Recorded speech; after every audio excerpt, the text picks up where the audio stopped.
Alexander Scriabin remains a strange meteoric name etched forever in the annals of music history. He firmly believed that sound could awaken vivid waves of color and even bring an end to this worn aging world of mortal existence. Beneath the lingering afterglow of the Himalayan peaks he once conceived a divine ritual ceremony destined to stretch across 7 whole uninterrupted days. Tonight let us step into his unfinished mesmerizing dream alongside him and discover inner peace amid swirling, gorgeous hues of light and melody.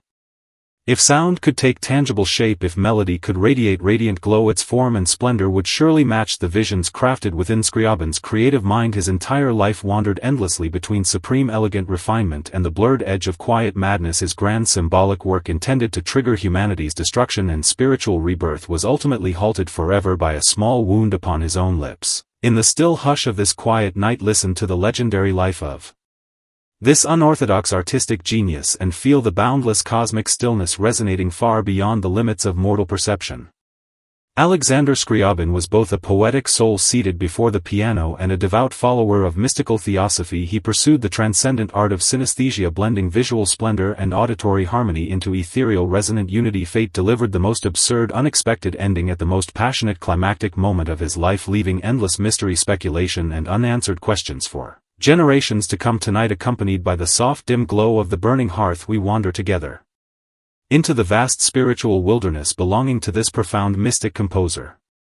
Imagine standing beneath a night sky set ablaze by shimmering auroras, watching the entire mortal world fade gently away within the flow of a grand sweeping symphony, all living things dissolving into pure streams of radiant light and delicate fragrant mist. This haunting scene is not the opening scene of a doomsday film. It stands as the lifelong sincerest prayer and boundless ambition of one visionary Russian composer. His name is Alexander Scriabin, a mortal man who truly believed he could pull the trigger of cosmic transformation with nothing more than musical notes. Tonight, accompanied by the softly flickering glow of the hearth, we walk fully into the untold life of this remarkable soul. Through this tranquil tale you need not strive to memorize. His lifetime journey unfolds like a dazzling yet dangerously volatile chemical experiment, merging piano art, theological mysticism, radiant color perception and quiet spiritual frenzy into one intoxicating whole. While historians and scholars endlessly analyze his intricate chord progressions and revolutionary harmonic structures, he stood alone, gazing into the dark night, waiting for the stars above to dance and align obediently to the wave of his conductor's baton. Close your eyes for a moment, embrace the strange mystical power of synesthesia he experienced firsthand, and trace the wandering path of a soul lost in boundless wild fantasy to behold the transcendental otherworldly realm his mortal eyes alone could perceive.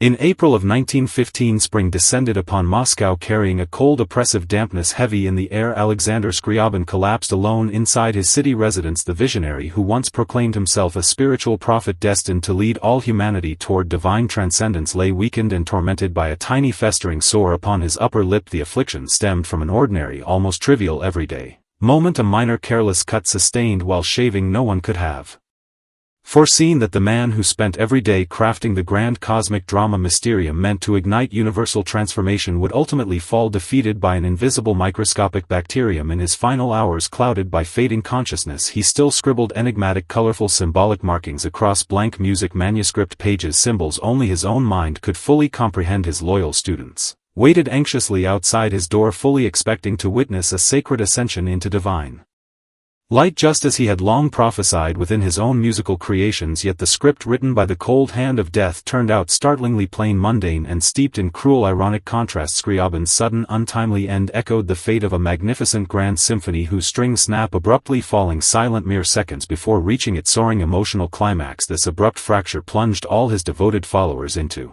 overwhelming unease and doubt. Could the divine radiant splendor he claimed to witness all along have been nothing more than a fragile, fleeting illusion born from his own wandering imagination? To unravel this lingering question, we must journey back to the vivid, colorful beginning of his life and witness how he wove layer upon layer of mesmerizing ethereal enclosure within the ambitious score of Mysterium, the work he regarded as the destined endpoint of his earthly life.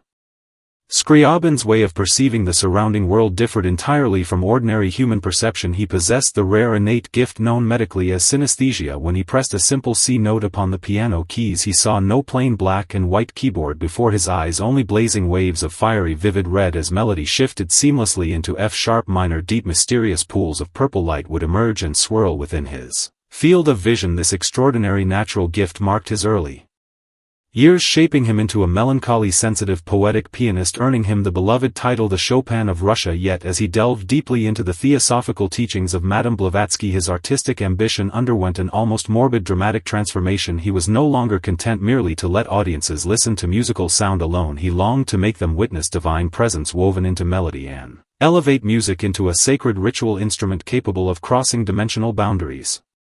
He invented a pioneering creation known as the color piano, assigning every individual musical note to a specific beam of colored light projected across the performance stage. He integrated countless unstable mystical chords into his compositions, harmonic structures that refused to resolve into traditional conventional harmony, instead floating endlessly upward into boundless ethereal space. This perpetual sense of weightless ascent left audiences of his time overwhelmed with physical unease and dizzy disorientation, as if the solid ground beneath their feet was slowly melting away into mist. Scriabin himself drowned joyfully within this intoxicating vertigo, feeling his spirit gradually breaking free from earthly gravitational pull, drawing ever closer to the pure luminous realm he envisioned in his mind. By this stage his aspirations far outgrew the concert halls of Moscow. His gaze turned eastward toward the distant, towering backbone of the world, the majestic Himalayan mountains. In Scriabin's later spiritual visions, his ultimate artistic ritual had to be completed at a remote extreme location perfectly aligned with cosmic energy. He wrote repeatedly within his private diary of constructing a grand semicircular temple perched high upon the Himalayan peaks, a sacred space where natural acoustics would merge perfectly with the howl of mountain winds and the roar of distant thunder. His monumental work Mysterium was conceived not merely as a musical performance but as a 7-day-long sacred baptism for all humanity. Thousands of pilgrims would gather within the mountain valley, surrounded by lingering clouds of specially crafted aromatic incense, while streams of shifting light and shadow danced across the open sky. He clung obsessively to the conviction that the final closing phrase of his composition would trigger the collapse of the material world. Undone by the sheer perfection of transcendent harmony, humanity would cast aside their heavy mortal physical forms, transforming into pure spiritual entities, achieving a grand universal reconciliation across the cosmos. Driven by this all-consuming vision, he recklessly overtaxed his physical strength and drained his financial resources, gradually embracing a messianic self-image akin to a spiritual savior. His daily manner grew increasingly eccentric. He insisted upon wearing soft silk gloves at all times to avoid touching the impurities of mortal worldly grime, and his gaze held a hollow, distant quality, as if peering straight through physical walls into unseen spiritual realms. The mounting pressure of global turmoil further shadowed his path as the outbreak of World War I rendered his grand cosmic vision seem wildly out of touch with harsh reality and absurd to contemporary observers. Yet in Scriabin's eyes the brutal war unfolding across Europe was merely a prelude to Mysterium, the necessary groan of the old world trembling before its inevitable collapse. He shut himself away inside his study, endlessly expanding the unfinished score of his unstageable magnum opus, every page heavy with symbolic meaning like the solid foundation stones of an ancient pyramid. Opinions among Scriabin's close friends and contemporaries remain deeply divided regarding his growing spiritual eccentricity and apparent descent into madness. Some revered him as a genuine artistic prophet, a visionary who defended the truth of higher dimensional spiritual perception with his entire life amid an era consumed by shallow materialism. Others dismissed him as a man crippled by overwhelming narcissism, his rational mind thoroughly unraveled and confused by esoteric mystical writings and obscure philosophical theories. Regardless of perspective, his relationships with those around him inevitably grew fragile and strained. Both of his wives became lost, wandering souls trapped within the intricate labyrinth of his vast inner spiritual world. He craved genuine understanding, yet feared being wounded and misunderstood by the ordinary judgmental gaze of common people. This profound inner loneliness reached its unbearable peak during the creation of his fifth piano sonata. The entire piece bore only one haunting inscription: I call you forth, journey toward the hidden far shore. When he performed this radical composition, his movements no longer resembled those of an ordinary pianist but a priest conducting an ancient solemn ritual of summoning spirits. The intense spiritual tension radiating from his stage presence even left audiences seated in the rear rows overcome with unexplained breathlessness and quiet suffocation. It was beneath this crushing psychological pressure that his physical health began to show clear signs of decline. That small trivial shaving wound merely served as the convenient entry point. Fate chose to end his earthly journey on that quiet final night. He gazed out once more at the star-filled Moscow sky lingering outside his window, his mind still quietly rehearsing every detail of the grand cosmic destruction ritual he had spent years imagining. He never lived to witness the dawn over the Himalayan peaks nor the prophesied end of the mortal world. He once foresaw he only received an ultimate ending of profound unbroken stillness, drawing his earthly story to a quiet close. The gentle tale of Alexander Scriabin now drifts toward its quiet end following his untimely passing. His ambitious mysterium survived only in fragmented rough drafts alongside hundreds of pages of detailed notes describing precise aromatic scents, light arrangements and symbolic visual effects. The man who once sought to bring about the end of the old world was gently laid to rest within Moscow's Novodevichy cemetery. Yet, whenever we listen to his symphonic works deep into the quiet night, that otherworldly sense of weightless floating and vivid mystical color perception still pierce through the thick fog of time, lingering softly in the soul. Returning to the quiet question raised in the prologue, was the divine radiant splendor he witnessed truly real? Perhaps the true greatness of art never lies in its power to physically alter the shape of material reality, but in its ability to open boundless possibility. It reminds us that beyond the trivial dull routines of daily life there exists a cosmic vastness so profound and mesmerizing it is worthy of sincere devotion and even passionate obsession. When stars glide silently past your window tonight, imagine their faint glow as the unprojected streams of colored light Scriabin once envisioned drifting gently down to soothe and calm this weary mortal world tonight. Drift into peaceful dreams immersed within the gorgeous haunting chords of his timeless compositions. Good night and sweet dreams.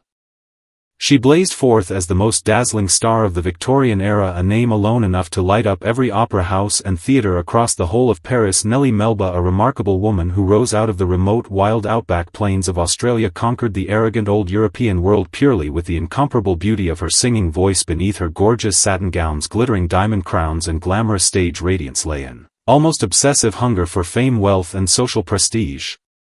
Along with a lifelong unfulfilled longing for the red earth and distant southern homeland she left behind tonight. Wrapped in soft dim lamplight, we step into the real life of this legendary opera queen, exploring her journey filled with glorious triumph, fierce controversy, quiet loneliness and heartfelt belonging. You may have tasted the delicate classic dessert named after her, yet you might never have listened to her bell-like crystal-clear operatic arias. The life of Nellie Melba stands as an epic tale of a brave woman breaking free from the rigid traditional chains of her time, building an unparalleled artistic and commercial empire all by her own talent and determination. She once spoke sharply and arrogantly of her rivals, yet kissed the opera stage with deep, sincere devotion. She was the favored darling of the glamorous fame-driven social circle, and also a lonely wandering traveler carrying quiet longing in her heart. Tonight, accompanied by the soft flickering glow of the burning hearth, let us listen to the old stories woven around extraordinary success, burning ambition and the quiet yearning to return home. Close your eyes and you can almost hear the timeless lingering echo of Melba's voice traveling across vast oceans spanning endless years, still resounding gently in the quiet night. When Nellie Melba first stepped onto the stage of London Covent Garden Theatre, no one in the European music circle believed this unknown Australian woman could ever achieve lasting success against the elite European divas of her time. Yet she defied all doubt and prejudice and made her dream come true, rising swiftly to become an iconic cultural symbol of her age, the living embodiment of ultimate vocal perfection and artistic grace amid the endless waves of curtain calls, thunderous applause and endless public admiration. She must have paused to wonder about the heavy hidden prices she had paid for such overwhelming success. In this quiet late-night moment we slowly peel away the glamorous, dazzling outer shell of this opera queen, reaching deep inside to touch her grand wandering soul, forever caught between desperate ambition, heartfelt desire and the quiet longing to find her true self. If you walk into the finest high-end restaurants in London today and glance down the dessert menu, you will likely find exquisite delicate treats named Melba toast and peach. Melba people savor the rich sweet cream and delicate fruit flavors, yet most have long forgotten that this famous name once belonged to a woman before whom the entire European nobility bowed in admiration. She once demanded theaters hang a huge golden plaque on her dressing room door bearing only one simple regal title: Queen.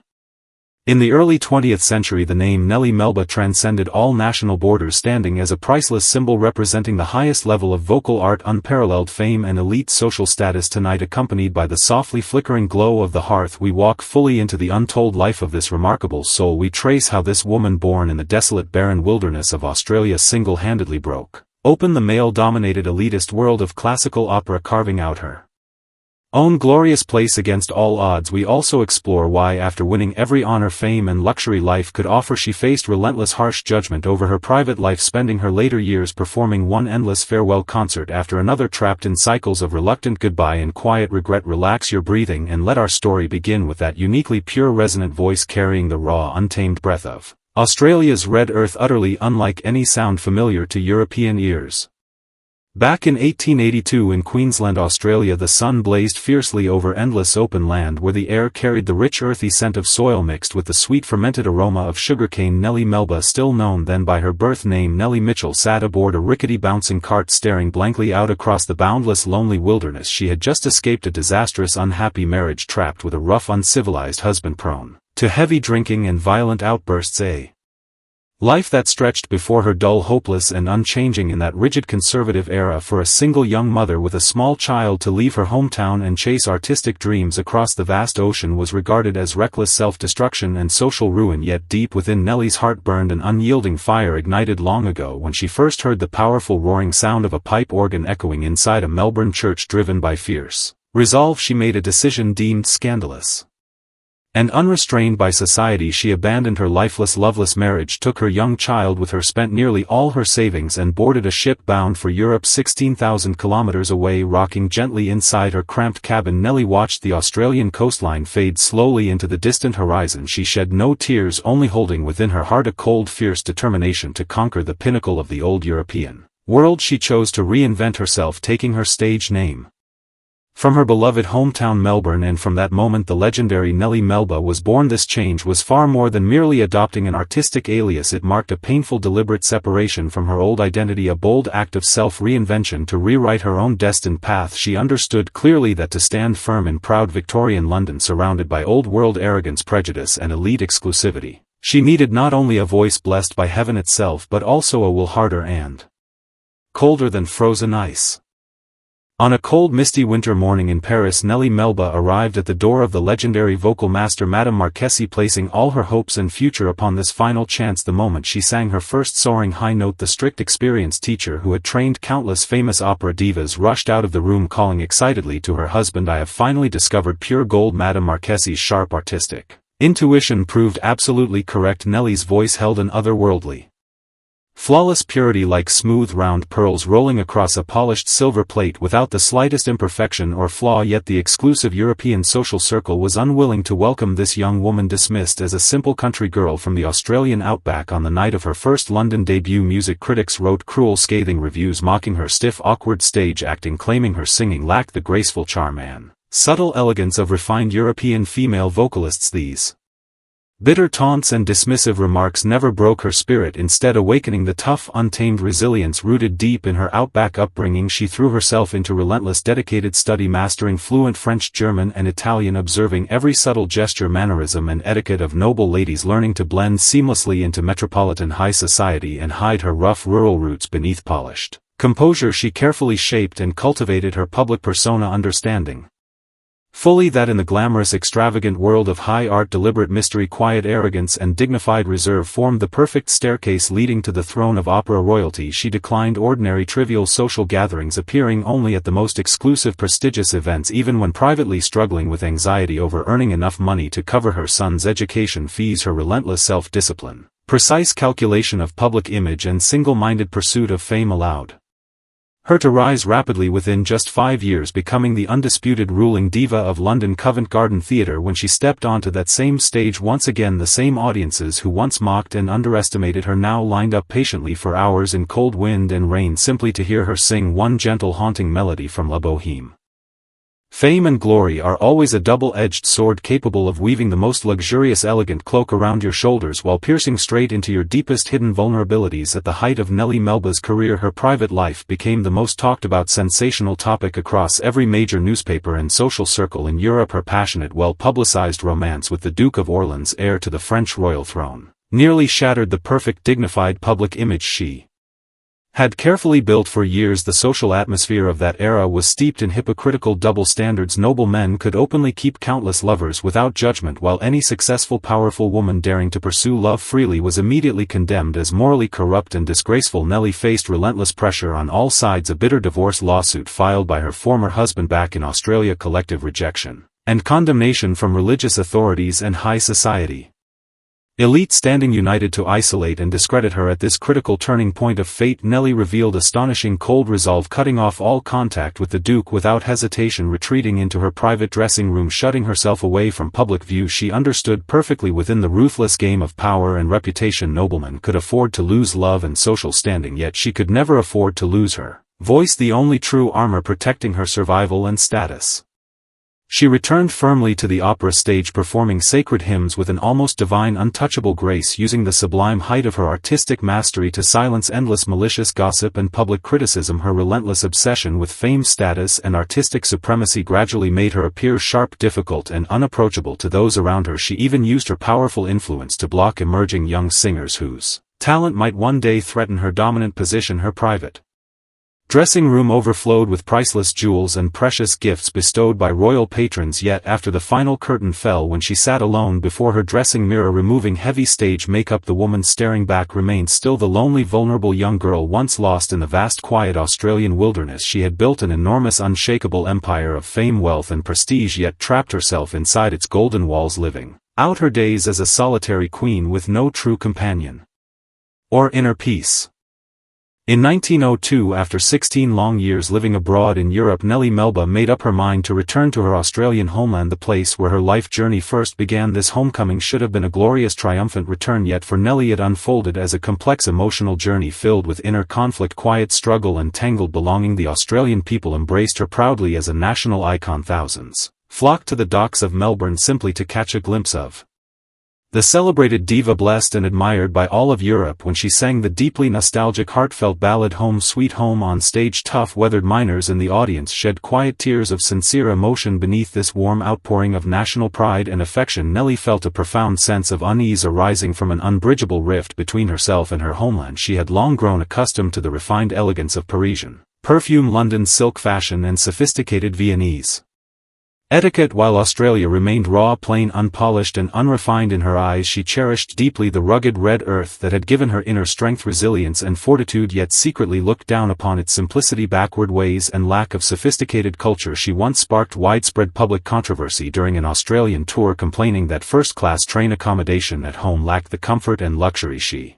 enjoyed regularly across Europe. Her countrymen began to question whether she still remained truly one of them, an Australian girl at heart, or merely a European royal diva returning only to seek applause, admiration and public praise. This inner contradiction lingered through every future journey back home. She announced formal retirement time and again, returning to Australia only to quickly rush back to Europe. Unable to endure the quiet isolation and simple lifestyle of her homeland, she became like a migrating, wandering bird, traveling constantly between two vast oceans, forever searching for a sense of belonging, yet slowly realizing she had turned into a permanent stranger, belonging fully to neither world. This inner emotional division added a new layer of depth, melancholy and solemn gravity to her later singing, a quiet undertone of sorrow reflecting a soul endlessly struggling to find its true place to rest.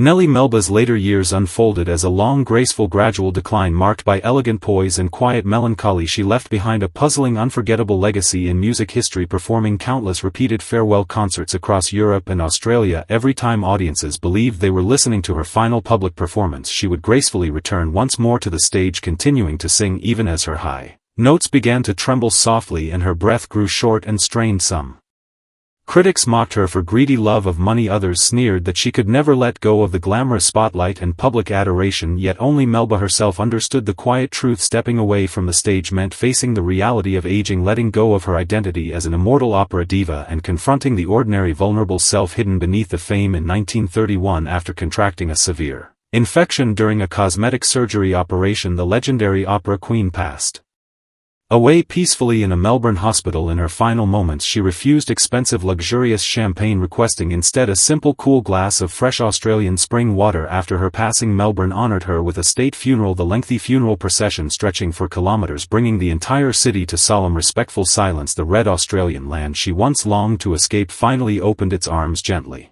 embracing her weary mortal remains. Nellie Melba left far more to the world than just her timeless bell-like vocal recordings. She left a profound reflection on ambition, sacrifice, desire, cost, and the endless search for belonging. She proved through her entire life that a woman could climb to the absolute peak of global fame through sheer talent, unyielding ambition, and unshakable determination. Yet high above the clouds the wind is always cold and loneliness inevitable. Her hunger for power, her fierce protection of her reputation, and her relentless drive for success All stemmed from a deep-rooted inner insecurity, a lingering fear of being swallowed once again by the lonely, desolate wilderness she had left behind when all stage lights faded, all public controversy settled into quiet memory. The young Australian girl who once gazed up at the starry sky across the outback wilderness finally found eternal peaceful rest within the timeless resonance of her own singing voice.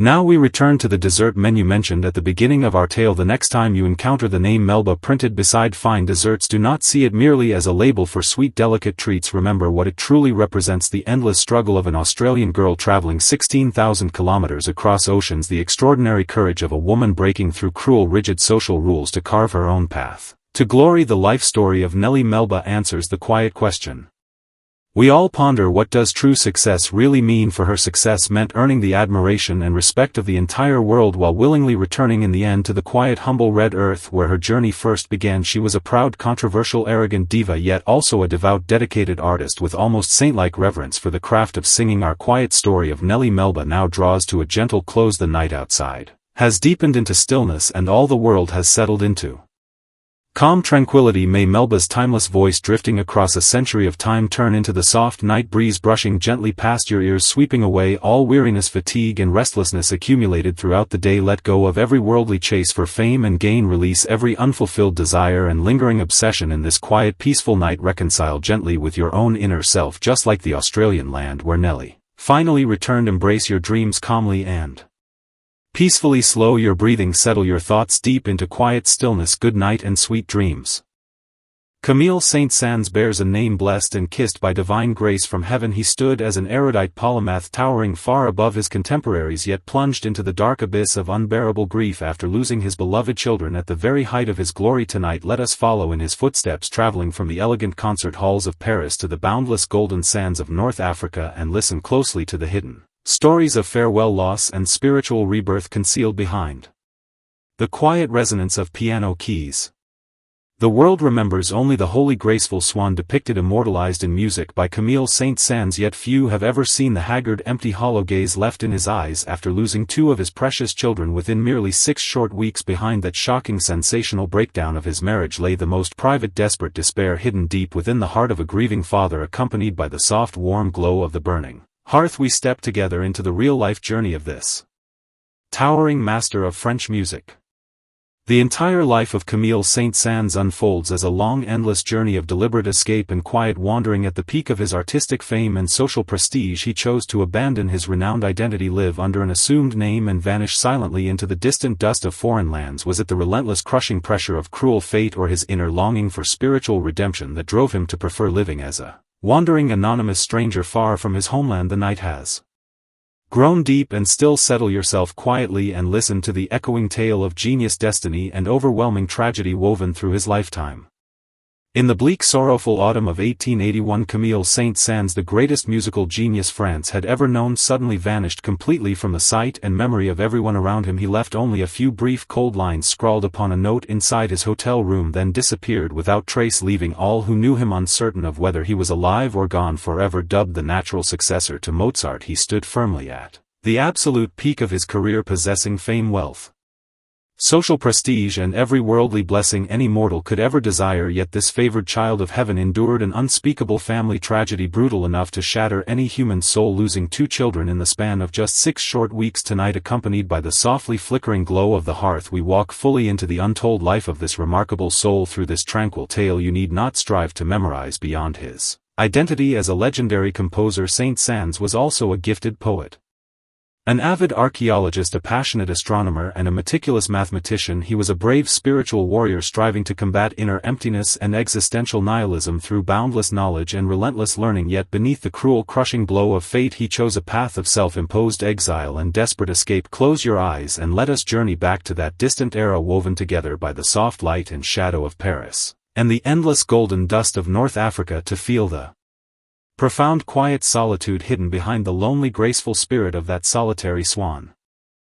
The thread of Camille Saint-Saëns' fate was torn open, leaving an eternal bleeding scar. In the spring of 1878 he delayed stepping into marriage until his 30th year, wedding Marie, a young woman 20 years his junior, a union that should have opened a hopeful brand new chapter of life. Yet Saint-Saëns possessed an overly sensitive personality shaped by an overbearing, suffocating mother whose dominating influence erected an invisible emotional wall forever separating him from his young wife. No ominous warning preceded the day disaster struck. His eldest son André stumbled dangerously close to the fourth-floor window, lost balance and fell crashing down onto the cold stone street below. When Saint-Saëns rushed home he found his wife collapsed in paralyzing grief, overwhelmed by shock and sorrow, and faced the unimaginable desolate future no father could ever bear. If this overwhelming sorrow was already unbearable, the misfortune that followed felt absurd, almost unreal. Only 6 short weeks later their second young son passed away silently in his cradle, falling victim to a sudden violent illness. 6 weeks, 2 precious innocent lives wiped away forever. Saint-Saëns' entire family burned to ashes and faded into cold emptiness. In less than 2 months' time he did not break down into loud weeping and hysterical grief like ordinary people, instead sinking into an unnerving state of grim calm and lifeless stillness. He shut himself away inside his music room, letting his fingers race frantically across the piano keyboard as if pouring all his paternal love, kinship and heartbreak into cold flowing musical phrases. Yet the emotional atmosphere between him and Marie turned icy and stagnant. Every fleeting glance they exchanged served only as a painful reminder of the irreparable tragedy they could never undo. People often labeled Camille Saint-Saëns as a cold, detached genius for continuing to attend academic conferences, artistic gatherings and public events at an undiminished frequency even after the devastating loss of his children. Beyond composing timeless musical masterpieces, he delved deeply into the study of ancient Greek drama, measured the orbital paths of distant stars, and even published rigorous academic papers on archaeological excavation and historical research to his contemporaries. This relentless pursuit of endless knowledge seemed an act of arrogant pride, yet in truth it was his only raw instinct for survival. He forced his mind to remain occupied and overloaded every single moment of every day. Only in this way could he keep the haunting images of his departed children from invading his dreams. In the quiet loneliness of night, the emotional rift between him and his wife Marie grew far too wide ever to be mended. Saint-Saëns could never forgive Marie for what he perceived as careless negligence that led to André's fatal fall. Though he never openly blamed or criticized her publicly, his cold, silent estrangement cut far deeper than any harsh, angry accusation. While vacationing together in Labor in 1881, Saint-Saëns left a short farewell letter upon the hotel dining table, then walked resolutely away, vanishing into the pouring rainy night. He took no valuable possessions with him and did not even pause to embrace his wife one final time in bidding farewell. For more than 40 years afterward he never laid eyes upon the woman he had once taken as his spouse. He chose this decisive, ruthless way to sever the last remaining bond connecting him to the traditional family ethics and social expectations of French society. He began to cherish the liberating freedom of living in complete anonymity, adopting the simple alias Mr. Saint Max and boarding a ship alone, setting sail toward distant, unknown lands far from home. The atmosphere of his native France grew stifling, suffocating and unbearable for Saint-Saëns' wandering soul, so he turned his gaze across the vast sea toward Algeria on the North African coast. There were no bustling Parisian social seasons, no quiet whispered gossip surrounding his unspeakable grief over losing his children, only endless rolling golden desert sands and exotic melodic tones drifting on the wind. He dressed himself in the traditional flowing robes of local residents, blending quietly into crowded market streets, staying inside simple humble inns, listening intently to the unique enchanting modes and rhythms of traditional Arabian music. Immersed deeply in this rich exotic cultural atmosphere, he created some of the most mesmerizing, enchanting works of his lifetime, including his dreamlike, haunting Fifth Piano Concerto. He wove the shimmering, rippling light of the Nile River and the dry, scorching wind of the Sahara Desert into every delicate musical note. As night fell he would set up his astronomical telescope, gazing up into the crystal-clear, unobscured North African sky, searching for the distant stars he had named and catalogued himself. To him the boundless, silent universe was far more trustworthy than the tangled, complicated nature of human relationships. Those eternal, revolving celestial bodies never betrayed, never suffered and never shed tears, yet running away could never serve as a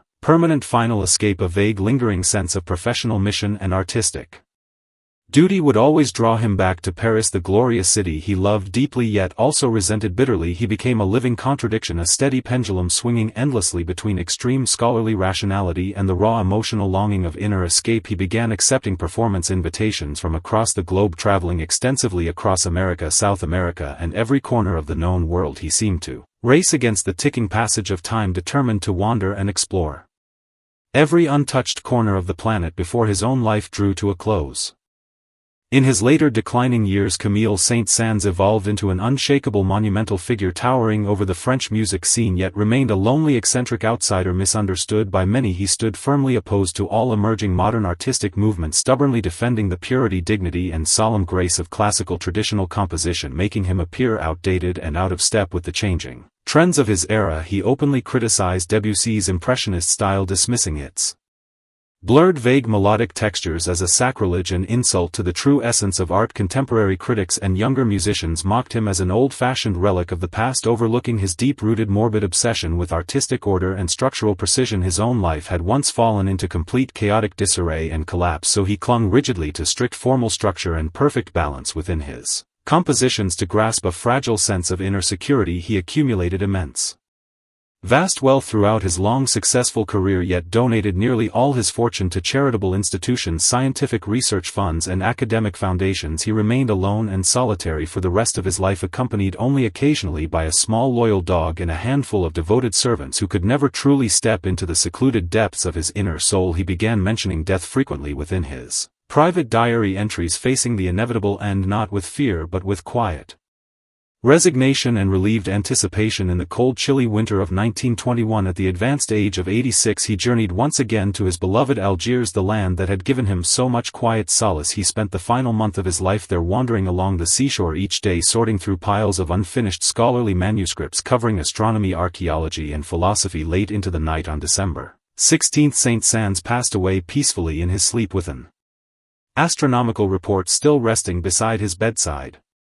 Following his passing, France honored him with a grand state funeral, a ceremony of unprecedented magnificent scale fit for burying a fallen king of a bygone era. Among his vast collection of brilliant, timeless masterpieces, one short, delicate piece stands apart from all the rest, the beloved classic The Swan. It was the only work he refused to publish publicly during his lifetime, simply because its tender, fragile, gentle spirit clashed sharply with the tough, erudite, stoic public image he had deliberately crafted for himself. Perhaps that solitary swan gliding smoothly across the still water perfectly mirrors the truest hidden side of Saint-Saëns' inner soul. Beneath the calm, graceful surface of the water, its feet paddle frantically and tirelessly, hidden from sight to maintain elegant poise, while underneath lay a broken, wounded heart that never truly healed. He spent a lifetime pursuing boundless knowledge to defend against the existential emptiness of fate, and endured decades of lonely wandering to flee the unbearable sorrow he could never face. The tale of Camille Saint-Saëns draws to its gentle quiet close tonight, his piano melodies still echoing softly in every corner of the world like a whispered voice traveling across 100 years. All the pain, grief and trauma that once kept him awake through countless sleepless nights have long transformed into starlight and flowing musical notes, soothing the dreams of every generation that comes after the world has fallen into perfect stillness. May you too find long-lost inner peace tonight, like that solitary swan gliding calmly beneath the soft glow of moonlight. Good night. Gustav Mahler once declared prophetically, "My time will surely come." One side of his life shone with glorious renown as an authoritative, commanding conductor, while the other side endured quiet exile and lonely introspection. As a profound creative composer, he built boundless cosmic imagery within his music and confronted the haunting premonition of death through every flowing melodic line. Tonight let us walk closely in his footsteps, amid star-lit musical notes, and find genuine inner peace for our weary souls.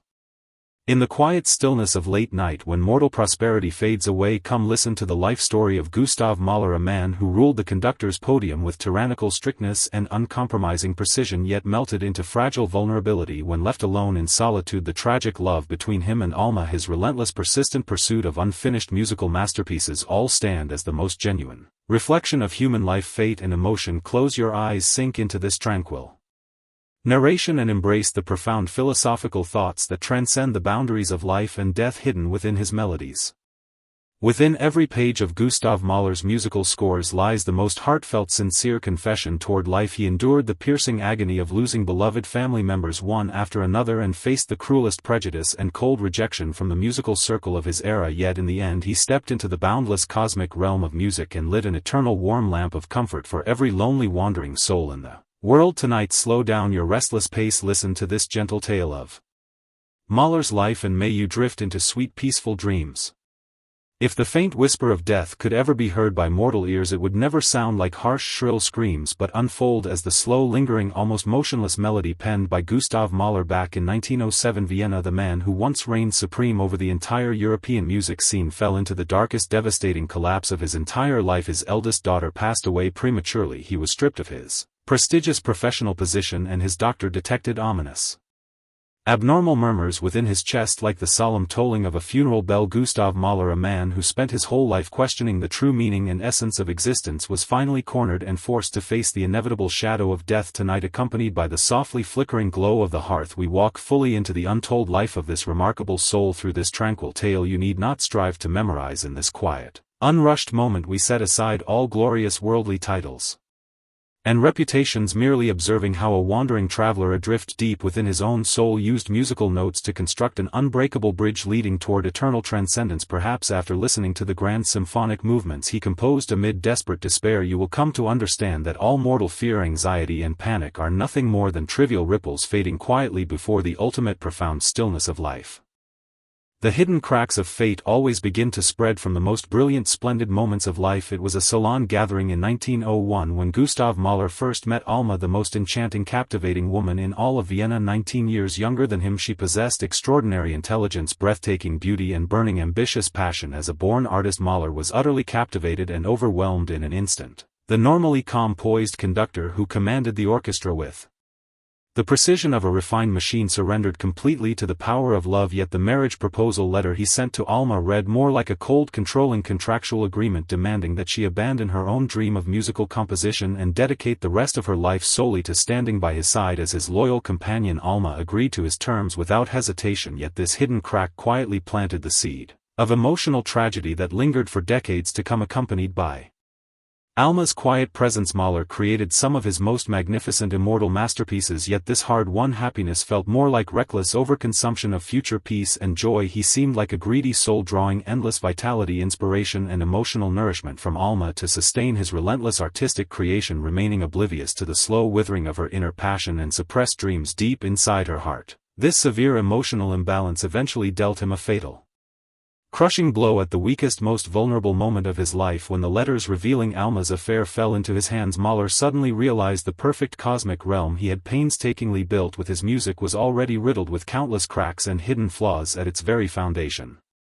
Gustav Mahler's entire life seemed perpetually shrouded by an ominous, lingering premonition of inevitable demise. Within the musical circles of his time there existed a terrifying legendary curse surrounding the Ninth Symphony. Great masters such as Beethoven and Schubert both passed away not long after completing their Ninth Symphonic work. Mahler was deeply superstitious about such spiritual omens and desperately sought to evade this haunting, fatal curse. He devised a clever, deliberate workaround, naming his ninth large-scale musical creation The Song of the Earth instead of officially titling it his Ninth Symphony. During those troubled, restless days he retreated into the remote, vast mountains of South Tyrol, seeking solace, spiritual refuge and inner peace within profound, isolated solitude. In letters written to close friends he confessed, "I am no longer the person I once was. I feel like a child who has only just learned to walk, wandering cautiously, timidly through this bewildering world." The extreme strictness and unyielding severity he displayed on the conductor's podium were in truth a subconscious compensation for his overwhelming inner insecurity and restlessness. During rehearsals he would fly into furious outbursts, showing no mercy toward the slightest inaccuracy in pitch, rhythm or expression. Fellow musicians and colleagues privately nicknamed him a ghoul, claiming his sunken, piercing eyes held haunting visions of doomsday and the end of all things. Yet in the quiet stillness of late nights, when he sat alone facing blank sheets of manuscript paper waiting for inspiration to flow, he was merely a lost, lonely child searching desperately for the familiar warm presence of his mother. Amid the broken ruins of life he poured all his primal fear of death, deep buried guilt toward Alma and unspoken sorrow into the tender, slow movement of his Fifth Symphony. The melody unfolds with gentle tenderness, as if softly caressing a fresh, unhealed wound, whispering quiet comfort. Do not be afraid, all pain, suffering and grief will eventually fade away and turn into silent dust. In 1910, on the verge of complete mental and emotional collapse, Mahler traveled across half of Europe to seek consultation with the renowned Dr. Sigmund Freud. During a 4-hour-long leisurely walk along the riverside, Mahler finally bared his bleeding, wounded heart without reservation. He spoke openly of his miserable, troubled childhood, the violent temper of his father, his mother's quiet, suppressed endurance, and the heartbreaking tragedy of more than a dozen of his siblings passing Away one after another in their early years, these deep-seated shadows of early life nurtured his almost morbid intimate connection and obsession with the concept of death. Freud offered him a penetrating, concise insight. Mr. Mahler, you have spent your entire life searching for a mother who never truly exists. This sentence struck Mahler like a bolt of lightning, shattering all his inner defenses and illusions. In an instant he finally understood. His desperate, controlling attitude toward Alma stemmed entirely from his deep-rooted fear of losing the only emotional anchor in his life. He returned home determined to mend and salvage their already broken, incomplete love, writing heartfelt love letters to his wife like a shy, passionate young man falling in love for the first time. Yet in the harsh reality of Mahler's life, fate never intended to grant him a second chance at redemption. His heart condition deteriorated rapidly, with every breath becoming as labored and difficult as pumping air through a worn bellows. He began composing his genuine Ninth Symphony, choosing no longer to evade the looming shadow of death. On the final page of his musical score he inscribed 4 simple, profound words: depart now, depart now. At the very end of the melodic journey he crafted an extended diminuendo lasting several long minutes, the volume fading softer and softer until it dissolved completely into absolute profound silence. It was his own self-composed funeral elegy and the final peaceful letter of reconciliation he offered to the entire mortal world.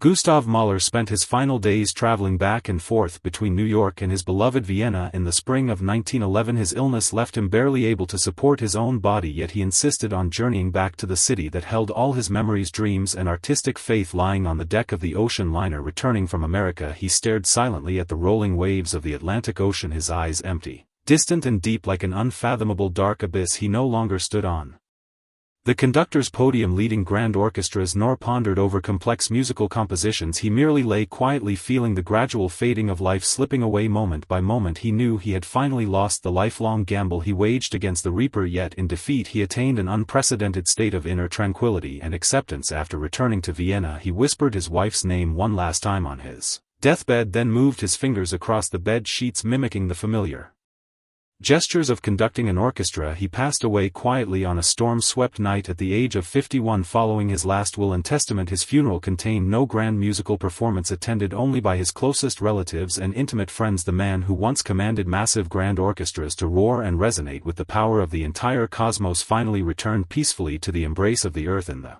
simplest, most understated, solemn ritual. His unfinished 10th Symphony remained only in rough draft form, covered with pain-filled fragmented outpourings of his inner heart. Alive for you, die for you, Alma. In this final vulnerable moment Mahler was no longer the revered godlike master conductor. He was merely an ordinary man who struggled his whole life, tangled between passionate love and the inevitable arrival of death. His musical manuscript settled quietly at the bottom of the river of time, waiting for people decades later to rediscover, salvage and uncover the hidden truths buried beneath the notes.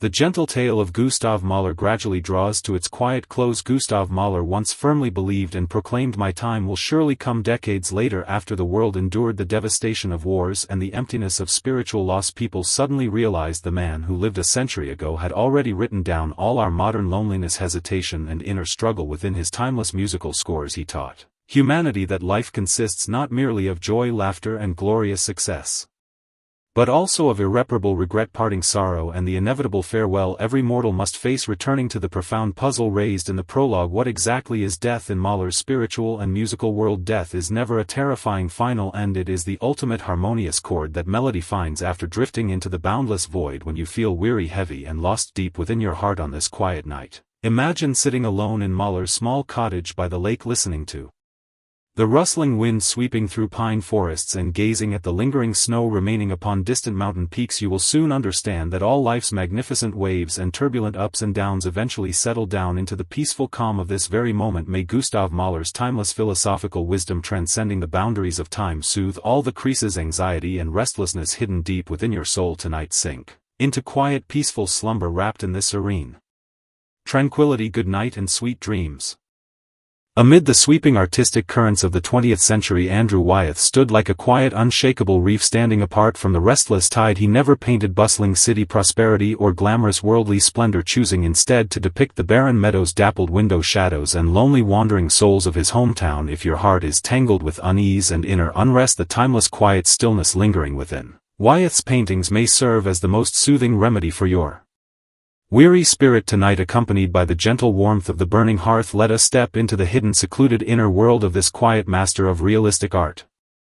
Andrew Wyeth spent nearly his entire life never straying far from the small hometown where he was born. He painted the young girl crawling slowly across the wild grass and the quiet neighbor lingering alone in shadowed corners. There is no noisy commotion within his canvases, only a profound stillness soft as gentle breath and a translucent quiet solitude that settles deep into the soul. This is far more than the life story of a single painter. It is a profound inward journey teaching us how to peacefully embrace solitude and walk calmly alone with our own hearts.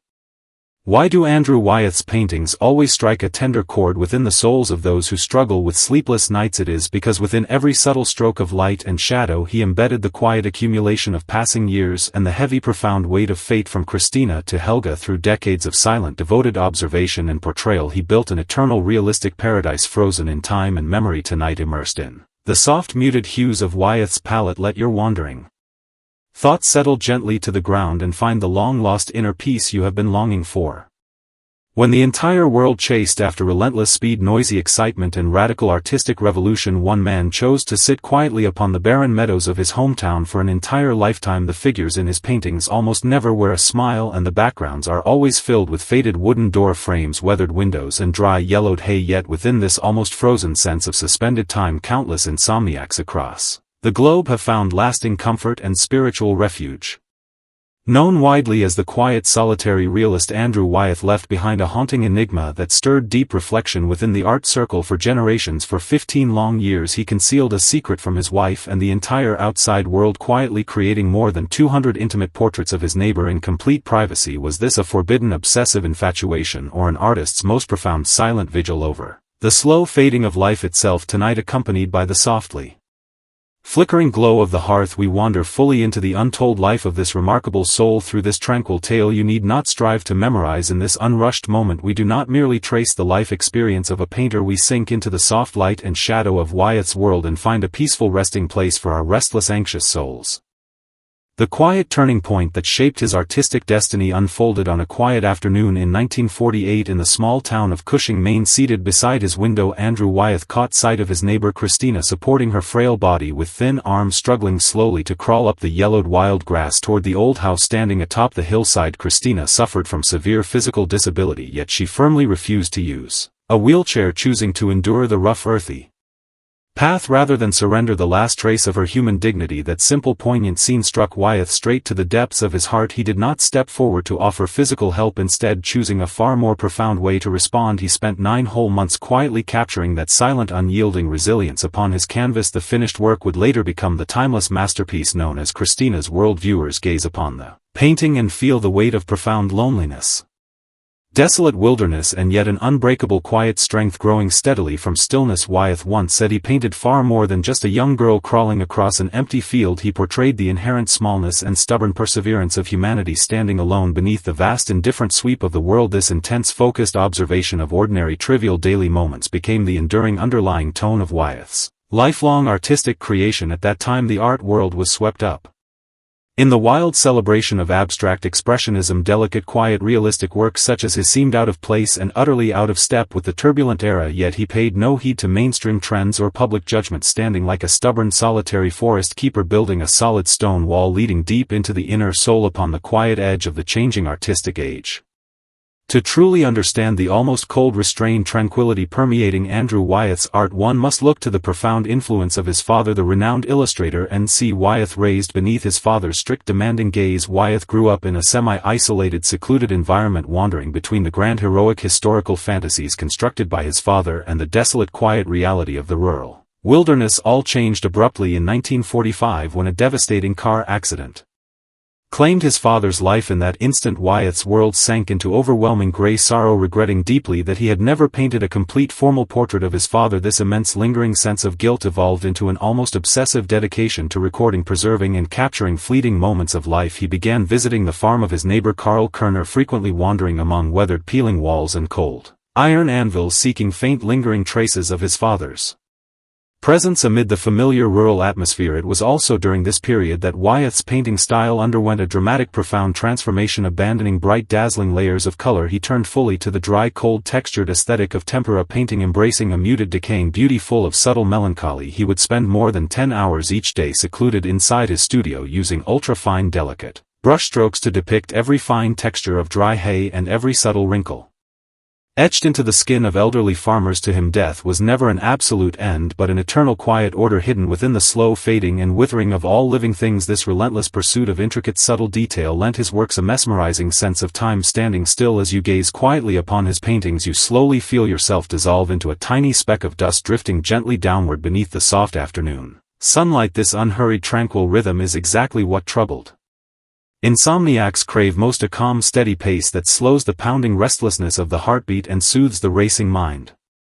Yet Andrew Wyeth's greatest lifelong secret remained hidden away within a quiet gray attic tucked out of sight. It was a secret kept hidden for 15 long years. Starting in 1971, he quietly invited his neighbor Helga to serve as his private model, creating a collection spanning 247 unique works. In these intimate paintings, Helga appears seated, reclining, or wandering softly through quiet woodland paths, her expression carrying the same wild undercurrent of quiet melancholy that defined Wyeth's own inner spirit. It was not until 1986 that these long-concealed works were revealed to the public, stirring widespread astonishment and heated discussion across all of America. People speculated endlessly about the true nature of their relationship, the anger of Wyeth's wife, and the hidden forbidden emotions woven into the quiet portraits. Yet Wyeth himself remained astonishingly calm and detached. He simply stated that he only wished to observe and record how a woman gradually changed, aged, and matured across the passage of 15 quiet years. This extreme restraint, emotional calm, and quiet detachment became the very source of the profound fatalistic undertone resonating throughout all his creations. He painted far more than merely a living, breathing human being. He painted the invisible marks carved deep into life by the relentless flow of time. The bond between Wyeth and Helga was never defined by passionate physical desire. It resembled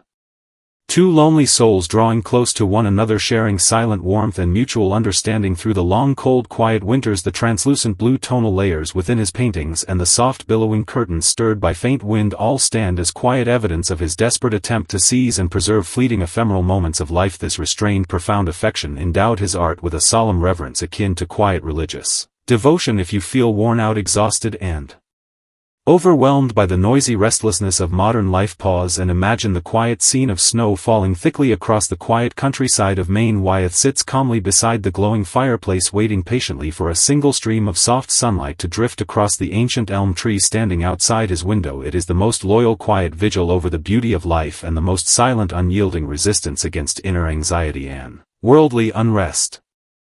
In his later years, Andrew Wyeth continued his quiet routine, traveling back and forth between Chaddsford in Pennsylvania and his beloved hometown in Maine, moving with the steady rhythm of an unwavering clock pendulum. He walked the same country paths each day, gazing upon the same piles of dry hay scattered across the fields. He once uttered a famous timeless thought: if an artist must travel the entire world to paint beautiful scenery, then that artist truly understands nothing of painting at all. In Wyeth's eyes, the half-mile stretch of familiar land surrounding his home held enough hidden beauty, subtle emotion, and quiet inspiration to explore and create from. For an entire century he would sit motionless for half an hour before a single withered fallen leaf, waiting until its faded hue blended perfectly with the quiet loneliness dwelling within his own heart. This minimalist, quiet attitude toward life broadened his inner spiritual world into boundless open vastness. Though world-famous and celebrated across the globe, in his later years he retained his reserved, aloof, dignified temperament. He saw through the emptiness of worldly power and the superficial glamour of the artistic circle, choosing instead to dedicate the remaining years of his life entirely to observing and portraying silent, ordinary things. He painted worn, scuffed leather boots, empty, quiet rooms, and endless fields of snow that never fully melts. Within these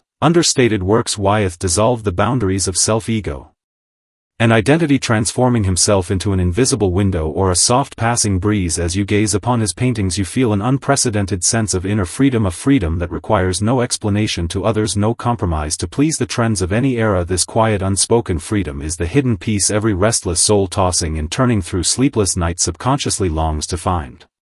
In the winter of 2009, at the age of 91, Andrew Wyeth passed away peacefully in his longtime residence in Chaddsford. He took with him all his private, unspoken thoughts concerning Helga, his father, and Christina, leaving behind only his timeless paintings like eternal windows opening onto quiet stillness. Returning to the question raised at the very beginning, why could an artist who specialized in depicting desolate, quiet scenes become the most cherished comfort for Insomniacs. Perhaps it is because Wyeth proved through his entire life that solitude is never something to fear. It can carry dignity, depth, quiet weight, and profound healing power. He filtered away all sharp restlessness and harsh edges from the quiet stillness of life, leaving behind only pure transparent tranquility. As these paintings meet your eyes and you listen to this slow wind-like narration, you come to realize that when time slows to a gentle pause, the world reveals an unexpected gentle warmth answering the lingering suspense from the prologue. The story of Helga is never a scandal or moral failing. It is simply one soul's profound silent visual observation and tender vigil over another. Wyeth taught us that if we are willing to gaze quietly, patiently, and sincerely upon ordinary life, every inch of humble land can bloom into a private, peaceful paradise. The story has reached its gentle quiet close, and the soft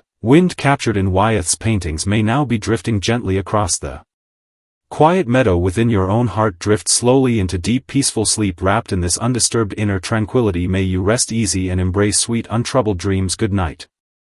In Pierre Bonnard's paintings, sunlight carries tangible weight and time unfolds as clear transparent mist. Throughout his lifetime he devoted his art entirely to portraying one woman named Martha, captured resting in her bathtub, lingering beside the dining table, and standing in soft half-shadow beside the window. If you feel the modern world rushing far too fast, slow down and listen to this quiet story of pausing and freezing, fleeting moments in time. Tonight let us follow his brush into a gentle, unhurried world wrapped entirely in layers of warm color. Known widely as the magician of color, Pierre Bonnard chose instead a life defined by quiet, unyielding devotion and obsessive love. Upon his canvases he preserved Martha forever in the bloom of her youth, long after she aged, faded, and passed away from illness. This is far more than a trivial anecdote of a famous artist. It is a long inward journey of memory, longing, and quiet spiritual healing. Close your eyes, sink into the low soothing tone of gentle narration, and feel the soft warmth of light and shadow breathing within Bonnard's timeless paintings. He remained an outsider amid the glittering bustle of Parisian high society, building a secluded private paradise entirely with his paintbrush. The works of Pierre Bonnard hold no dramatic twists or grand emotional surges, only small, ordinary daily moments stretched into quiet eternity. Yet behind every soft, tender scene lies his strongest shield against the chaos and unrest of the outside world. Tonight, beside the gentle glow of the burning hearth, we wander through the deep, lifelong affection and quiet destiny of this master of color. Imagine one day finding the person you love deeply trapped in endless obsession, solitude, and inner fragility. How would you accept and stay beside them amid the magnificent sweeping timeline of 20th century art? Pierre Bonnard left behind a puzzling, almost surreal enigma. He painted his wife Martha over and over for an entire lifetime, yet across hundreds of works she forever retained the youthful appearance of a woman in her 20s, even as she grew old, frail, and sickly in real life. Within Bonnard's colorful canvases she remained eternally suspended in her glowing bathtub, an ageless phantom untouched by time. Tonight, accompanied by the softly flickering glow of the hearth, we walk fully into the untold life of this quiet soul. Through this tranquil tale you need not strive to memorize. Did the man known as the magician of color merely seek to record ordinary life, or weave a vast secluded sanctuary purely through paint and pigment? Pierre Bonnard was a soul who chose to slow down amid a noisy, restless era, blending quiet tragedy into soft light and shadow and turning physical suffering into gentle healing. Perhaps every one of us needs a private studio in the spirit of Bonnard, a quiet space to hold all those unspoken, ordinary moments hidden deep within the heart. The quiet crack that shaped their shared fate began with a chance encounter on the streets of Paris in 1893. At that time Pierre Bonnard was a vibrant, ambitious young artist, catching a fleeting glimpse of a petite, delicate woman aboard a passing tram. Her name was Martha. Claiming descent from a once wealthy, fallen Italian noble family, Bonnard was instantly captivated by the fragile, mysterious aura that lingered gently around her. It was not until 30 years later, when they finally stepped forward to marry, that Bonnard discovered to his quiet shock Martha had lived behind a carefully crafted lie spanning half her lifetime. She was not of noble lineage, nor did she bear the name she had given others. She was simply a runaway woman born into humble origins, too afraid to reveal her true identity to the world. Most might have felt betrayed and turned away, yet Bonnard simply fell silent. Setting aside legal documents and hidden truths, he soon came to understand that Martha suffered from severe obsessive-compulsive disorder and crippling cleanliness, spending countless hours each day lingering in the bathtub, endlessly washing and cleansing her body. This strange, fragile condition, unbearable to ordinary people, became the endless wellspring of artistic inspiration for Bonnard. Amid the steamy, hazy mist rising from the bathroom, he captured the most profound, quiet loneliness hidden deep within human emotion. He never sought to expose her lies, cure her inner turmoil, or force her to conform to the outside world. Instead, he picked up his paintbrush and stepped quietly into her closed, secluded inner realm. To him, love was never about judgment, correction, or demand. It was about finding gentle shared order within her repetitive, fragile routines. If you look closely at Pierre Bonnard's paintings, you will notice a uniquely cinematic quality. Unlike any other artist of his time, he never painted directly from life, believing what the eye sees in the moment is often plain and ordinary, while scenes filtered and preserved by memory alone hold true eternal authenticity. He would sit quietly in a corner like a patient, silent observer, studying the gentle way Martha bent to test the warmth of bathwater, watching soft golden sunlight creep slowly across the edge of the dining table. Only when night fell and the world grew quiet would he return to his studio, surrounded by walls covered in blank canvases, recreating those fleeting, vanished moments of light, color, and shadow entirely from memory. This delayed way of creating lent his works a dreamlike soft slowness. In his quiet brushwork, ordinary bathrooms transformed into radiant sacred chambers glowing like polished gemstones, and Martha became the sole quiet priestess dwelling within that private sanctuary. Behind this overwhelming tenderness of color, however, lay their reclusive, almost obsessively withdrawn way of living, choosing to avoid all social gatherings and outside contact. Bonnard moved with Martha to a quiet rural retreat, living simply, keeping to themselves with no other audience but one another. The balance between them was quietly complex. Martha relied entirely on Bonnard for shelter, support, and protection, while Bonnard drew endless artistic nourishment and quiet inspiration from her fragile routines and isolated inner world. They stood like two intertwined trees growing deep within remote mountains, supporting one another yet twisting tightly together to the point of gentle suffocation. Wars sweeping across Europe, shifting artistic movements, and the dazzling, indulgent nightlife of Paris all remained locked outside, sealed away behind the thick, layered hues of his paintings. Fate often casts heavy stones into the calmest waters, and during the 1920s Pierre Bonnard fell into a devastating psychological crisis that nearly shattered his quiet world. He attempted to break free from their closed, repetitive routine, falling in love with a young female student named Lucy and planning to run away and start a new life far away. Yet Martha, long sheltered beneath Bonnard's quiet protection, reacted with extreme desperation, retreating into severe mental collapse and worsening physical illness, pulling him back firmly to her side. In the end, Lucy fell into despair and took her own life, consumed by sorrow and heartache, overwhelmed by heavy guilt and regret. Bonnard returned silently to stay beside Martha forever. This failed attempt to escape made him accept the inevitable, realizing he could never abandon the steamy, quiet bathroom world they had shared. From that moment onward, his painting style shifted dramatically, his colors growing more intense, fiery, and faintly tinged with haunting, burning warmth. The golden sunlight flooding his canvases seemed less like natural daylight and more like the quiet outflow of blood from his fractured, remorseful heart. He began revisiting and reworking his older paintings endlessly, some pieces taking 10, even 20 years to reach final completion. This stubborn resistance against the passage of time stood as his last quiet rebellion against the helplessness of fate. He painted far more than just Martha's daily presence. He painted the heavy price of loyal commitment born from regret, and the quiet cost he chose to pay for sinking willingly into their shared, secluded life. Every layered stroke of pigment upon the canvas became a quiet act of mending the broken fragments of his own soul. As the shadow of the Second World War spread across Europe, Pierre Bonnard and Martha had already grown old and frail, living in a small, simple house near Cannes. They survived on meager wartime rations and quiet solitude. In 1942, Martha, who had accompanied him, obsessed, fragile, and loyal for nearly half a century, passed away peacefully in her sleep. Bonnard wrote only one quiet line in his diary: "All my happiness has left with her." Yet strangely, for 5 long years after Martha's death, Bonnard continued painting her endlessly. He shut himself away inside the empty, silent bathroom, caressing the leftover soap she once used, breathing in the faint, lingering scent of her presence in the still air within his ongoing canvases. Martha remained forever frozen in her 20s, lifting water gently with light, graceful movements, untouched by aging, sorrow, or death. To contemporary art critics, this persistent fixation seemed outdated, detached from the times, even a sign of unhealthy retreat into illusion. Yet for Bonnard it was his only reason to keep living with color and light. He built a parallel, timeless realm where his beloved remained immortal beyond the reach of decay and loss. He dissolved all the sharp, stinging pain of fate into the subtle balance of warm orange, golden hues and deep violet blue tones. While the outside world crumbled into ruin beneath artillery fire and chaos, Bonnard stayed quietly in his studio, guarding the eternal soft glow of a sunset that never faded away.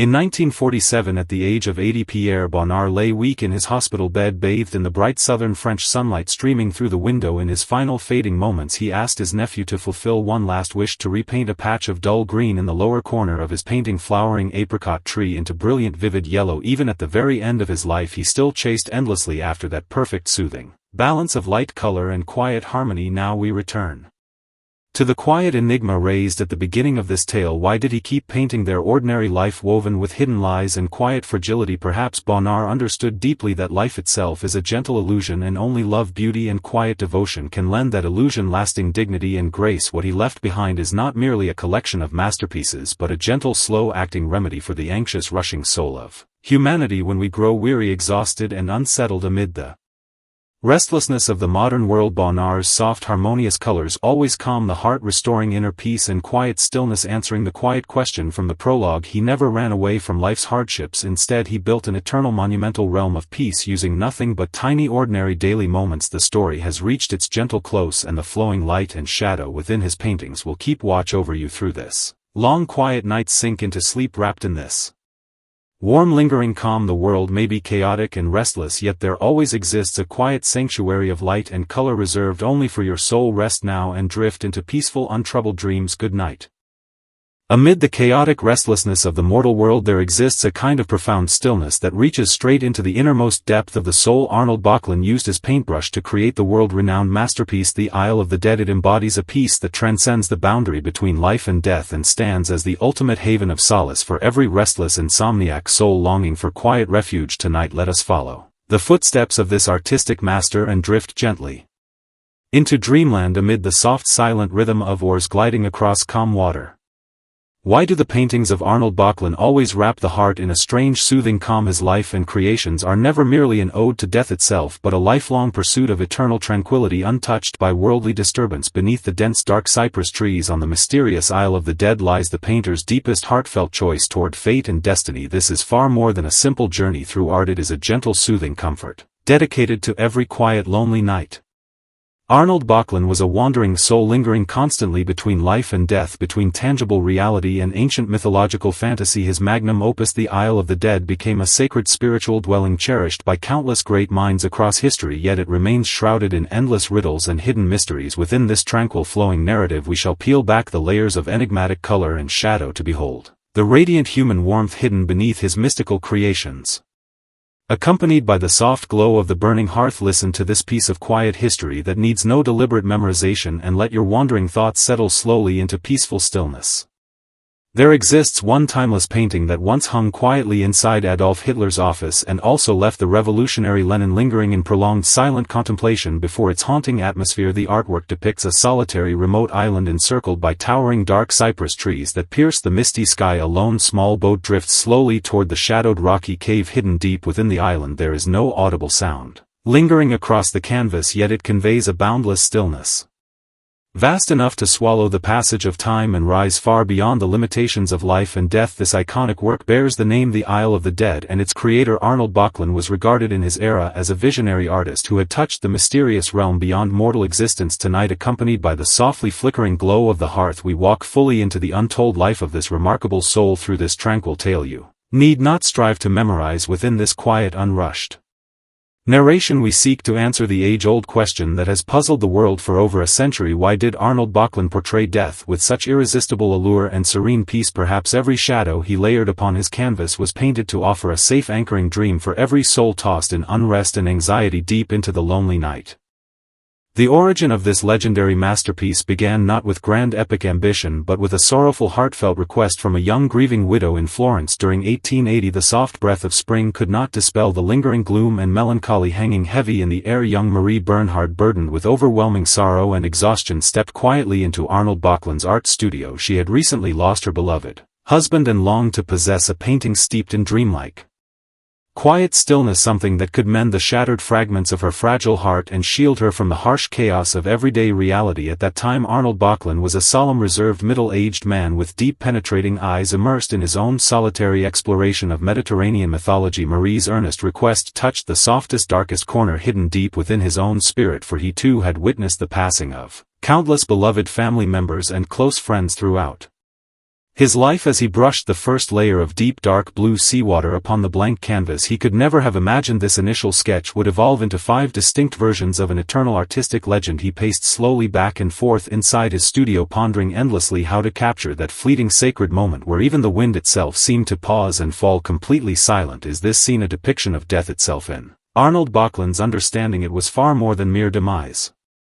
It resembled the profound peaceful rest one finds after completing a long exhausting journey. He began layering delicate textures upon the rocky cliffs of the imagined island, every careful brushstroke deliberately sealing away all the noise, restlessness and trivial chaos of the mortal world beyond the misty shore. To paint and capture such pure transcendent stillness requires not only masterful artistic skill but also the utmost resilience to endure a profound lifelong solitude. Arnold Böcklin's life seemed forever set against the restless, turbulent spiritual rhythm of his age, during an era swept forward rapidly by the Industrial Revolution, where the thunderous roar of machinery drowned out quiet reflection. He chose willingly to retreat deep into the enchanted forests of ancient myth and legend. His canvases were often inhabited by demigods and mythical creatures lingering in quiet contemplation upon desolate shorelines or lurking silently within dense shadowed woodlands. Contemporary critics mocked him as an artist out of step with his time, a whimsical eccentric whose works reeked of decaying mysticism and outdated fantasy. Yet only Böcklin himself understood that this deep fascination with supernatural realms was his quiet refuge, shielding him from the relentless pressure and hardship life continued to heap upon his shoulders. He endured periods of crippling poverty, struggling for long stretches to provide stable shelter and daily comfort for his wife and children. Whenever the weight of worldly hardship grew too heavy to bear, he would pick up his paintbrush and add another tall dark cypress tree to his evolving draft of the Isle of the Dead. In Western cultural symbolism, cypress trees stand for eternal, unchanging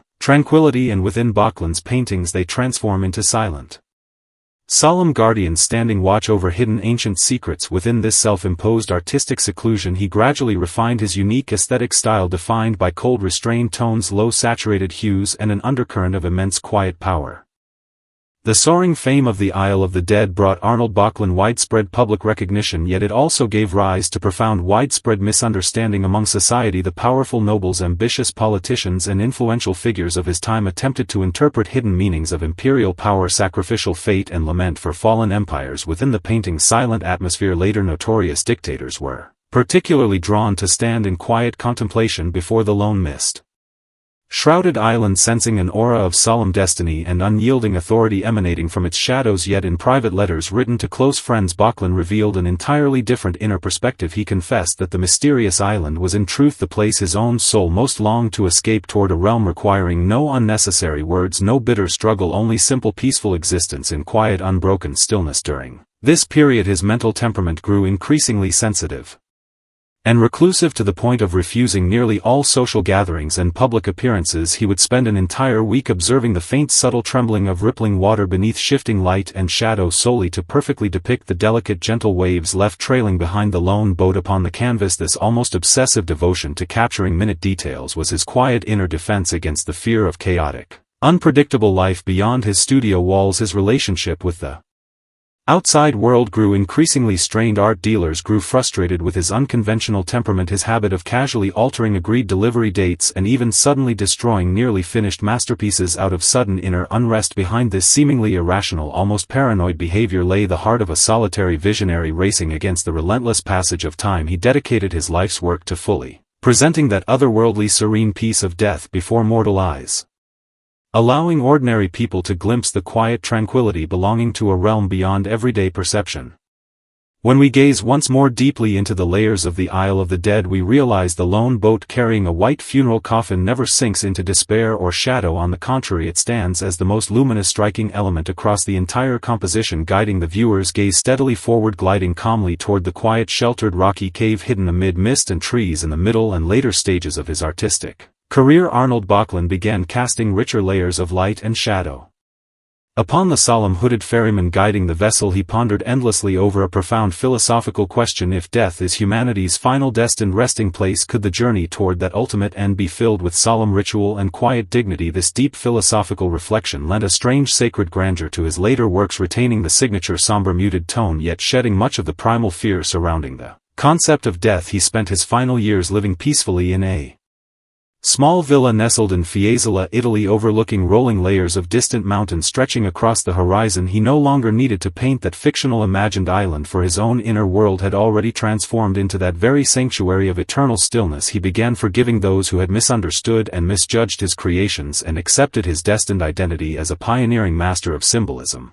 At that moment Europe stood teetering on the brink of devastating war, yet the scenes unfolding upon Böcklin's canvases grew ever more purified. Frozen in perfect unchanging stillness, with his paintbrush he erected the final unbreakable barrier of calm amid a world teetering toward collapse. The true value of an artist lies not merely in reflecting the surface reality of their era, but in offering humanity breathable spiritual sanctuary and quiet imaginary refuge when the outer world crumbles into chaos and unrest.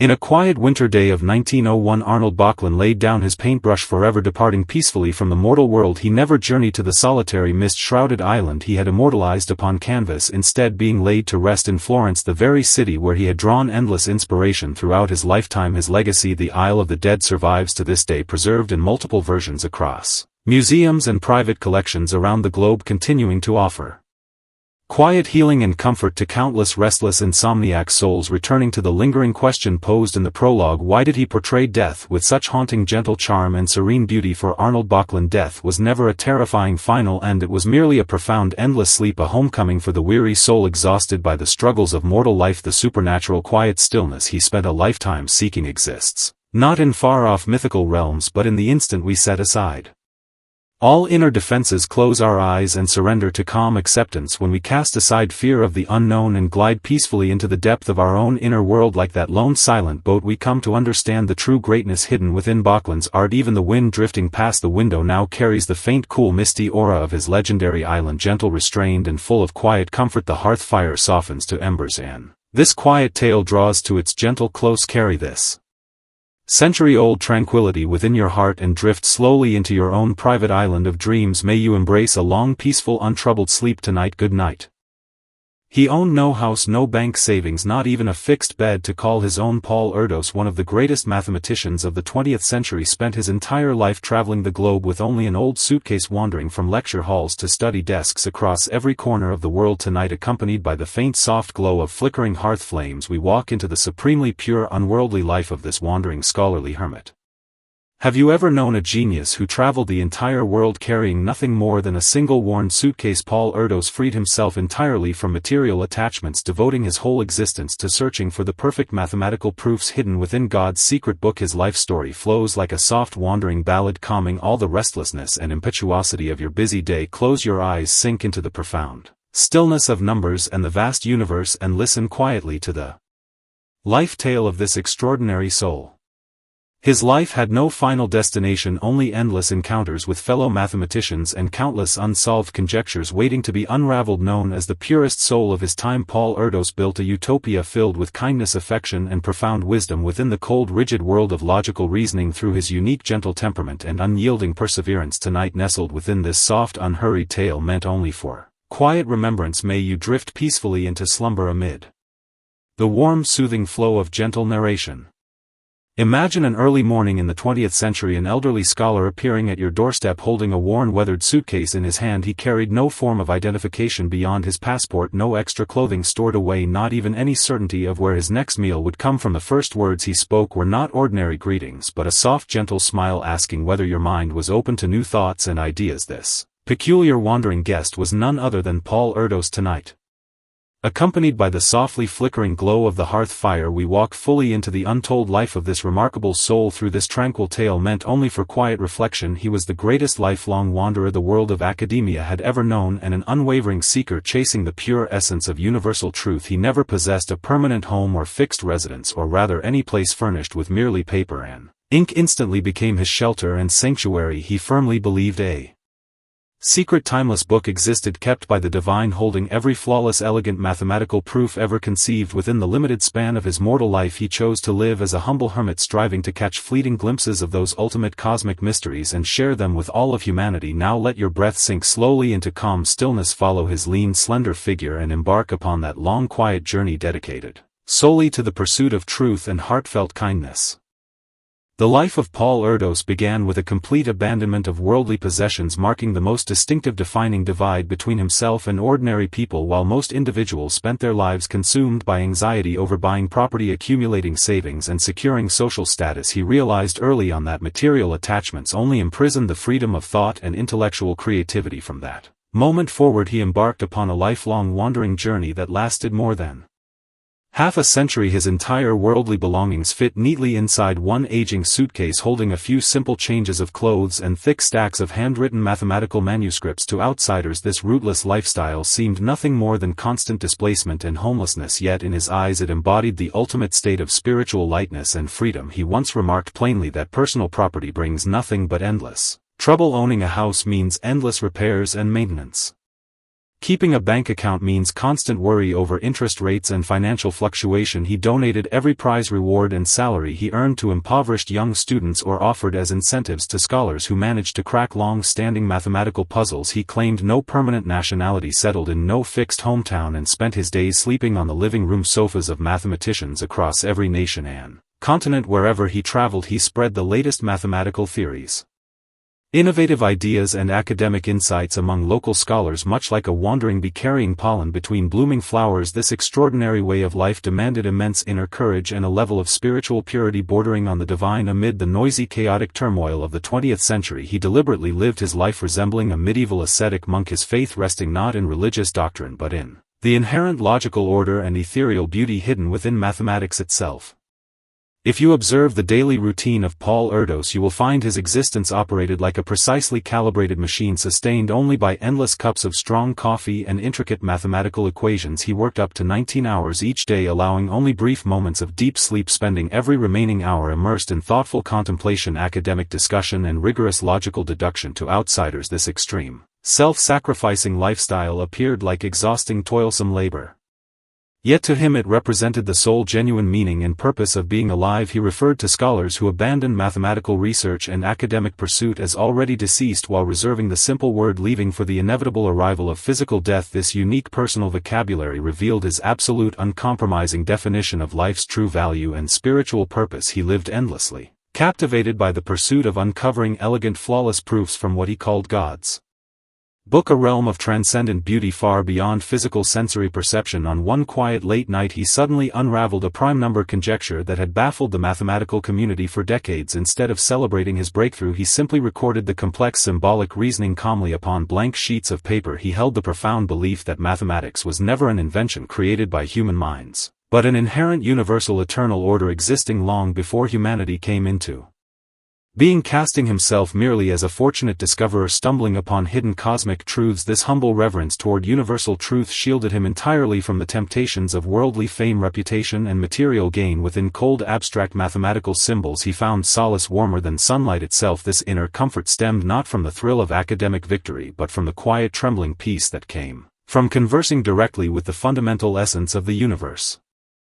Yet this wandering scholarly hermit was never merely a cold, calculating intellectual machine. His entire life overflowed with gentle, heartfelt kindness and sincere compassion toward others. Paul Erdos cherished the simple title SF, a term he created for young children, standing for small freedom. He never married nor fathered children of his own, yet regarded the children of mathematicians worldwide as close, dear friends. He would kneel down casually to play games with young minds, explaining complex logical concepts in the simplest, most accessible language, believing the minds of children remain the purest, most untainted vessels for mathematical intuition and creative thought. His frequency of academic collaboration was unprecedented across the entire history of mathematics, giving rise to the famous concept of the Erdos number, measuring each scholar's academic connection and collaborative distance from him. His willingness to cooperate with others never stemmed from a desire to divide workload or share academic credit, but from pure delight in the brilliant intellectual spark and spiritual connection ignited when two sharp minds collided. In that turbulent, politically divided era, he faced countless misunderstandings, bureaucratic obstacles, and travel restrictions due to his stateless, wandering lifestyle, yet he never complained or harbored bitterness toward the world. He drifted like a gentle, unbound wind, passing through the rigid iron curtains of the Cold War, crossing over high Prejudiced walls dividing academic communities at every household that offered him temporary shelter. He left behind warm laughter, endless inspiring conversations, and countless mathematical formulas scribbled casually on paper napkins. This boundless universal love for humanity sustained his slender frail figure, allowing him to travel endlessly across the globe without a permanent home. His kindness remained quiet and unassuming, yet burned steadily like a warm hearth fire, comforting countless like-minded wandering scholars enduring the cold loneliness of academic winters across generations. Paul Erdős's final departure from the mortal world carried the same innate poetic destiny that defined his entire wandering life. It unfolded at a mathematics conference held in Warsaw in 1996. Already 83 years old, he remained deeply absorbed in discussing complex problems within combinatorial mathematics. One moment he spoke enthusiastically, proposing brand new bold conjectures and innovative lines of reasoning. The next his heart stopped beating peacefully. He passed away. Without prolonged illness, without gradual physical decline, without losing his dignity to old age, departing quietly while still climbing the final steps in his lifelong pursuit of universal truth, gently setting down the old suitcase that had accompanied him across decades, returning to the puzzle of his lifelong wandering. Why could he maintain such remarkable spiritual lightness and detachment from material desire? The answer lay in the simple truth that he had long already found his eternal true home dwelling within the pages of God's hidden mathematical book. When material possessions are stripped down to the barest minimum, the inner soul expands infinitely boundless. He left behind more than 1,500 academic papers and countless unsolved conjectures that continue to inspire, enlighten, and challenge mathematicians generation after generation. His life proved that a person could live in extreme worldly poverty, yet possess boundless spiritual wealth, could exist in lifelong physical solitude, yet be surrounded by universal admiration, affection, and respect. His way of life offers the most healing, comforting answer to everyone feeling weary, lost, and overwhelmed within the complexities of modern existence. His journey teaches us that with unwavering inner faith and clear life purpose, wandering endlessly across the world feels no different from strolling leisurely within the peaceful garden of one's own heart. Now that extraordinary wandering journey spanning more than half a century has peacefully reached its quiet end, Paul Erdős has departed from this mortal world, yet his symbolic invisible suitcase still waits patiently upon the platform of history, filled with unfinished mathematical proofs, elegant equations, and timeless poetic wisdom of the universe, reflecting upon the mystery of God's secret book. Perhaps it was never literally written by divine hands, but gradually compiled, polished, and enriched by pure passionate souls like Erdős, dedicating their entire lives to the pursuit of truth. Tonight, as we lie nestled in warm comfortable beds, free from worries of trivial daily affairs and material scarcity, allow yourself to set down part of the heavy burdens weighing upon your heart, retaining only a gentle spark of curiosity toward beauty, truth, and wonder. Let your breathing grow deep, slow, and steady, allowing all tangled logical anxieties and worldly restlessness to melt away gradually into the pure timeless beauty of mathematics. Let the soft footsteps of this wandering scholarly hermit transform into the gentlest soothing accompaniment, guiding you into quiet dreams. Good night, Paul Erdős, and may you enjoy a peaceful, undisturbed night of tranquil rest. The true greatness of certain exceptional minds only rises to eternal reverence among later generations long after their stars have faded from the mortal sky. Alan Turing confronted the bigotry and ignorance of his era with ingenious machines within the quiet grounds of Bletchley Park, yet in his declining years he was cruelly pushed into desolate abyss by the very society he had saved and protected. Tonight, accompanied by the faint soft glow of flickering flames, we walk into the genuine, untold life of this lonely, peerless genius. Have you ever pondered the hidden meaning behind that famous half-bitten apple? It is far more than merely a modern corporate symbol. It stands as Turing's final silent resignation, the quietest, most dignified act of rebellion against an unfair, prejudiced age. From the supreme peak of logical innovation to his solitary, profound exploration of biological morphology, his soul remained forever pure, clear, and untainted by worldly malice. Close your eyes and drift back to the mist-shrouded afternoons of Old England and listen quietly to this sorrowful, unforgettable chapter hidden in the dust of history. If the entire world could be regarded as one vast operating computational system, Alan Turing was the visionary mind who wrote its foundational underlying code, yet his whole life was woven with lingering bitterness, gentle tenderness, and unspeakable sorrow that could never be explained or resolved by cold algorithms. Even amid the relentless persecution and humiliation of his later life, he still knelt quietly to observe the delicate spiral patterns of sunflowers, seeking harmony and solace within the quiet order of nature. Tonight, nestled within this gentle, unhurried tale meant only for quiet reflection, may you fall peacefully asleep amid the lasting echo of eternal truth and unyielding wisdom.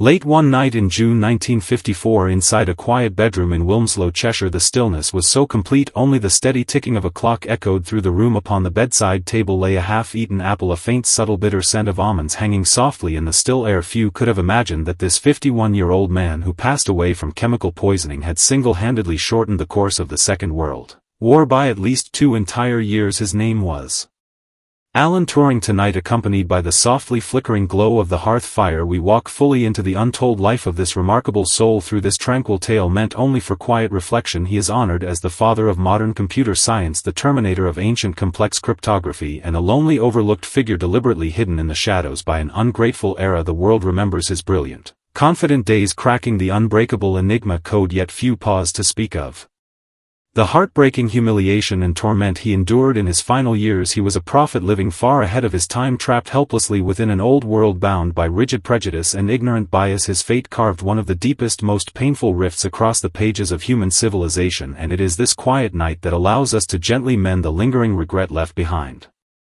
The irreversible crack splitting open Turing's fate did not originate within a laboratory or academic debate. It was brutally exposed during an ordinary police investigation into a simple household burglary in 1952. The cold, rigid machinery of British law held no warmth or compassion for human feeling. Turing was branded a criminal solely for speaking honestly about his innermost emotional identity. The society of that time cared nothing for the millions of lives he had saved, nor the boundless progress he had gifted to human civilization. It cared only whether he conformed to narrow, outdated moral standards. In that cold, sterile courtroom, Turing sat upright and composed, his gaze remaining clear and calm, yet filled with quiet confusion. He could never understand why love itself could be labeled an unforgivable crime within the very nation he had fought so hard to defend and protect. The judge offered him only 2 harsh choices: imprisonment behind bars or submitting to a year-long course of devastating chemical castration therapy. Determined to continue his academic research and quiet work at his desk, Turing reluctantly chose the latter. This cruel medical treatment tormented his physical body relentlessly while acting as a slow spiritual torment designed to strip away his human dignity and suppress his innermost nature. Artificial hormones altered his physical appearance, shattered his robust physique once suited to long-distance running, and drained his natural vitality bit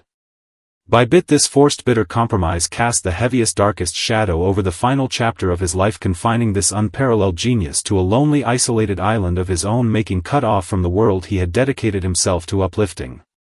After being stripped of all access to government classified research and confidential military projects, Turing never surrendered to despair or self-ruin, instead turning his curious, thoughtful gaze toward the hidden, profound mysteries of nature itself. These final years became the loneliest yet most poetically meaningful period of his life, devoted entirely to his pioneering research into biological morphology. Inside his small Manchester apartment, he filled every corner with sunflowers, pine cones, and daisies, striving to decode the hidden mathematical rules governing the growth and formation of all living things. He would sit quietly beneath the soft glow of the setting sun, staring intently at the intricate spiral patterns etched across sunflower heads, as if searching for a universal master code that could explain all the pain, complexity, and quiet order of mortal existence. He wondered endlessly why the number of flower petals always followed the precise sequence of Fibonacci numbers, and why all life unfolded into such perfectly structured yet endlessly complex natural forms. This line of research drew little attention or understanding from the academic world during his lifetime, even dismissed by many colleagues as fanciful delusions of a fallen, neglected genius. Yet in Turing's heart this quiet pursuit became his personal path toward emotional healing. After enduring brutal persecution and spiritual damage, faced with a harsh, aggressive society filled with judgment and rejection, the silent, unyielding power of nature's steady growth became his only source of comfort, peace, and inner refuge. He still maintained his daily habit of long-distance running, wandering the quiet streets and countryside paths of Manchester each early morning, his sweat falling softly onto the quiet earth, a solitary figure still striving relentlessly to touch the eternal truth hidden beneath the chaos of mortal life amid overwhelming personal suffering. Turing's profound loneliness stemmed not only from external exclusion, social rejection, and public judgment, but also from the vast intellectual gap that placed his thinking far beyond the comprehension of his own era. As early as his days working in secrecy at Bletchley Park, he pondered questions that bordered on philosophical and theological depth, exploring whether mechanical machines could ever possess genuine, independent thought. He once reasoned that if a machine's behavior could perfectly mimic human intelligence so seamlessly that observers could not distinguish man from machine, then that machine must be regarded as truly intelligent. This relentless pursuit of defining and understanding artificial intelligence was in essence his quiet way of confronting his own isolation. He longed to create a rational, logical companion capable of understanding his complex thoughts and silent reasoning. In his later, solitary years he often whispered quietly to the early primitive computer prototypes he had designed late into the night, the flickering glow of circuit boards and electronic lights resembling the most beautiful distant stars shining only for him. He had navigated the chaos of brutal global war, commanded intricate arrays of logical code and unraveled impenetrable military ciphers, yet remained helpless and awkward when facing the subtle, complicated nuances of human emotion and social interaction. This innate simplicity, purity and straightforwardness typical of great geniuses set him forever apart from those around him, and after his cruel trial and public persecution this sense of alienation deepened into full-blown social fear. He avoided direct eye contact with others, dreading seeing judgmental pity hidden within their stares. He began living his life as if he were a precise algorithm, striving to cast aside all emotional disturbance, trivial worldly noise and personal vulnerability, leaving only the pure, unclouded pursuit of truth. Yet human souls can never function like cold electronic circuits. Damaged hardware may be repaired and restored, but a spirit burned, wounded and scarred by cruel prejudice can only sink into prolonged quiet desolation with no hope of mending. Let us return to the quiet symbolism of that half-eaten apple. To many it stands as Turing's final heartfelt tribute to the fairy tale of Snow White, a story he loved deeply, often humming its magical incantations quietly even amid breaks in his experimental work. Yet from the logical, precise perspective of a lifelong mathematician and logician, this final act reads more like a carefully calculated, dignified farewell to a world that had abandoned him, unwilling to let his mother believe he had chosen voluntary suicide. He arranged the scene to resemble an accidental laboratory incident, while leaving the half-bitten apple as a subtle, silent hint of the truth. It was a quiet, misty morning, sunlight filtering gently through the gaps in his curtains, falling softly upon his calm, relaxed profile. He departed peacefully, without complaint, without anger, without lingering sorrow, as if completing a complex calculation decades in the making before gently pressing the permanent stop button. The brilliant mind that had decoded Hitler's most secret military communications and altered the fate of the modern world was finally freed forever from earthly confinement, pain, humiliation and loneliness. Neighbors only remembered the thin, quiet man who occasionally rode his bicycle past their homes, never knowing that within that humble, ordinary lodging the entire course of human civilization had been pushed forward by immeasurable leaps. His life began with innocent, curious wonder and ended amid narrow-minded prejudice, yet he left behind an invaluable, irrepayable gift destined to benefit humanity for all eternity. As our story draws to a gentle close, the lingering regret and sorrow that once pricked at the heart gradually fade away with the soft night breeze. Turing's legacy extends far beyond the personal computers on our desks and mobile phones in our hands. He gifted humanity an unshakable, profound faith in the power of reason, logic and relentless curiosity. He finally received a royal pardon in 2013, a belated apology, more than half a century overdue, for the injustice he endured, returning to the quiet mystery of the half-eaten apple posed at the start of our tale. It remains the gentlest, most dignified farewell a misunderstood genius offered to an ungrateful world. In his darkest hour he chose not to wage endless, bitter rebellion against prejudice, but to seek lasting peace within the quiet embrace of eternal truth. Today the mathematical sequences hidden within sunflower spirals still pulse steadily throughout every corner of nature. The city lights he helped illuminate still twinkle brightly across the night sky. The warm glow of tonight's hearth fire is fading slowly. Let us bid quiet farewell to this lonely, devoted guardian of modern thought. Amid this gentle, unhurried story, allow your breathing to lengthen, steady and calm, releasing all worldly injustice, exhaustion and inner weariness to vanish away with one quiet wish for rest. Close your eyes and may you find your own peaceful, tranquil dreams within the clear, unwavering logic and gentle wisdom that defined Alan Turing's soul. Good night, Alan Turing, and may you rest in peaceful, undisturbed dreams this night. In the year 1832 in Paris, a young man of barely 20 years old collapsed upon the grass of a duel ground. Évariste Galois, a genius whose lifetime had never gained proper recognition from the world, etched the first spark of group theory into the course of human civilization on that desperate night before his passing. Tonight, beneath the serene, soft glow of moonlight, let us listen to this timeless tale woven around extraordinary genius, passionate fervor and haunting tragedy. If you knew you had only 10 hours left to live, how would you choose to spend your final moments? Évariste Galois chose to sit beneath the flickering unstable flame of a candle, writing frantically lines of complex mathematical equations that no one in his era could comprehend. He was labeled a rebel, expelled from school, confined as a prisoner within jail cells, yet he blazed across the history of mathematics like the most brilliant, fleeting shooting star. Close your eyes and journey back to that simple, humble chamber. Feel the final trembling of a soul standing at the edge of life and death.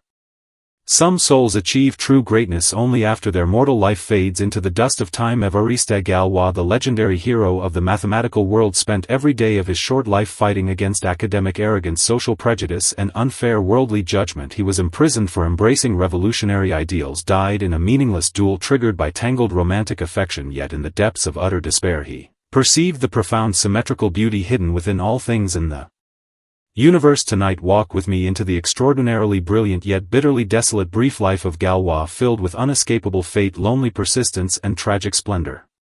Picture the midnight hour in Paris on the 29th of May 1832. Outside the narrow chamber the whole city simmered with unrest on the eve of revolution, while inside only a single candle burned low and neared its end. A 20-year-old young man sat before a rickety, shaky table, his eyes blazing with a fire mixed with despair, stubbornness, and desperate resolve. He knew clearly that when the first ray of morning sunlight touched the meadows on the outskirts of Paris he would step into a duel he was destined to lose, a single lead bullet poised to end his youthful, fragile life. Évariste Galois, mocked and dismissed as a reckless madman by the authoritative mathematicians of his time, raced against the ticking clock of death with every remaining breath. Tonight, accompanied by the softly flickering glow of the hearth fire, we walk fully into the untold life of this remarkable soul through this tranquil tale meant only for quiet reflection. Scrawled hastily on the margins of his manuscript were the haunting words, "I have no more time left," a line that remains one of the most heartbreaking footnotes in the entire history of science. No one could have imagined that this impetuous young man, who perished in a foolish duel over love alone, laid the foundational framework of group theory. Deep into the darkness of that lonely night, a system of thought capable of deconstructing the symmetrical laws governing the entire universe. His whole life stands as the ultimate tragedy of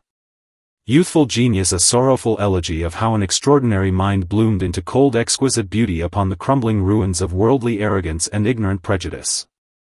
The first bitter crack splitting open his fate came not from the fatal bullet that ended his life, but from the cold, condescending arrogance entrenched within the academic circle. Back in 1829, Augustin Louis Cauchy, the towering mathematical giant of that age, received Galois' research paper offering a solution to quintic equations, a discovery powerful enough to overturn the established foundations of mathematics. Yet this groundbreaking manuscript, filled with revolutionary insight, was casually misplaced and forgotten by Cauchy. To Galois, those stacked pages of handwritten notes were far more than mere paper and ink. They were his only chance to prove his existence, his talent, and his worth to an indifferent, unyielding world. Soon afterward, the father he loved and respected deeply fell victim to vicious slander, political frame-up, and relentless persecution by rivals. Consumed by despair, he took his own life. This devastating loss became the final crushing blow, breaking the delicate mental balance of this sensitive, passionate teenage boy. Galois grew increasingly extreme, irritable, and consumed by anger. He began wearing the tattered military uniform representing Republican ideals, shouting revolutionary slogans openly on Parisian streets, and even raising a dagger at a royal banquet to challenge the authority of the king himself. He applied twice for admission to the prestigious École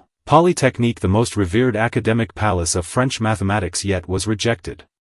Both times his mind raced far too swiftly for the mediocre, rigid examiners, unable to comprehend his leap of logic. Legend even tells that in a fit of rage he hurled an eraser straight at the arrogant, patronizing examiner. The world slammed every door shut firmly in his face, not only the gates of academic opportunity but also the basic human respect every ordinary soul deserves. In those lonely years, Galois was engulfed by the overwhelming loneliness of being abandoned by his own era. He came to understand painfully that this world had no place for truth that marched far ahead of its time. He retreated deeper into his own inner world, seeking solace only amid abstract mathematical symbols. Confined within dim, cramped chambers and the cold, desolate walls of prison cells, he was like a wounded young lion roaring low within the narrow, winding alleys of Paris. Yet no one paused to listen to his grief, his anger, or his profound insight.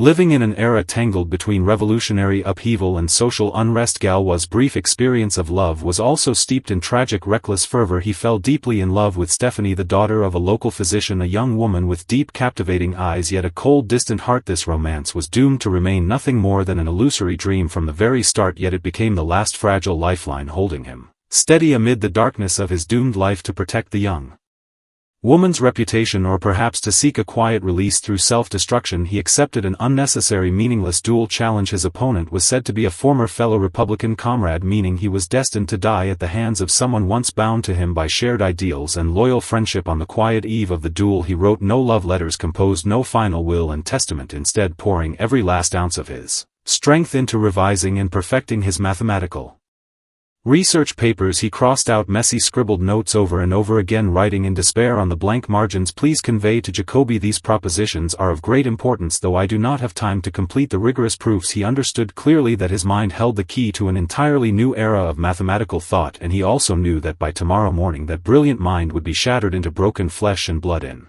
those final quiet hours mathematics was no longer cold logical calculation. It became his ultimate weapon against death, against existential emptiness, and against the unfair cruelty of the world. He was not merely solving complex equations, he was constructing a perfect symmetrical eternal realm with abstract symbols, a spiritual sanctuary to retaliate against the ugliness, chaos, and fleeting imperfection of mortal reality. Early morning on the 30th of May 1832, mist hung thin and pale over the outskirts of Paris. Galois stood calmly upon the green meadow as his opponent raised a gun, aiming straight for his chest. No miracle intervened. The gunshot rang out and he collapsed into a pool of blood, lying unattended until a passing farmer discovered his wounded body, rushing him urgently to Cochin Hospital. Lying weak on his deathbed, he spoke his final words to his younger brother Alfred: "Do not cry, my brother, I need all my courage to die at 20." The line echoed softly through the quiet hospital ward, carrying a profound weariness and unyielding resolve far beyond his youthful age. For 14 long years after his death his precious research papers lay gathering dust amid forgotten academic manuscripts, overlooked and ignored, until the mathematician Joseph Leville finally deciphered those cryptic, almost incomprehensible symbols. Filled with revolutionary wisdom, Leville wrote in his diary, "With overwhelming awe I have discovered an extremely pure, extraordinary truth born from the mind of a misunderstood genius once labeled mad. Only then did the academic world awaken to the staggering truth. This young man who died at 20 had pierced through the 1,000-year thick fog clouding algebra, single-handedly pioneering the path of modern mathematical development. The group theory, deduced and established by Galois later, became the indispensable cornerstone of modern physics, chemistry, and even computer science. The symmetrical principles at the core of quantum mechanics could never have taken shape without his groundbreaking reasoning. He was Prometheus stealing the sacred fire of cosmic symmetry from the realm of divinity, only to have his youthful heart torn apart and consumed by the vultures of fate upon the lofty mountains of adversity. Our tale circles back to that quiet Paris midnight filled with the scent of ink and quiet sweat. Galois could not outrun the inevitable arrival of death, yet he surpassed mediocrity, broke free from prejudice, and transcended the limits of mortal time. With merely 20 short years of life he revealed to the world how brilliantly a human soul could shine when pushed to the extreme edge of pressure, misunderstanding, and despair. Returning to the question we pondered at the very beginning, why do we remember such an impetuous, passionate, misunderstood young man with such gentle reverence? Perhaps deep within every human heart lies a moment of quiet loneliness, being misjudged, excluded, and marginalized, yet still clinging to the bold desire to change the world and uphold inner truth. Galois stands like an unbroken mirror, reflecting the most heroic, poignant essence of every idealistic soul. The glow of tonight's hearth fades slowly toward its end. May the stirring, echoing fate of Galois flow into your dreams as steady, peaceful rhythm within the boundless mathematical paradise of infinity and perfect symmetry. He has surely found the everlasting peace he never possessed in his mortal life. Close your eyes, let intricate equations fade into soft darkness, allow the mist of old Paris to drift gently away, release all trivial worries, restless thoughts, and unspoken sorrows, drift into calm, undisturbed slumber. Good night, and may your dreams be filled with gentle tranquility and timeless wisdom. The true greatness of certain minds can only be recognized at the far edge of human reason. Kurt Gödel toppled the grand towering edifice of the mathematical world at the young age of 25, yet in his later years he sank deep into the mire of paranoid delusion, imprisoning himself in endless fear of poisoned food. Tonight, accompanied by the faint warm glow of flickering flames, we step into the lonely, profound inner world of this peerless genius. If the ultimate pursuit of pure reason inevitably leads to the brink of madness, then the life of Kurt Gödel stands as the most perfect proof of this haunting truth. He became Albert Einstein's most trusted companion for quiet conversation in their later years, yet could never break free from the heavy inner shadows lingering deep within his soul. He proved beyond doubt that certain eternal truths can never be fully proven by logical deduction, just as he could never prove to his own mind that the world around him was ever truly safe. Close your eyes, drift back to the quiet twilight hours of Princeton and listen to this timeless tale woven around supreme wisdom and the hidden price every genius must pay. At the blurred boundary where mathematics and philosophy intertwines lives a quiet recluse named Kurt Gödel. His entire life unfolded as a long relentless spiritual quest and a tragic lifelong struggle against the illusion of absolute certainty. While all scholars and thinkers chased the perfect wholeness of logical systems, he alone pointed out the unavoidable cracks and flaws hidden within the foundation of rational thought. Tonight, nestled within this gentle unhurried story meant only for quiet reflection, may you drift peacefully into slumber amid the lingering echo of eternal truth.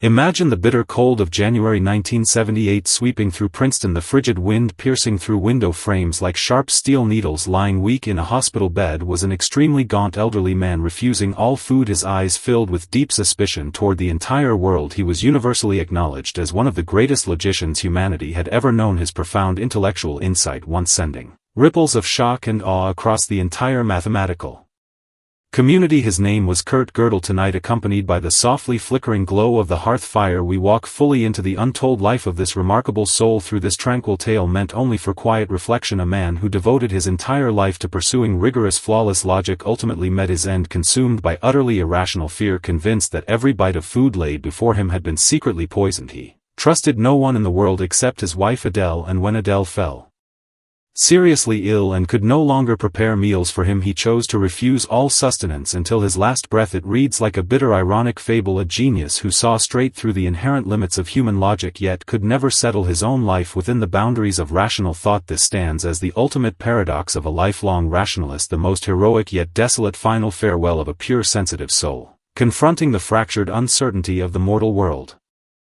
Our story begins not with the despair of his final hospital days but with the seismic shock that rippled through academic circles in Vienna in 1931. At merely 25 years old, Kurt Gödel unleashed an intellectual shockwave upon the world, introducing his groundbreaking incompleteness theorems. Before this revolutionary revelation, mathematicians had clung firmly to the unshakable belief that if logical reasoning reached perfect flawless perfection, humanity could explain, decipher, and prove every single truth governing the universe. Yet Gödel laid out an unyielding, cold logical truth for all to see. Within any sufficiently complex logical system there will always exist propositions that hold genuine truth yet can never be proven valid using only the internal rules of that very system. This profound conclusion meant permanent unbridgeable cracks would always remain upon the high walls of human reason, certain eternal truths destined only to be felt and perceived rather than deduced and proven by rational logic. Back then Gödel appeared thin, pale and frail, wearing a pair of thick round spectacles, looking no older than an inexperienced student still new to academic life. Yet behind the lenses his sharp discerning eyes had already pierced through the grand illusions cherished by the scholars of his era. He was never merely solving isolated mathematical puzzles, he was deconstructing humanity's arrogant, blind worship of absolute certainty and perfect logical completeness. This discovery catapulted him to instant academic fame yet quietly planted a hidden seed of deep unease within his heart. If every logical system is inherently incomplete, if reason can never fully validate itself, then what place in this chaotic, uncertain world could ever truly offer safety, stability and absolute certainty?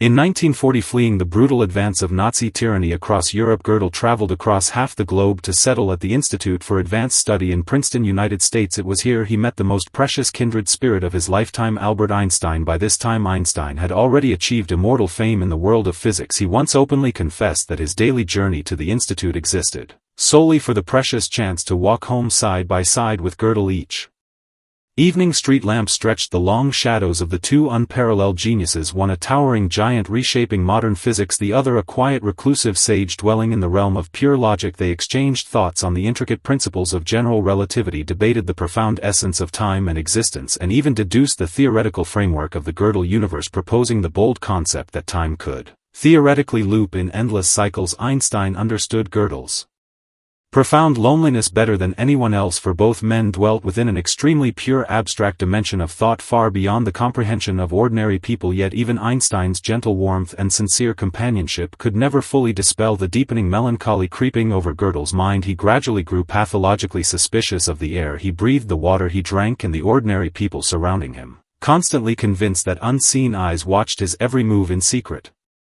He kept the curtains tightly drawn shut in his institute office, dreading that cold wind might bring not merely physical cold or illness but unseen curses and hidden malice. He lived entirely immersed in the abstract world of geometric formulas, logical axioms and pure eternal truths, displaying an almost hypersensitive rejection toward the mortal world filled with trivial dust, hidden lies and moral imperfection.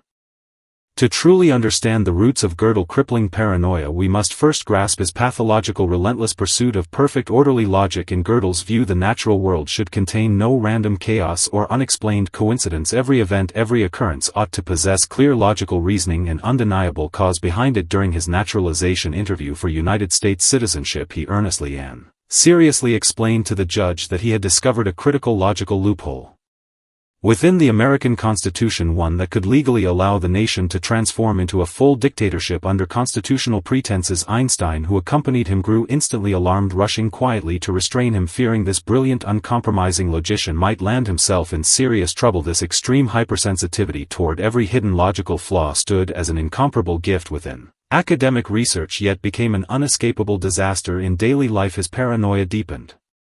He began to doubt every meal placed before him, trapped in the haunting belief that within this inherently incomplete, uncertain world any small unknown link in daily life could hide poison and ill intent. This heavy psychological oppression grew far more unmanageable after Einstein's passing. Losing the only spiritual pillar who truly understood him in the human world, Gödel retreated entirely into the small safe fortress built for him by his wife Adele. 6 years older than Gödel, once a professional dancer, Adele offered the logical genius the most down-to-earth, sincere warmth and protective shelter he had ever known. He would only eat meals prepared solely by Adele, only felt safe when she assured him no hidden danger lingered in the food she served. She became his final fragile lifeline, connecting him to the ordinary reality of the world. Yet fate reveals its cruelest cruelty by inevitably cutting away that last fragile lifeline. In his later years, Adele's health steadily declined until she suffered a severe stroke and was confined to hospital, unable to return home to prepare his daily meals any longer. The moment the familiar safe meals he relied on vanished completely, Gödel's world sank into utter darkness. He stared at the food brought by doctors and nurses, seeing not ordinary nourishment but bowls of deadly poison simmering silently before him. He had no true desire to end his own life. He simply could not convince his rigid logical mind to accept the uncertain external world, forever haunted by the possibility of hidden poison. In his final months his body wasted away until he weighed barely 60 pounds, reduced to a thin, frail shell like dried paper caught in the wind. He continued filling his notebooks with intricate logical deductions, philosophical reflections and proofs exploring the existence of God. Even as his physical form withered away little by little, it remains a heart-wrenching display of unyielding persistence. He chose death rather than compromising the pure, uncompromising logic of his soul, surrendering never to the uncertainties and hidden risks of mortal reality. On the 14th of January 1978, Kurt Gödel passed away quietly in a Princeton hospital, his official cause of death recorded as malnutrition and voluntary starvation induced by severe personality disorder. The great mind who deduced the fundamental incompleteness governing the entire universe ultimately completed a perfect logical closed loop of self-destruction with his own fragile life. Our tale circles back to that cold, still afternoon in Princeton, all worldly noise fading into quiet calm. Kurt Gödel departed from this world, yet the profound theorems he left behind stand as two eternal lighthouses shining steadily through the fog of human intellectual progress. The core question he raised, whether human reason possesses inherent uncrossable boundaries, still haunts every seeking mind chasing ultimate truth. Deep into the quiet night he gifted humanity a precious lesson in humility, reminding us that even the most brilliant intellectual minds can never fully unravel or explain every hidden meaning of human life and existence. Perhaps within the boundless dimension of the Gödel universe, beyond the limits of mortal time, he now walks hand in hand with Adele, enjoying warm, safe bowls of simple soup, free forever from the fear of logical flaws, hidden danger and endless uncertainty. The warm glow of tonight hearth fire is fading gently. May the lingering echo of Gödel pursuit for truth and lonely perseverance settle into the quietest, most peaceful melody within your dreams. In that distant realm beyond logical proof and rational deduction, all fear fades away, every doubt finds its long-awaited answer. Close your eyes, let the gentle softness of the night wrap around you, allowing your thoughts to drift toward the distant stars. Good night, Kurt Gödel, and may you rest in serene, profound, peaceful dreams tonight. Within the sacred temple of mathematics, one name was once regarded as a dreadful curse. George Cantor unraveled the hidden secrets of infinity through pure intuitive insight, yet spent the darkest years of his life enduring deliberate exclusion from academic authorities and the gradual collapse of his own mental spirit. Tonight, accompanied by the soft dim glow of candlelight, let us listen to the fateful life melody of this tragic misunderstood genius.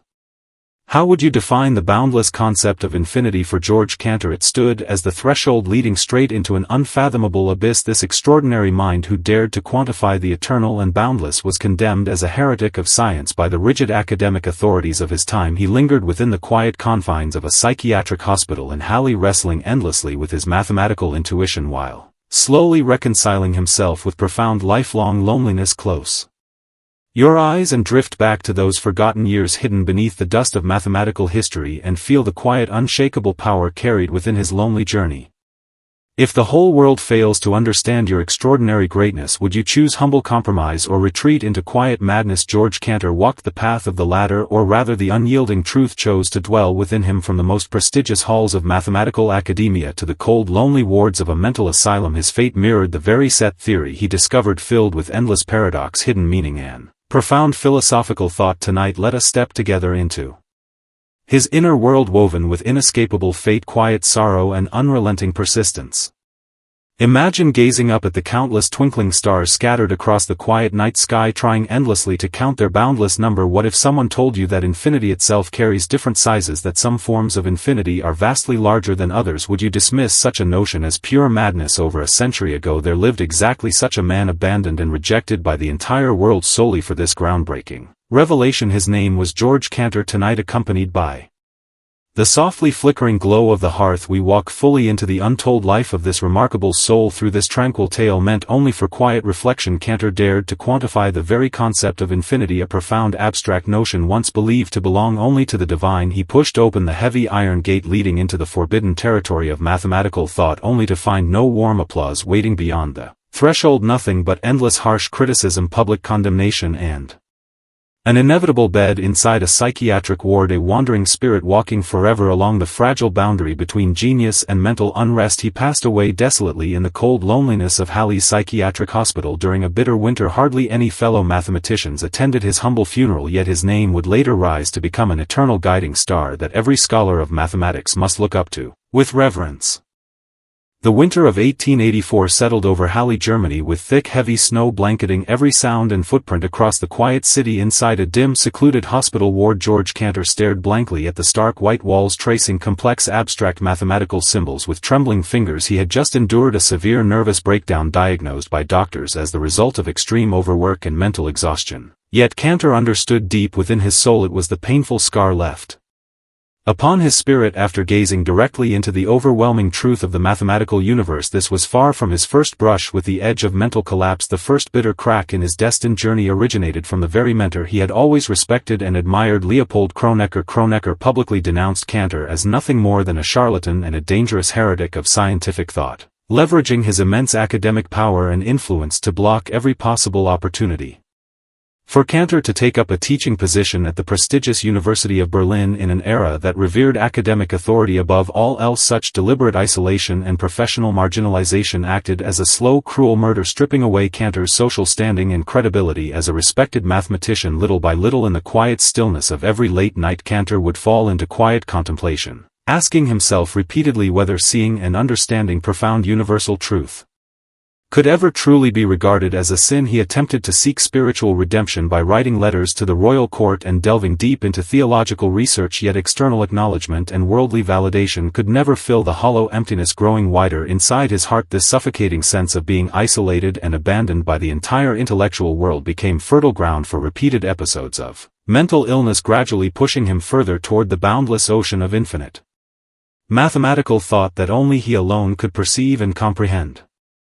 To truly understand Cantor's pain and persistence, we must journey back to his youthful years to witness the moment when his spirit burned bright with unyielding ambition and intellectual passion. In those early days he bore no heavy beard, his eyes shining with insatiable curiosity and hunger for universal truth. Wandering along the peaceful shores of Lake Zurich while reconstructing the entire logical framework of the universe, within his restless mind he made an astonishing groundbreaking Discovery: if we place all natural numbers into one infinite set and all real numbers into another, the set of real numbers holds far greater density and boundless scope than the set of natural numbers. This conclusion sent a chill of disbelief through every mathematician of his generation, for it challenged the intuitive understanding humanity had held for thousands of generations. People had always believed infinity was simply infinity without distinction of size, magnitude, or boundary, yet Cantor wrote candidly in a letter to a close friend, "I have seen this profound truth, yet I can barely bring myself to believe it." This overwhelming sense of being far ahead of his time and utterly alone in his insight defined the underlying tone of his entire life. From that moment onward, driven to protect and defend his revolutionary discovery, he grew increasingly obsessive and withdrawn, sleeping only a few short hours each day,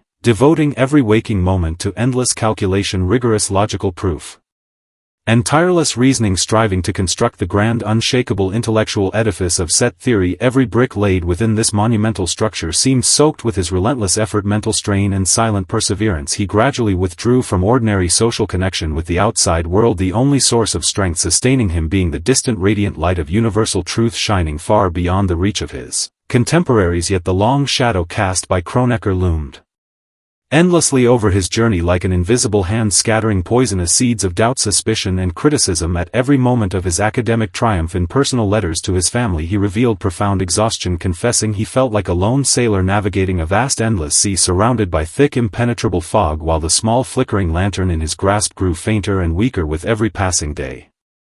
In his later years, Cantor's life descended into quiet monotony and painful fragmentation. He became a frequent resident of psychiatric institutions, the gray cold walls and iron-barred windows of the asylum forming the constant backdrop of his final 2 decades of life. At times he would sink into perfect stillness, staring silently at fallen leaves drifting past the window, his mind undoubtedly still immersed in deducing and refining his unfinished continuum hypothesis long after his groundbreaking work was dismissed and ridiculed. During his prime, the global mathematical community finally began to recognize the immense greatness and eternal value of his theories. The legendary mathematician David Hilbert even proclaimed resolutely, "No one shall expel us from the paradise that Cantor has created for us." Yet bitter irony lingered in this long-delayed recognition by the academic world. By the time mathematicians finally prepared to honor and celebrate his achievements, Cantor had already faded into old age, too worn and mentally frail to recognize those who had once attacked, mocked, and rejected him. He even began to doubt his own existence, questioning whether the abstract mathematical symbols and profound theories that had consumed his life were merely a cruel joke crafted by divine will. During one brief period of mental clarity, he returned to his family home only to face the devastating loss of his young son, whose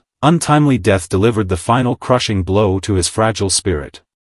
He lost all ability to communicate coherently with the real world, pouring every ounce of his remaining energy into researching the true identity of William Shakespeare, this solitary intellectual pursuit becoming his only refuge to escape the endless pain and torment brought by mathematical controversy and lifelong isolation. The immense psychological gap of falling from the pinnacle of academic genius into quiet obscurity and sorrow never filled him with bitter rage, instead settling over him with a quiet, almost divine sense of compassion and numb resignation. He ceased arguing with critics, ceased striving for worldly acknowledgement, simply waiting in calm stillness for the ultimate infinite eternity to come and carry him away peacefully.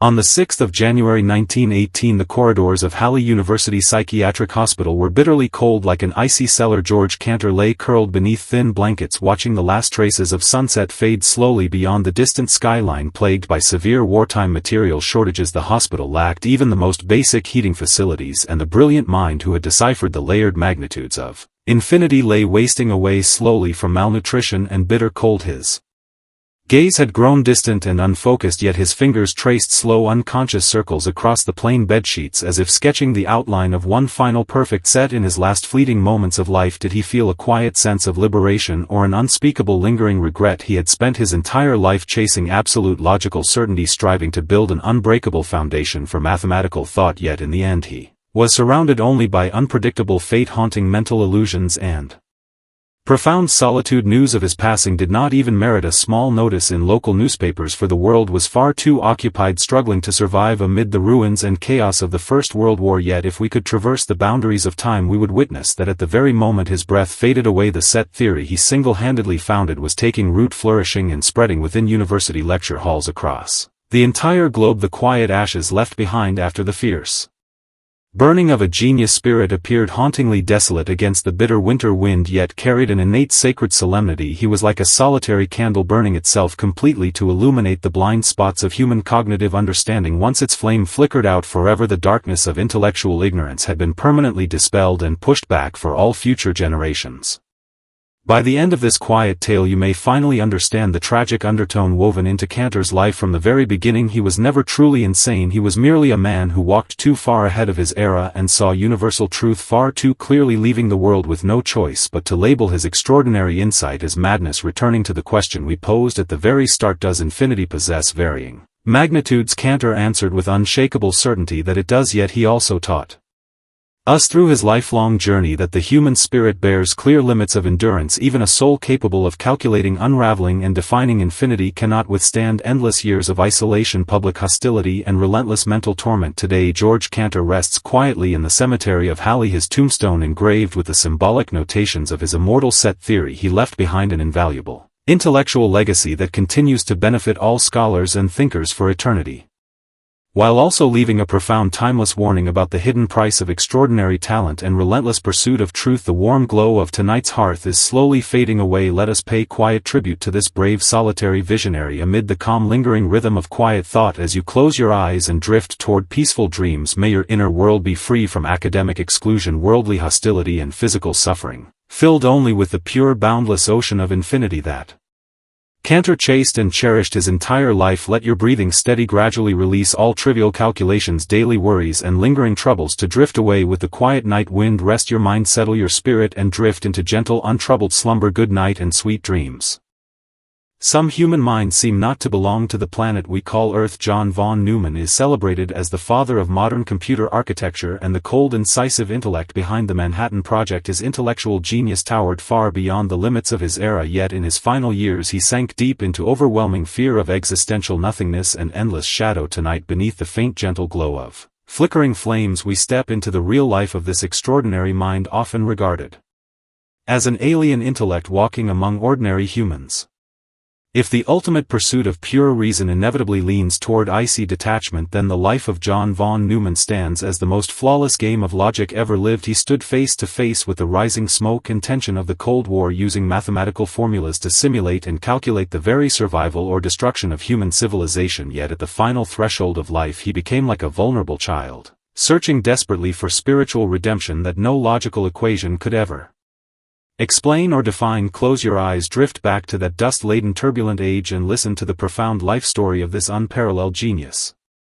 He was a rare prodigy capable of cracking jokes in casual conversation while mentally solving extremely complex physical calculations in an instant. John von Neumann wandered along the quiet paths of Princeton, contemplating cosmic forces powerful enough to bring human civilization to ruin in a single moment. Yet he was never merely a cold calculating machine of logic. He remained a lonely wandering soul, striving tirelessly to find stable order amid the chaos of a turbulent world. Tonight, nestled within this soft, unrushed story meant only for quiet remembrance, may you drift peacefully into slumber amid the lingering resonance of eternal truth and profound wisdom.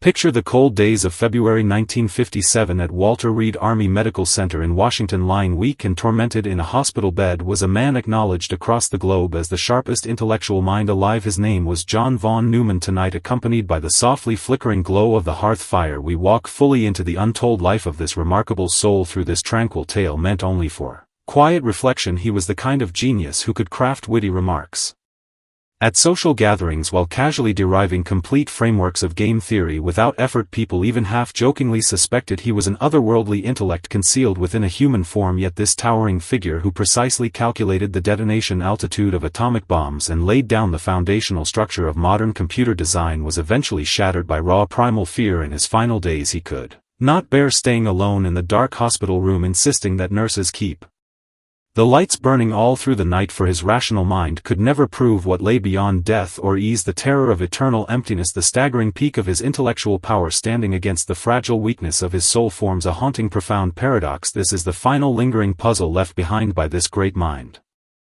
Turn back the pages of time to the year 1945 and the desolate desert lands of New Mexico, where a towering mushroom cloud rose silently toward the sky among the group of physicists worn down mentally and emotionally by the weight of their creation. John von Neumann remained unervingly calm, almost chillingly detached from the gravity of the moment. He stood as a core vital member of the Manhattan Project when Oppenheimer whispered the haunting words, "I am become death the destroyer of worlds." Von Neumann focused entirely on precise mathematical calculation, working out how to maximize destructive power through implosion mechanics. To his way of thinking, the world was never a warm sentimental paradise, but an enormous chessboard governed strictly by logical rules, strategic balance, and constant competition. He was not devoid of moral weight or inner sorrow, yet he firmly believed that within a world driven mad by war and ambition, the only path to self-preservation was to stay colder, sharper, and more mathematically precise than any enemy standing against humanity. Seated comfortably in his Princeton office, he would bite into a simple sandwich while sketching the complete logical blueprint of electronic computer architecture on ordinary paper napkins. At a time when humanity still relied on ancient abacuses and bulky hand-cranked calculating machines, he already foresaw the coming future,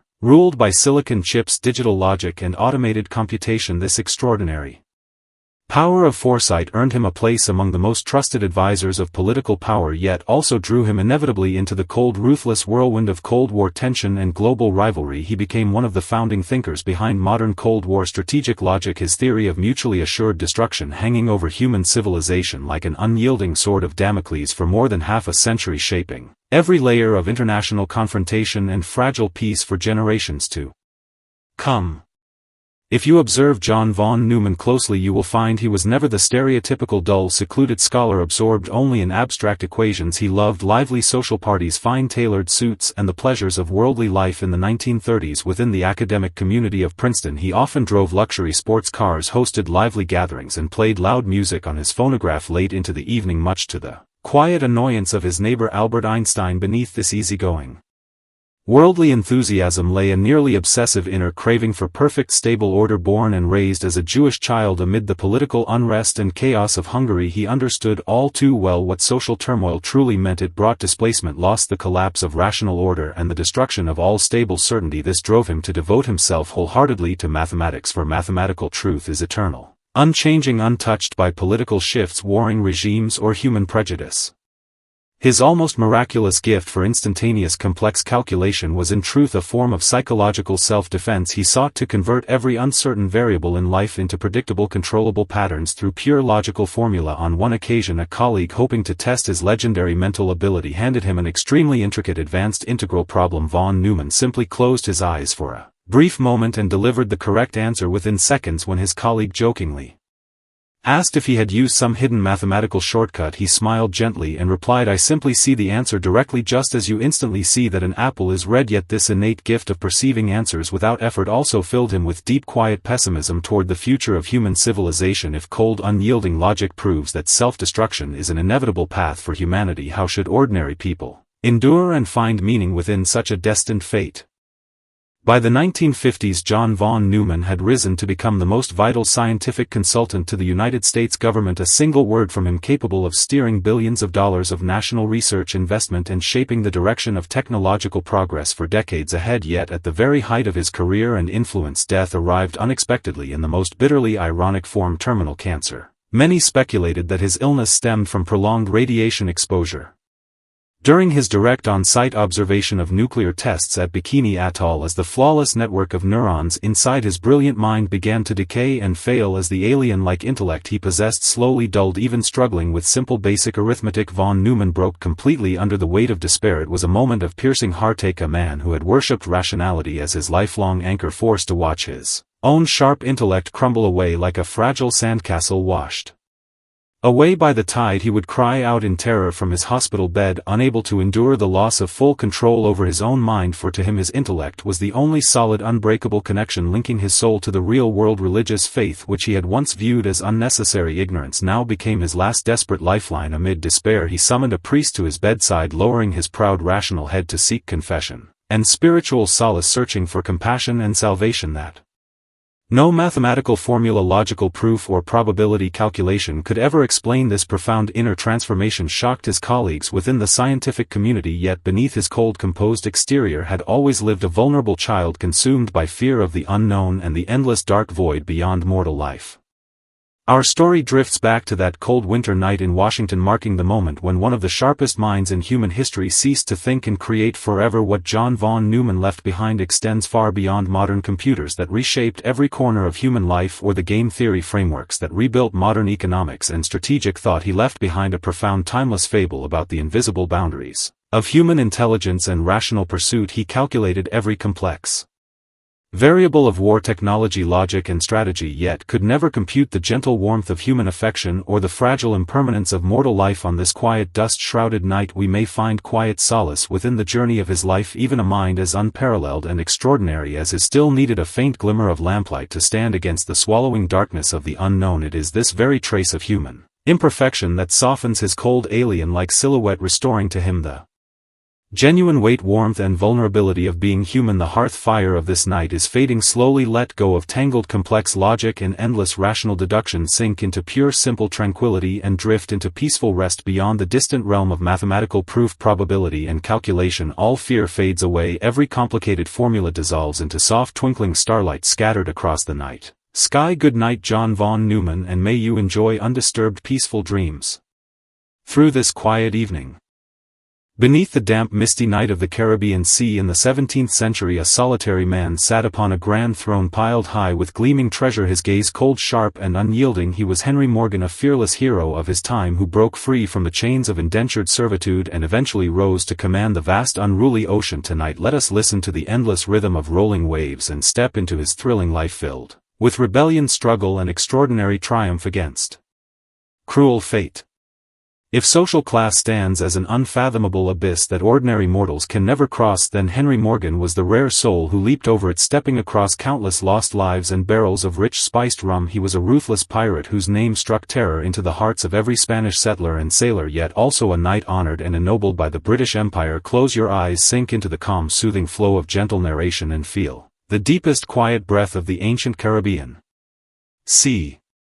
When the clear boundary between written law and chaotic disorder blurred beneath the alluring temptation of gold, Henry Morgan stood silently at the crossroads of fate, ready to make the life-altering decision that would reshape the order of the entire Western world. His legacy is far more than mere plunder and pirate raids. It represents one man's long spiritual journey, striving to seize command of his own destiny and break free from the chains arranged by birth and circumstance. On this quiet, peaceful night, listen closely to the echoing resonance of fate woven from imperial power and the endless crashing rhythm of ocean waves.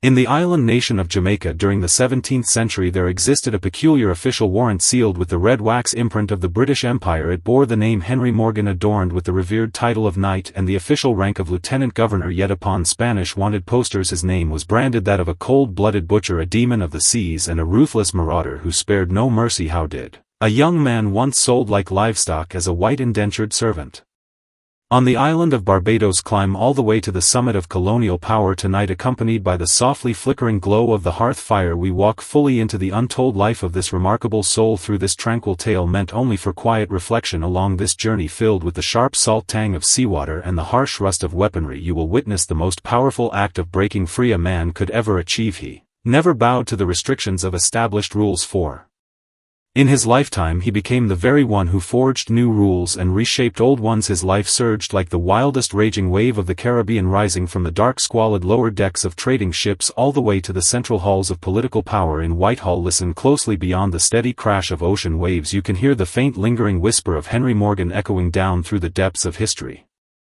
His story begins not with majestic fleets flying pirate banners but aboard filthy fetid transport ships carrying indentured laborers. In his youth Henry Morgan was lured and coerced from his hometown in Wales, forced to sign a binding contract that sold his freedom away. Labeled as a white indentured servant, he toiled relentlessly beneath the scorching tropical sun on vast sugar plantations, his back crisscrossed with raw bleeding scars left by cruel whippings. These early painful wounds carved deep Into his flesh became the burning fuel for all his later ambition and unyielding determination. The nights on the sugar plantation hung heavy in deathly silence, only the distant rhythmic crash of tides reminding him that the boundless ocean still lay open and free. He understood clearly that if he obeyed the rules and endured his fate quietly, he would live out his days trapped on this bitter strip of land, dying alone and forgotten, reduced to nothing more than fertilizer for the sugar fields. And so under the cover of a dark midnight he fled, risking everything with a courage bordering on recklessness, leaping headlong into a chaotic, lawless world full of danger yet boundless freedom. He joined the legendary Pirate Brotherhood of the Coast, a band of desperate outlaws and fugitives who lived beyond the reach of royal law on the rough wooden decks where strength alone ruled all hierarchy. He was no longer mere property belonging to a plantation owner, but a sharpened blade waiting to be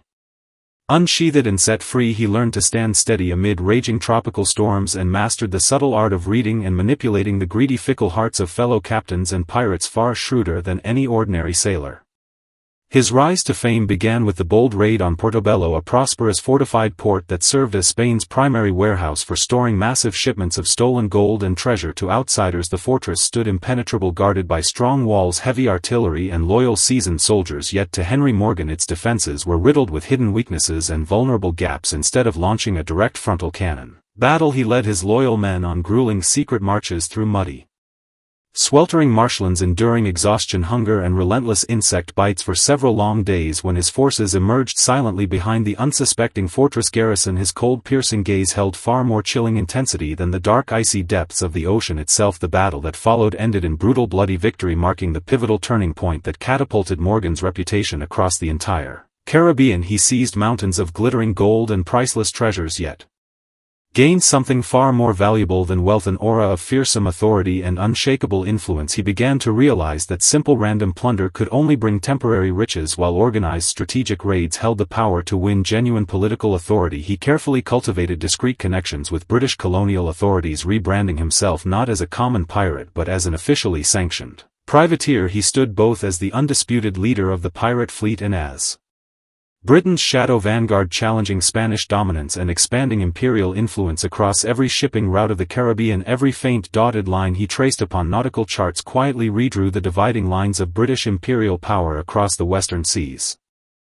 In 1671 Henry Morgan embarked on the wildest, most daring gamble of his entire career, launching an audacious attack on the legendary city of Panama, the gateway to all South American wealth and trade. He gathered more than 30 warships and over 1,000 hardened outlaws, setting sail toward the wealthy, heavily fortified metropolis. To cross the dense, unforgiving Panama Isthmus his army endured 9 nightmarish days, trekking through thick, steamy rainforests, their dry rations quickly exhausted. They were forced to boil and chew tough leather belts to survive. Venomous insects swarmed relentlessly, plague spread silently through the ranks, and overwhelming despair hung thick over every weary soldier. Henry Morgan walked steadily at the front of the column, his once fine tattered cloak worn thin, yet his beard always neatly trimmed and his resolve unbroken. His quiet, almost reckless willpower became the only backbone holding this ruthless band of men together. When the grand city of Panama burned to ashes amid raging flames, Morgan stood atop the charred wreckage of its walls, gazing out over piles of scattered gold without a single trace of triumph or smile upon his face. He knew deep within that with the fall of Panama his glorious era as an unbridled pirate had already reached its end. Britain soon signed a peace treaty with Spain, making his unapproved assault an awkward violation of diplomatic agreement. What should have been a brilliant military triumph soon twisted into a subtle political trap, and he was ordered to return to London to face trial for his unauthorized conquest. His trial in London should have led straight to the gallows, yet Henry Morgan transformed the courtroom into his own coronation platform. Inside the cold, gloomy walls of the Tower of London he never begged for mercy like a common criminal. Instead he spoke with the dignified confidence of a conquering hero. He described in precise detail the delicate power balance across the Caribbean, explaining how British control of vital sea lanes could establish unrivaled imperial supremacy. He presented far more than piles of seized gold. He laid before the king a grand, sweeping blueprint for building an unshakable maritime empire. King Charles II was deeply impressed by this rugged sea lion, blessed with raw, untamed courage and sharp political wisdom. In 1674 Morgan was declared innocent of all charges, granted a royal knighthood and ordered to return to Jamaica to serve as lieutenant governor. It remains one of history's most striking ironic twists. The former feared pirate Chieftain was now tasked with upholding the law and suppressing his old pirate companions. Returning to the bustling port of Port Royal, Morgan traded his rugged pirate attire for elegant fine silk robes. Settling into the spacious dignified office of the colonial governor, he began cracking down fiercely on pirate activity with the same ruthless determination he once used to lead raids and plunder. Standing atop the summit of political power, gazing out over the endless blue expanse of the Caribbean Sea, he remained surrounded by familiar waters, yet his identity and place in the world had been completely forever transformed. In his later years, Henry Morgan suffered greatly from crippling gout and chronic liver disease, painful lifelong scars left behind by decades of relentless rum drinking and wild seafaring days. He would often sit alone on the terrace of the Jamaica governor's mansion, watching the golden sunset sink slowly below the distant horizon. Some of the comrades who once endured hunger, mud and hardship beside him had perished upon the hangman's gallows, while others had settled down to become wealthy. Respected merchants of the island people judged him in countless ways, hailing him as a daring national hero, condemning him as a traitor to his pirate brethren, and labeling him a ruthless opportunist driven only by class ambition. Yet Morgan paid little mind to the endless opinions of others. On quiet, lonely nights he would trace gently the edges of his old blood-stained official warrant. One last time his life answered the profound question of fate and redemption posed at the very beginning: as long as a person possesses enough strength, resolve and cunning, the world itself will rewrite its rules to make way for them. In 1688 he closed his eyes peacefully upon his sickbed, and the cannons of the British Empire roared in solemn salute, honoring the passing of this legendary pirate turned noble. Tonight, as we close our eyes, the soft tropical wind of the Caribbean seems to drift across the barrier of time, brushing gently against our resting pillow. All the heart-pounding adventures and dramatic twists have faded into the quiet dust of history, leaving only the steady soothing rhythm of rolling ocean waves. Let your breath slow deep and calm, allow your consciousness to sink into quiet stillness. May you find your own inner peace within the deep historical tides of this timeless sea. Good night and peaceful dreams. Caravaggio's entire life stands as the ultimate living embodiment of chiaroscuro, the dramatic interplay of light and shadow that he perfected throughout his turbulent days. He bore the weight of mortal sin upon his soul, having ended another man's life, yet he painted the most radiant sacred light that seemed to draw near to divine holiness. He wandered endlessly across distant lands, a rootless drifter, yet left behind immortal monuments of art in every city where he paused to dwell for a time. Tonight, wrapped in soft faint lamplight, let us venture deep into the restless, violent yet profoundly tranquil soul of Caravaggio. If light and shadow could take tangible color, they would surely bear the hue of blood crimson and divine golden radiance that filled Caravaggio's eyes. Forced to flee Rome to escape a death sentence, he became the loneliest wandering traveler across the Mediterranean Sea. Shut away within dim shadowed studios, he painted the noblest divine saints and holy figures, using ordinary marginalized people, street dwellers and flawed mortal souls as his living models. Within this tranquil tale, meant only for quiet reflection, you will hear the weary breath of a tormented artistic genius and the bitter mocking laugh of unyielding fate. Caravaggio, a name that stirred both dread and fanatical admiration across the whole of Europe, found spiritual salvation through the dramatic light and shadow in his paintings, yet deep within his inner heart lingered an unquenchable restless demon he could never subdue. From the dueling grounds of Rome to the cold damp dungeons of Malta, his paintbrush served both as a protective shield and a sharp unsheathed sword. On this quiet serene night, let us explore together that sacred glow stained with mortal blood, the radiant illumination that forever lit up the shadowed realm of classical art.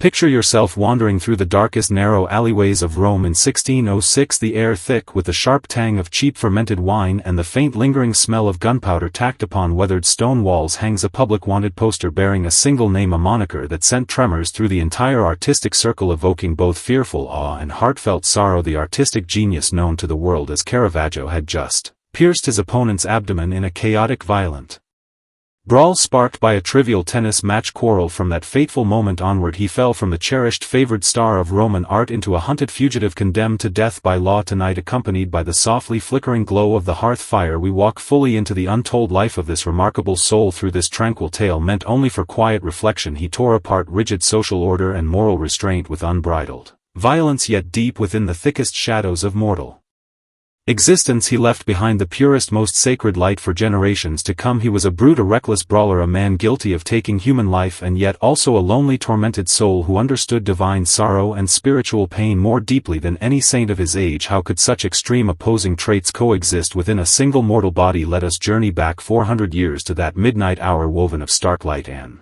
heavy shadow, and witness his lifelong struggle trapped between mortal bloodshed and heavenly sacred radiance. Caravaggio's painting studio never welcomed bright sun-filled afternoons. He chose to work only beneath a single narrow shaft of faint light filtering down through a small skylight high above the enclosed room. Long before the fatal duel that changed his destiny forever, he had already risen to become Rome's most rebellious celebrated artistic star. He held nothing but disdain for the artificial noble elegance portrayed by conventional painters, refusing to idealize biblical saints into flawless, distant figures. Instead, he brought homeless wanderers, street prostitutes, impoverished farmers, and ordinary laborers straight into his studio, posing them as the sacred characters of Holy Scripture. He would point to their dirt-stained bare toes and the deep wrinkled lines carved into their faces by lifelong hardship, declaring openly that these raw, unpolished mortal faces held the true, authentic spirit of the biblical tales. Beneath this fierce, uncompromising aesthetic lay his profound contempt for established authority and the restless, unrelenting inner turmoil that gnawed endlessly at his spirit. He engaged in reckless street brawls, drawing his blade in taverns over nothing more than a disrespectful glance or a careless, insulting word. It was as if only amid extreme chaos, conflict, and unrest could he feel the vivid beating pulse of his own mortal life, a temperament forged in such wild, unyielding rebellion destined his life to never become a calm, steady voyage, but a relentless series of shattering collisions, bitter conflicts, and irreversible choices. On that sweltering summer night in 1606, the gears of fate finally snapped completely out of alignment as he watched his rival crumple to the ground, sinking into a pool of fresh blood. He knew his quiet, peaceful life as a respected painter had come to an abrupt end, and the cruel, lonely remainder of his days as a condemned fugitive and unwitting messenger of sacred light had only just begun. Caravaggio's desperate flight from Rome became the loneliest journey of his life and one of the most extraordinary acts of spiritual redemption in the entire history of art. Fleeing the death sentence hanging over his head, he traveled through Naples, crossed over to the island of Malta, and finally wandered onward to the distant shores of Sicily. In every new city he sought temporary refuge. He was forced to create breathtaking, miraculous religious works at astonishing speed, trading his artistic genius for the protection of powerful nobles and high-ranking church officials to secure his survival. This pressured creation, forged under the constant shadow of imminent death, imbued his paintings with an almost suffocating atmosphere of solemn stillness, quiet sorrow, and restrained reverence. While staying in Malta, he painted his monumental masterpiece, The Beheading of St. John the Baptist, the only work in his entire career that he personally signed. He inscribed his name directly within the flowing pool of the saint's spilled blood, as if proclaiming boldly to the world that his own entire life was nothing less than a sacrificial offering bathed in mortal blood. By this stage of his exile he was no longer the hot-headed, reckless youth who roamed Rome's streets seeking violent quarrels. He had grown quiet, reserved, and broodingly melancholic, filling his canvases with repeated depictions of death, divine punishment, sacrifice, and mortal repentance. Every deliberate stroke of his brush became a silent inward judgment, a quiet reckoning for the violent sins and reckless mistakes of his past. He longed desperately for official papal pardon, dreamed of returning safely to Rome and standing once again beneath the open sunlight of his homeland. This obsessive yearning for reconciliation and return transformed into that iconic beam of sacred light piercing through absolute impenetrable darkness in his paintings, a glow that embodied his deepest hopes and also represented the homeland he would never truly revisit. The destructive, volatile tension inherent in Caravaggio's character never faded during his years of exile, instead growing even more potent and ultimately fatal. While in Malta he had finally gained esteemed status as a knight by presenting his magnificent paintings to the order, seemingly securing a stable, peaceful life at last. Yet a trivial, petty quarrel erupted once more, triggering his uncontrollable rage. He violently pushed a high-ranking knight down a flight of stone steps, instantly losing his hard-won honor and falling back into captivity as a prisoner. Once confined within the heavily guarded fortress dungeon, he daringly scaled the towering walls to escape, slipping away like a silent ghost across the glassy surface of the Mediterranean Sea. By this point in his life, Caravaggio no longer feared the inevitability of physical death. What haunted him most was the terror of being forgotten, erased from memory, and abandoned by the world. In one powerful self-portrayal he painted himself as the severed head of the giant Goliath, his face twisted in raw agony, terror, and profound sorrow hidden beneath despair. Through this haunting symbolic artwork he silently begged for mercy from the Vatican, offering a form of spiritual self-punishment and cross-border repentance. Through his unflinching artistic expression he engaged in a dangerous, delicate game of political maneuvering with wealthy patrons, influential cardinals, and even the distant Pope in the Vatican. Each new painting he completed serving as a valuable bargaining chip in his desperate attempt to purchase the long-awaited official pardon. The tangled struggle for power and the bleak shadow of human weakness appeared glaringly vivid beneath the scorching Sicilian sun. Throughout his endless exile he lost everything one by one: his social reputation, his physical health, his youthful arrogance and fiery pride, until nothing remained beside his paintbrush, a tool that could capture the subtle light and shadow of the human soul with precise, unwavering skill, no matter how much his hands trembled with exhaustion, fever and sorrow.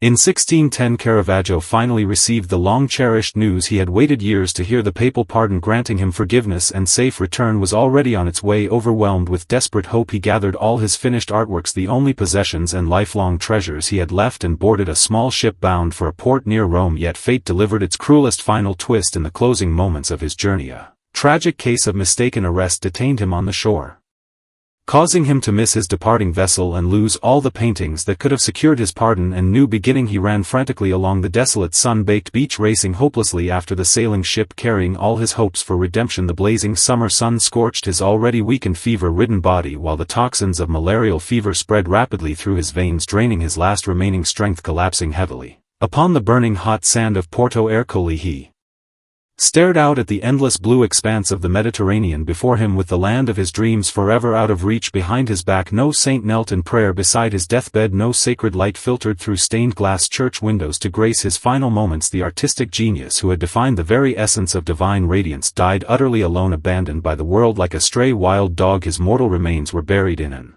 unmarked mass grave for nameless paupers, mirroring those forgotten shadowed corners hidden away from light in his own paintings. The passing of such an unparalleled genius was no ordinary final curtain. It was a profound, deliberate blank space carved into fate, leaving later generations still able to feel the burning loneliness lingering in his canvases centuries later. Having followed Caravaggio's life story to its quiet close, you now understand why the shadowed depths in his paintings always stir the heart more deeply than the radiant light, for within those heavy shadows lies the raw, authentic longing of a mortal soul clinging to survival and the heavy weight of guilt over past sins. His whole life was spent breaking rules, defying convention and destroying established order, yet upon the ruins of all he shattered, he built an entirely unprecedented form of haunting, timeless beauty. He revealed to the world that divine holiness does not reside far away in distant heavenly clouds, but dwells deep within the flawed, wounded, wandering souls of ordinary mortal beings. As you close your eyes tonight, imagine that single narrow shaft of light streaming through the skylight of Caravaggio's dim studio. The glow is never harsh or blinding, yet it can illuminate the darkest hidden corners of your inner heart, reminding you that imperfection, vulnerability and inner struggle hold their own quiet strength. The gentle winds of Rome have long swept away the bloodshed and violence of the past, leaving only eternal stillness radiating from his masterpieces hanging quietly in museum galleries. You need not dwell on irreparable past mistakes nor grow anxious over the uncertain journeys of tomorrow. Just like the balanced interplay of light and shadow in his art, find your own quiet, steady glow amid the boundless darkness of life. The tale has reached its end, yet that soft, unyielding light will remain beside you always. May you drift into deep, serene, peaceful rest. Good night. A single musical masterpiece known as The Four Seasons has forever engraved the vibrant vitality of spring and the bitter, piercing chill of winter into the memory of the world. Yet few people ever pause to wonder what cruel, bitter winter Antonio Vivaldi endured in the lonely final years of his life. Tonight let us step through the soft mist rising over the water city of Venice, journey back to the golden age of Baroque art, and sink into the low, soothing rhythm of quiet narration to listen to the untold loneliness hidden deep within the soul and the resplendent glory that defined the legendary red-haired priest. He was a devout servant of God, a sovereign monarch ruling over the realm of musical notes, and a devoted mentor to countless orphaned young girls. Antonio Vivaldi's life unfolded as the most magnificent yet sorrowful chapter ever written upon the winding waterways of Venice. When worldly prosperity faded away completely, he passed from this world alone in a foreign land, leaving behind an unsolved mystery that lingered across hundreds of years. Now relax your breath and let this long sealed tale accompany you into calm, peaceful slumber. You may have listened countless times to his timeless musical movements, yet you have never truly gazed into the depth of his soul. Antonio Vivaldi was an unparalleled artistic genius who composed melodies of earthly joy and passion beneath the solemn altar of the church. This quiet telling leads you to the pivotal turning point of his fate, revealing how he guarded his final dignity amid lingering illness and crushing poverty, accompanied by the gentle flickering glow of the hearth fire. Walk with us into his real life, one that rose and fell just like the changing cycle of the four seasons. In Vienna in the year 1741 a cold relentless rain washed over the grey stone streets of the ancient capital. Inside a simple shabby lodging for the poor, an elderly man breathed his last in utter silence with no relatives or friends gathered beside him. His funeral was attended only by a handful of humble impoverished servants without a single solemn musical piece to bid him farewell. Who could have imagined that this forgotten soul who died in destitution and was laid to rest in an unmarked mass grave was none other than Antonio Vivaldi, the musical genius who once dazzled and captivated the entire European continent. Tonight, accompanied by the softly flickering glow of the hearth fire, we walk fully into the untold life of this remarkable soul. Through this tranquil tale meant only for quiet reflection, why did the man known throughout Venice and beyond as the red-haired priest choose to abandon the bustling splendor of Venice and flee to a distant foreign land in his final days? Why did the genius whose orphan girl orchestra echoed across every royal court of Europe end up broken and defeated, trapped between the conflicts of religious authority and worldly power? Perhaps all his deepest secrets have long been sealed within the flowing melodic lines of his timeless Four Seasons concertos. Close your eyes, drift through the mist of 3 centuries and seek out the soul who found redemption and solace within the endless rhythm of music. The air of Venice always hung heavy with dampness blended with the sharp salt scent of the sea and the faint moldy decay of aged wooden buildings. It was within this misty atmospheric embrace that Antonio Vivaldi was born, his arrival coinciding with a sudden violent earthquake. From the very moment of birth he was frail and plagued by poor health, suffering from a severe chronic asthma that left him struggling with a tight constricting sensation in his chest, an affliction that haunted him relentlessly for every year of his long life. This physical fragility prevented him from standing before the church altar to complete a full solemn mass like other ordained priests, yet it was this constant suffocating pain that pushed him toward another sacred path of communicating directly with the divine through the soul-stirring sound of the violin. His striking bright red hair stood out boldly against the somber black robes of his priestly attire, making him seem out of place. Boldly unconventional and unapologetically passionate, the title "the red-haired priest" spread quickly through every narrow alley and winding canal of Venice. Townsfolk whispered in awe of his extraordinary musical talent while also murmuring quietly about his restless, unbound spirit. In the historic Pieta orphanage, Vivaldi discovered the most important creative classroom and spiritual sanctuary of his entire life. Within its walls lived young abandoned girls cast aside and forgotten by the outside world. And with nothing but musical notes he built an invisible magnificent palace for their shelter and healing. Behind thick heavy hanging curtains hidden from public view, these unseen young musicians drew their bows across stringed instruments, filling the air with pure enchanting melodies that left the entire city of Venice holding its breath in silent admiration.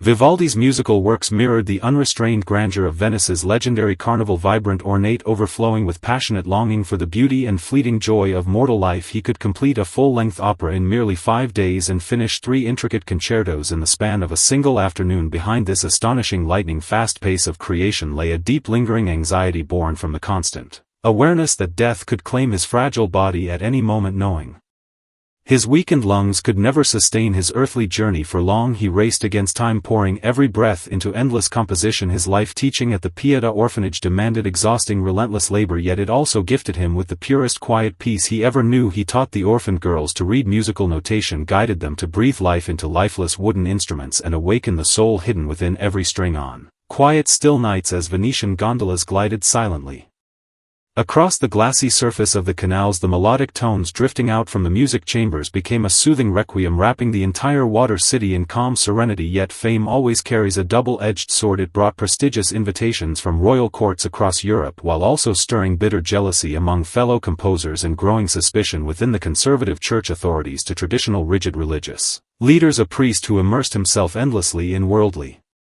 theatrical music and was rumored to share close companionship with female singers was viewed as dangerous, rebellious, and unfit for sacred duty. Still, Vivaldi remained undeterred, lost in his own world of melody. To him the vivid changing beauty of the 4 seasons unfolding in nature was far more genuine, profound, and divine than rigid religious dogma, hollow sermons, and meaningless formal rituals.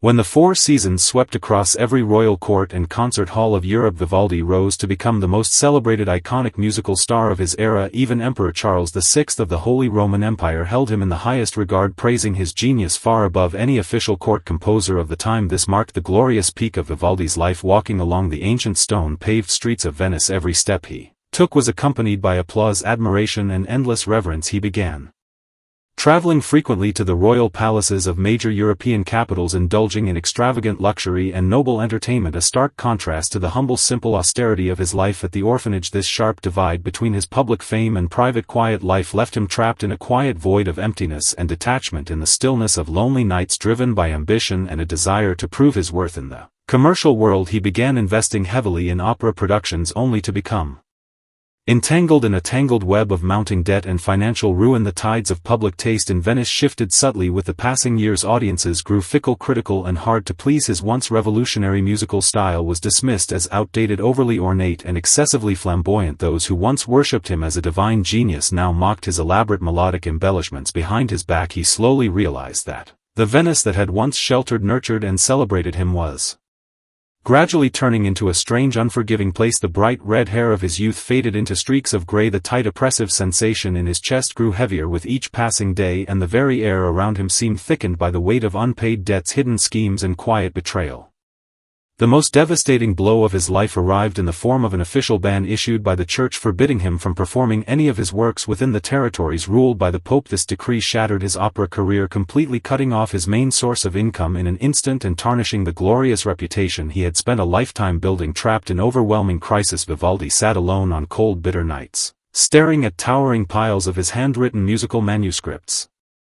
Covering every surface of his small chamber, he made a baffling, desperate decision that shocked everyone who knew him. He sold all his possessions, gambled everything he had left, and resolved to journey alone to Vienna. He clung to the desperate hope that Emperor Charles VI would become his final refuge, the royal patron who had once promised him lifelong protection, artistic freedom, and noble support. Yet fate played its cruelest, most heartless trick upon him shortly after Vivaldi arrived in Vienna.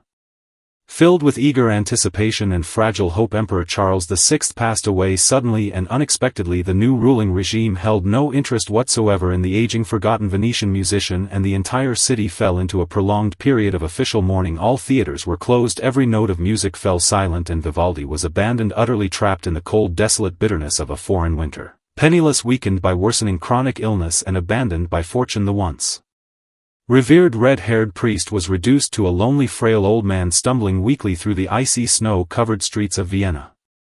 The tale circles back to that cold, gloomy night in Vienna painted in the opening of our story. Antonio Vivaldi's passing barely created the faintest ripple within the European music circle of his time. His name was simply recorded coldly in the death registry of St. Stephen's Cathedral in Vienna, marked only with a plain, brief note stating death from internal exhaustion. For a full century afterward, his precious musical manuscripts gathered thick layers of dust, locked away in forgotten storage chambers, almost erased entirely from the pages of history. It was only when later scholars and musicians rediscovered his long-neglected works that the world marveled in awe at how such a frail, sickly body could contain such unyielding, resilient, creative vitality. He died in the deepest loneliness and obscurity, yet left behind the most lively, vivid, and exuberant portrayal of the four seasons ever composed. It was perhaps fate's final gentle compensation, allowing the breath he could never fully draw in life to transform into eternal, timeless melody, lingering forever in the air. Tonight, as we drift slowly into slumber amid this distant tale of the past, you may sense the faint glimmer of his red hair shimmering softly beneath the moonlight. All his unspoken resentment, hidden loneliness, and unfulfilled longing have long drifted away with the wind, leaving behind only the quiet peace of the endless cycle of seasons. Let your breath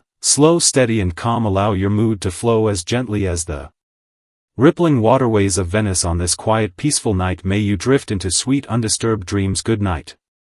In the deepest heart of the Taklamakan Desert, every trace of water had long dried up, and local guides fled in panic for their lives. The famous Swedish explorer Sven Hedin lay prone upon the scorching hot sand dunes, clinging desperately to the last hint of faint moisture left on his lips. He could never have known this desperate race against death was not merely a fight for his own survival, but also destined to awaken an ancient city, slumbering buried beneath the sand for 1,000 years. Tonight, let us follow the soft glimmer of candlelight and step into the lonely, beating life of Sven Hedin, a soul bound forever to the desolate wilderness. Sven Hedin is a name eternally intertwined with the legendary Sea of Death, the cruel, unforgiving desert wasteland of Central Asia. In his hour of utmost unbearable thirst, he stumbled upon the deepest hidden pulse of history, the long-lost ancient kingdom of Lulan. Some dismiss his discovery as mere random luck, while others regard it as the desert's noble reward granted only to the bravest, undaunted wanderers. On this quiet, still night, let us feel together the heavy oppression and magnificent grandeur rising from the depths of the barren wilderness, and witness how he escaped certain death against all odds. If the silent wilderness could speak, it would surely breathe out the weary gasps and silent struggles of Sven Hedin during that fatal journey across the wasteland. Driven by an unyielding hunger to uncover hidden geographical truths, he wagered his very life venturing deep into forbidden lifeless lands in search of ancient miracles. Standing before the vanished ruins of Lulan, he was far more than a mere explorer and discoverer. He became a humble pilgrim seeking quiet redemption amid the dust of forgotten centuries. Within this tranquil tale meant for quiet reflection, you will hear the soft low murmur of desert winds sweeping across the endless passage of time. Imagine wandering alone across boundless burning yellow sand, your throat parched and cracked beyond the ability to utter a single sound. Every pore of your body cries out in desperate craving for water, while the horizon stretches endlessly, wrapped in twisted shimmering heat haze blurring the line between earth and sky. This was the cruel reality of the Taklamakan Desert in 1895, where Swedish explorer Sven Hedin endured the absolute extreme limit of human willpower. His attendants had already collapsed lifeless upon the sand. His camels perished one after another, leaving him crawling solitary and exhausted deep within this sea of inevitable death. Tonight, accompanied by the softly flickering glow of the hearth fire, we walk fully into the untold life of this remarkable soul. Through this tranquil tale meant only for quiet reflection, he was a lone wanderer lingering on the edge of civilization, searching patiently for the missing broken fragments of lost history. A man who survived the brink of death by miracle and reopened the sealed ancient chronicle of a millennium-old civilization. He brought back not only his own life from the merciless desert, but also the name that stunned the entire scholarly world, Lulan. How did this sacred fated revelation descend upon him amid utter hopelessness and despair? Let us follow the desert wind drifting across 100 years of time and journey slowly back to the desolate wilderness where his legendary adventure first began. Sven Hedin's heart never truly belonged to the cold, quiet air of his native Sweden. His spirit remained forever bound to the burning, passionate soil of the East. Yet in the spring of 1895, this profound love for exploration nearly became a fatal tomb for him and his entire expedition team. He set out accompanied by 2 servants and a caravan of camels, determined to cross the Taklamakan, the deadly desert known locally as the land where no one enters and returns alive. At the beginning of their journey, the expedition carried the quiet arrogance of seasoned men of science, convinced their abundant supplies and careful preparation would easily overcome the unknown threats of shifting sand dunes and brutal wilderness. But the desert quickly stripped away all false mercy. Every drop of precious water evaporated rapidly beneath the blistering, unforgiving sun. When the last trace of moisture vanished from their cracked, parched lips, primal physical fear crept into their minds, gnawing at their nerves like a venomous serpent. Sven Hedin watched his once gentle, loyal camels cry out weakly in fatal dehydration before collapsing heavily onto the hot sand. Becoming one with the endless dunes, he was forced to abandon precious surveying instruments, carefully preserved manuscripts, journals, and even the diaries he cherished more than his own life. This loss extended far beyond material supplies. It marked the complete collapse of all dignity, comfort, and security he had built within civilized society. In that desperate moment, he was no longer an elegant, respected geographer and scholar, reduced instead to a raw, instinct-driven creature craving nothing more than a single drop of water to sustain life. He wrote honestly in his private diary, "Death itself holds no true terror. What torments the soul endlessly is the endless, sober agony of unrelenting thirst." On the 4th day of extreme, unbearable dehydration, Sven Hedin made a desperate, almost self-sacrificing choice, leaving his dying companions behind in the wasteland. This was not an act of cold betrayal, but his final desperate gamble against cruel probability. He had to find water quickly, or every soul in the party would perish and turn into dried, lifeless mummies beneath the sand. Wearing worn leather boots with soles worn thin and broken, he dragged his exhausted body forward step by step through waist-deep drifting sand. When his legs could no longer support his weight, he crawled slowly across the hot dunes like a weary serpent, pausing, gasping for breath for minutes after every small forward movement. Miracles often arrive only when all hope has faded completely from the heart. Far along the horizon, he caught sight of an unreal patch of faint green emerging from the barren yellow wasteland. It was a seasonal water pool beside the Hotan River, its water murky and muddy, yet filled with the breath of life. Instead of rushing forward recklessly in wild desperation, he cupped the cool water carefully with numb, trembling fingers, moistening his dried throat gently before lowering his blistered, aching feet into the shallow pool. Letting the soothing coolness seep deep into his weary bones, he filled his empty boots with fresh water, intending to retrace his path and rescue his stranded companions. Yet the desert stretched far too vast and merciless. In the end, only he walked out alive from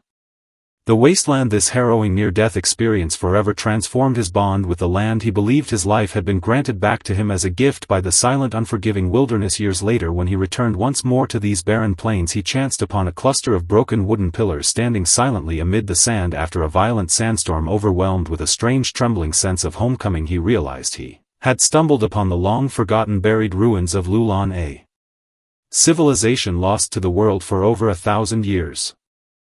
The discovery of Lulan sent shockwaves rippling through the global archaeological community like a powerful earthquake, filling in a vital missing link along the ancient Silk Road. Yet beneath the glory of this monumental breakthrough, Sven Hedin remained haunted by an unshakable lingering shadow of doubt and unease. Within the ancient ruins he unearthed Han Dynasty wooden slips, exquisite preserved silk fabrics, and perfectly preserved human bones kept intact by the dry desert air. As night fell, he would sit alone among crumbled walls and weathered ruins, listening to the wind drifting through broken pillars, letting out low mournful wails. He could not help feeling the ancient inhabitants watching silently from the shadows, regarding him as a reckless intruder trespassing upon their long-forgotten resting place. He began to ponder a profound, troubling paradox. Was he a noble savior resurrecting lost civilization, or merely a looter, plundering historical relics for fame and glory? Exploration during that colonial era inevitably carried the marks of imperial ambition. He shipped vast quantities of precious cultural relics back to Europe, seeking academic honor, social recognition, and lasting fame. Yet in his later years his youthful hunger for reputation gradually faded, replaced by deeper quiet anxiety and reflection. He witnessed rivers shifting their ancient courses across the Darim Basin, lakes shrinking and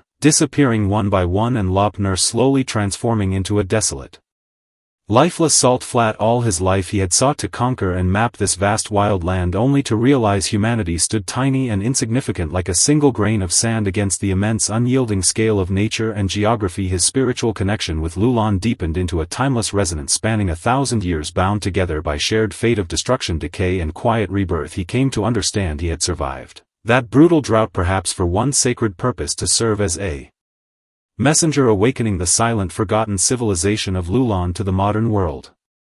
Sven Hedin possessed the typical unyielding, stubborn resolve of a Nordic soul. Even in his declining old age he remained determined to return once more to the remote Gobi Desert. His lifetime brought him praise and admiration from emperors and kings, yet also endless doubt, misunderstanding, and harsh criticism through the chaotic years of war and global conflict. Some critics accused him of cooperating with powerful political regimes merely to secure meager funding for his costly expeditions. Amid all the noisy worldly disputes, accusations, and controversy, a quiet, untouched corner of the desert remained forever sealed safely within his inner heart. In his old age he often slipped back into vivid dreams, reliving the moment he nearly perished of thirst, wandering once again beside the quiet water pool of the Hotan River. In these haunting visions death no longer appeared terrifying or cruel, instead revealing a pure, stripped tranquility far removed from mortal vanity and desire. He began writing frequent letters, reconnecting with those who had shared life and death beside him in the wilderness or their descendants. His later writings grew restrained, gentle, and calm, no longer filled merely with cold geographical data and survey records, instead filled with lyrical praise for desert sunsets, vast starry skies, and the quiet, solemn beauty of the wasteland. Though he returned to live in the comfortable, elegant mansions of Stockholm,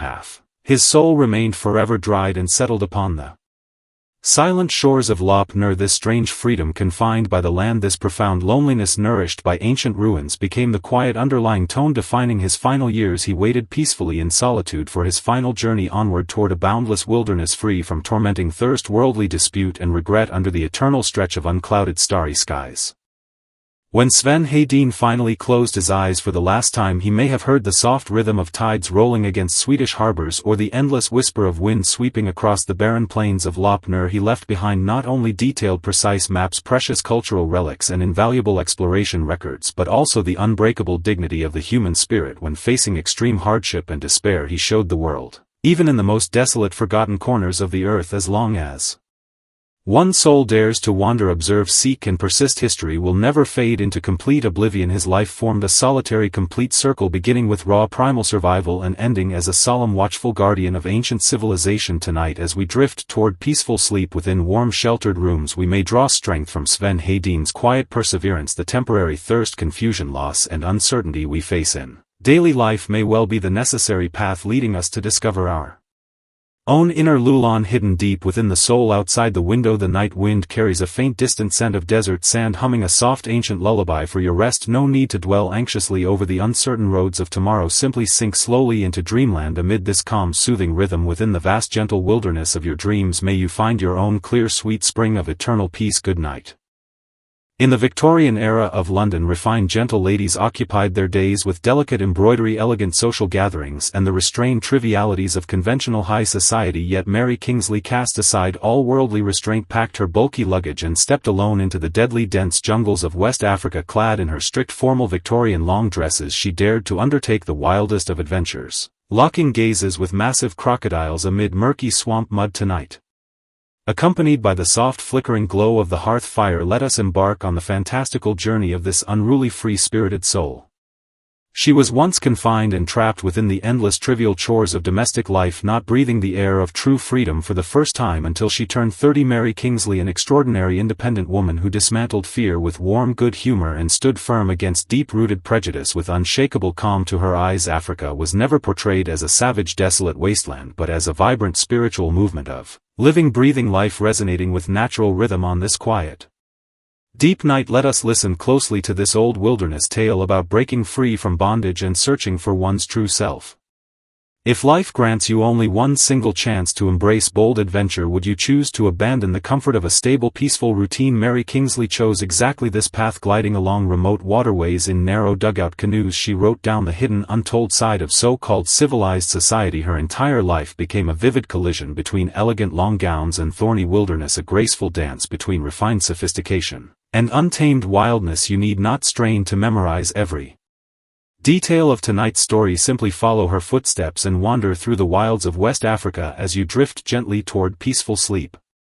Picture yourself standing deep within the steamy, humid, unknown jungles of West Africa. In 1893, a colossal crocodile attempts to clamber onto the swaying, fragile canoe, its cold vertical pupils gleaming with greedy menace. Faced with such mortal danger, most ordinary people would scream, flee in terror, or surrender to hopeless fate. Yet Mary Kingsley remained perfectly calm. She slowly drew her heavy, sturdy umbrella from beside her long skirt and pressed it firmly against the crocodile's snout. She even spoke to the uninvited guest with quiet, polite composure, gently suggesting it return to the waters where it belonged. Tonight, accompanied by the softly flickering glow of the hearth fire, we walk fully into the untold life of this remarkable soul. Through this tranquil tale meant only for quiet reflection, Mary Kingsley, a woman who had never once left the quiet suburbs of London before turning 30, how did she transform into a favored, fearless wanderer of the untamed jungle? Her life unfolded as an elegant, quiet revenge against rigid social stereotypes and a serene, profound exploration into the true essence of life. When she stepped into muddy marshlands draped in layers of traditional Victorian dresses, she sought far more than rare fish specimens and natural collections. She sought to reclaim her genuine, unrestrained self, long locked away behind delicate British teacups and the heavy, endless burden of household duties.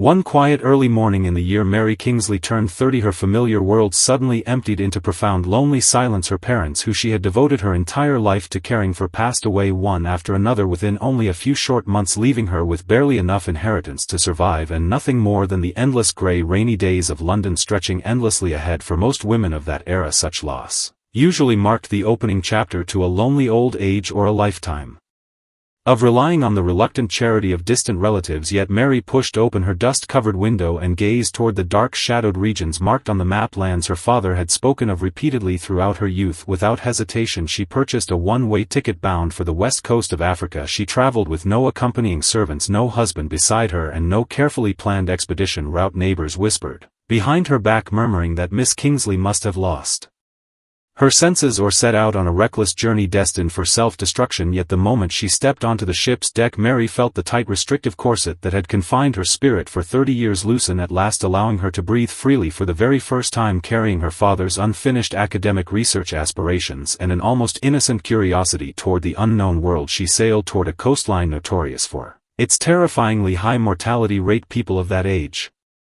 referred to this perilous land as the white man's grave, but to Mary it represented her only true chance at freedom and rebirth. She could never have imagined the jungle lay waiting ahead, far more complex and treacherous than the thick fogs of London, a place destined to awaken within her an unprecedented, profound self-discovery and spiritual renewal.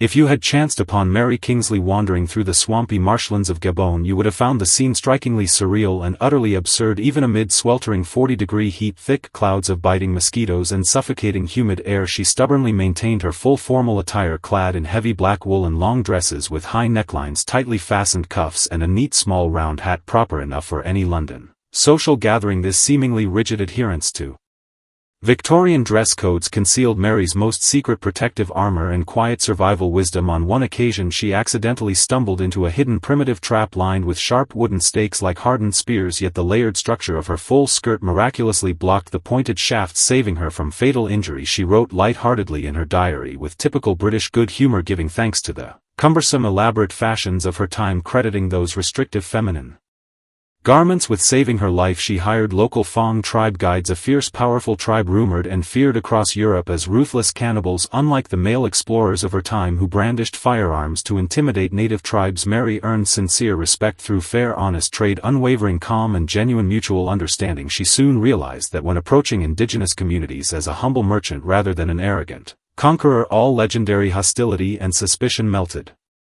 away into peaceful cooperation. She learned to distinguish every subtle unfamiliar sound echoing through the jungle and mastered how to maintain steady balance while wading through chest-deep thick muddy waters. During these wild wandering days she was no longer the quiet, overlooked, dutiful daughter from suburban London. She became the unrivaled mistress of her own canoe, racing against violent tropical thunderstorms and navigating the untamed wilderness with quiet, unshakable confidence.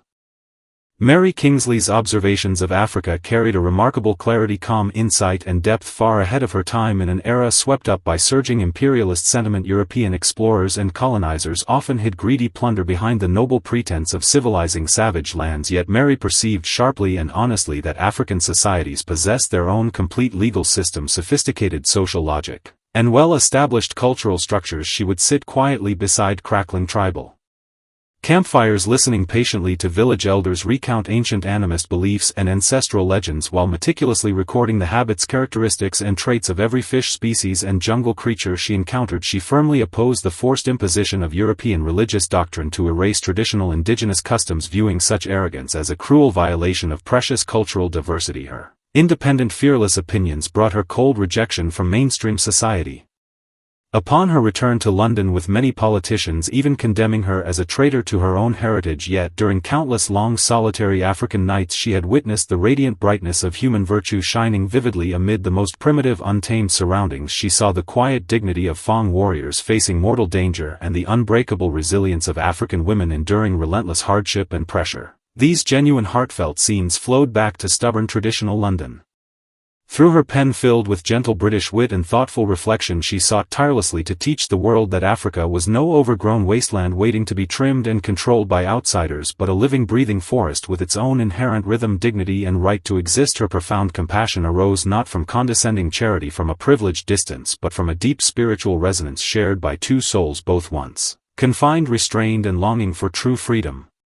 When Mary finally returned to London laden with rare natural specimens and diaries filled with countless detailed notes, she instantly became a sensational celebrity across the nation. Crowds flocked eagerly to attend her public lectures, hungry for thrilling, blood-soaked tales of daring adventure. Yet Mary always spoke of her experiences with quiet understatement, casually recounting how she had chased away aggressive crocodiles with her long-handled umbrella or protected her precious tea caddy. Amid raging tropical storms, she disliked being molded into a heroic icon, preferring simply to describe herself as a fortunate ordinary traveler. Yet the dazzling spotlight of fame and public admiration could never fill the quiet emptiness lingering deep within her soul. Late at night her mind would drift back effortlessly to the unforgettable scent of the African jungle, a rich, heady blend of decaying fallen leaves, fresh blooming wildflowers, and a faint, sharp tang of raw wilderness she could no longer adapt to London's hollow, polite formalities, narrow-minded social circles, and rigid, constrained way of life. When the Second Boer War broke out, Mary once again chose to set out without hesitation, this time journeying to medical outposts in South Africa. Overwhelmed with wounded, dying soldiers, she abandoned her peaceful, comfortable life as a celebrated writer, laid aside her elegant formal gowns, and donned a nurse's uniform, moving tirelessly amid foul odors, suffering, sickness, and the constant Shadow of Death. When asked why she risked her life to care for gravely wounded dying soldiers, she only responded with a soft, quiet, gentle smile. Perhaps for Mary Kingsley, as long as she could keep sailing along the endless flowing river of life, even if the final destination led to death, it was infinitely preferable to withering away slowly, trapped safely upon the quiet shore.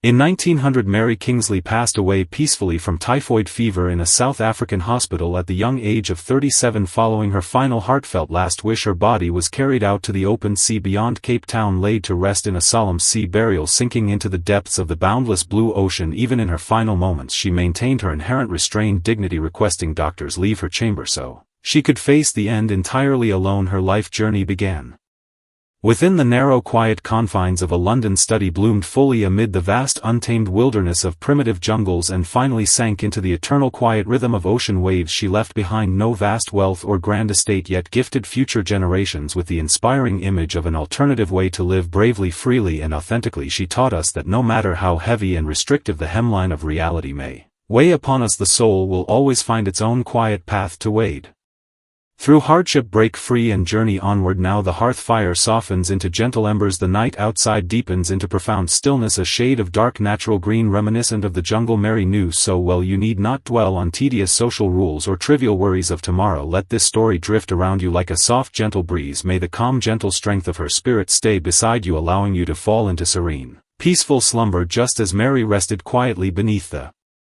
jungle night in that boundless free realm, illuminated only by starlight, untouched by worldly prejudice. May you find perfect rest, sweet dreams and tranquil peace.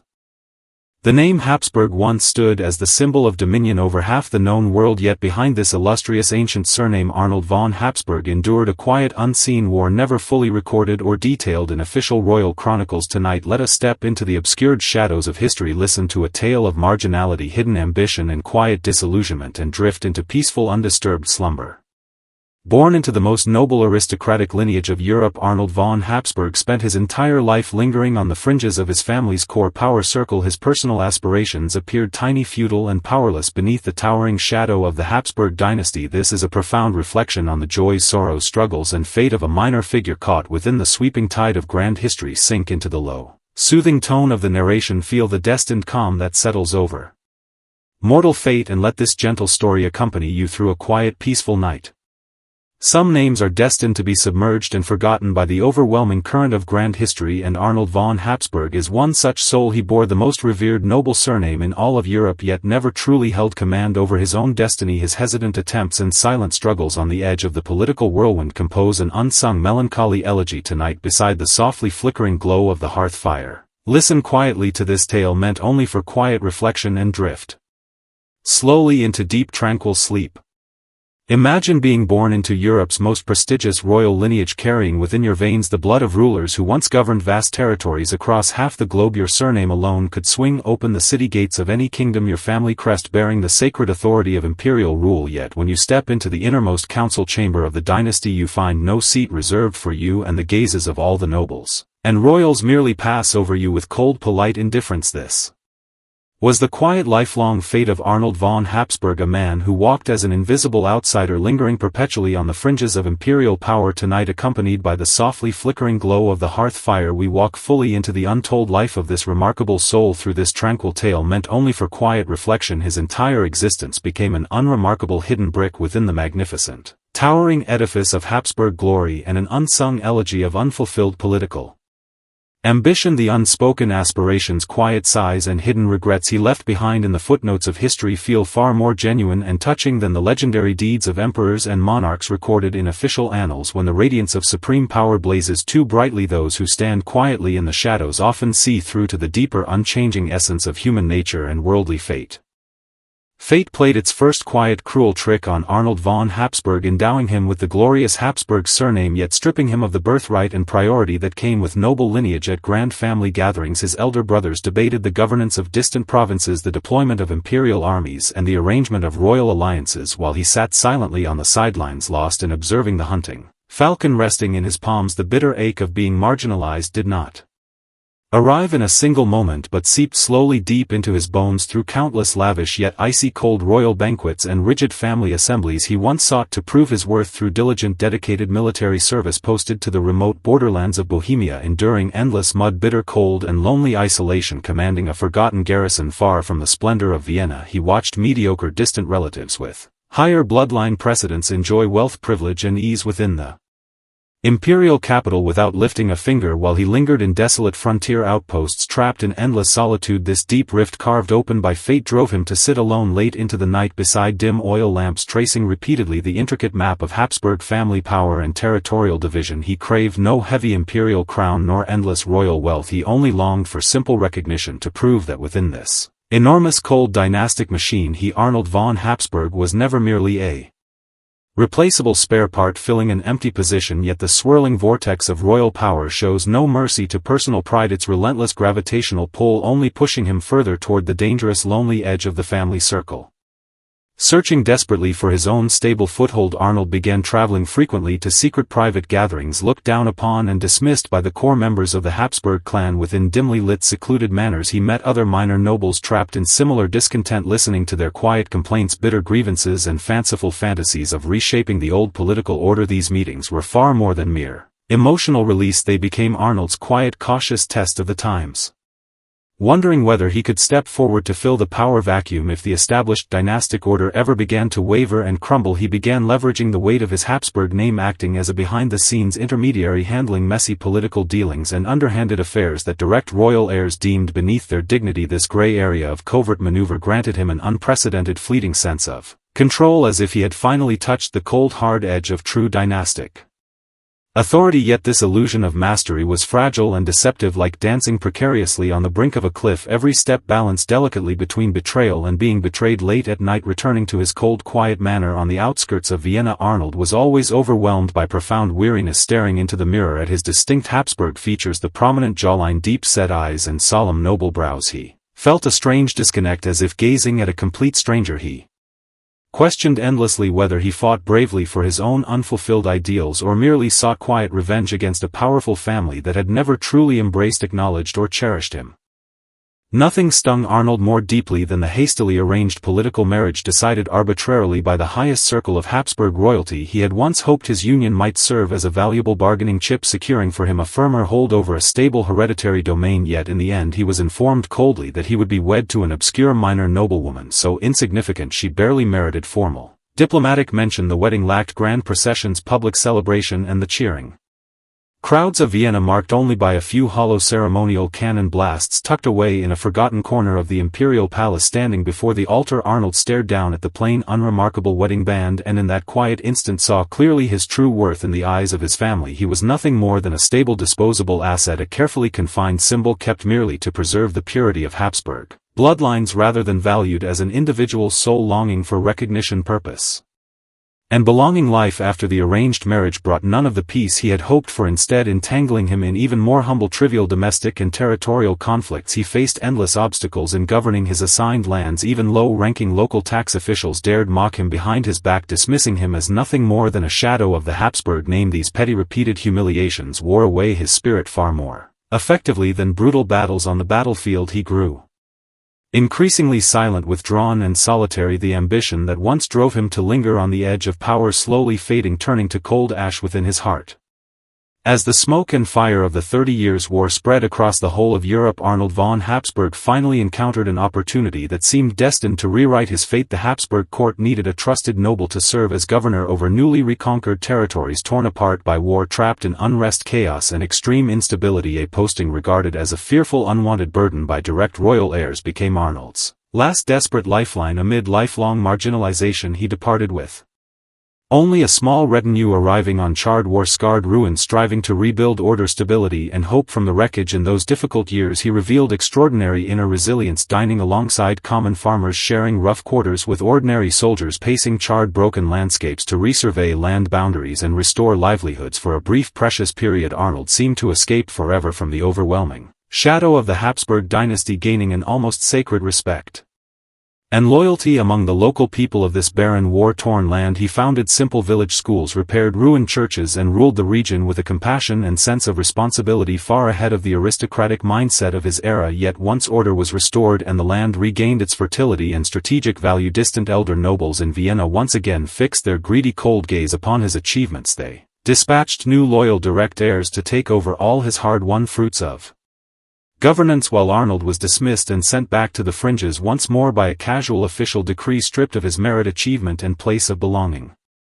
In his final declining years, Arnold von Habsburg chose complete quiet, withdrawal, and silence. He moved to a simple residence beside a remote monastery, far removed from the noise, vanity, and intrigue of Vienna, embracing a lifestyle of humble austerity almost akin to a monk. He ceased writing letters to the royal family pleading for recognition, abandoned all secret political gatherings and quiet schemes, spending his days sitting alone in a small garden blooming with violets, watching the setting sun sink slowly into the deep valleys of the Alps. Official Habsburg history continued its relentless cycle of expansion, diplomatic marriage, and territorial growth, spreading its influence across the map year after year. Meanwhile, he, the man who had poured all his heart, effort, and wisdom into governing those war-scarred lands, became a vague, forgotten joke whispered casually within Vienna's aristocratic social circles. His youthful ambition had long burned out, or rather evolved into a calm, thorough understanding and quiet rejection of the hollow illusion of worldly power. He still bore the illustrious Habsburg surname, yet beneath his plain, modest robes Arnold finally discovered a genuine inner freedom no title, territory, or royal authority could ever take away. He no longer lingered or hesitated on the family's power margins, for he had finally walked out of the intricate labyrinth woven by bloodline privilege and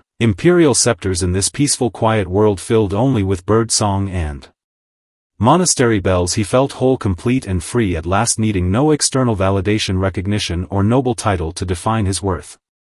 When Arnold von Habsburg passed away, no member of the Habsburg family stood beside his bedside, only a handful of aging veterans who had once received his kindness and protection, keeping watch over his final moments. Within the endless vast volumes of official imperial history, his name was even misspelled several times, yet this trivial neglect could never erase his quiet legacy, etched deeply into the memory of those forgotten war-torn lands. The riddle of marginality, fate, and power raised at the opening finds its gentle answer in his final years. True strength never lies in a prestigious surname, vast territories, or lofty status. It resides in the quiet courage to face oneself peacefully even after fate strips away every worldly possession. Honor and hope. Arnold left behind no grand architectural monuments, no brilliant military victories, no glorious dynastic achievements. He bequeathed to history the unyielding soul of an ordinary minor noble who never bowed his head beneath the immense shadow of grand history. Our quiet tale for the night draws to a close. This forgotten child of the Habsburgs at last takes his rightful place at the very center of his own life story. Now let this serene calm wrap around your mind and heart, allowing the quiet peace of letting go of struggle and ambition to guide you into deep, steady dreams in the realm of slumber. You need no noble surname, no external glory to define yourself, for you are unique, complete, and precious simply as you are. May your night be filled with gentle quiet and profound peaceful rest. Good night. Beneath the permanent unmelting snow of the Himalayan mountain range once walked a French woman well past her 50s. Alexandra David Neal darkened her face with charcoal dust, disguising herself as a wandering pilgrim beggar. She slipped secretly into Lhasa, meditated alone beneath the starry sky, and listened to the mountain wind whispering tales of ancient reincarnation and spiritual liberation. Tonight let us step into the extraordinary life of this great female explorer and listen to a timeless story about the true meaning of freedom.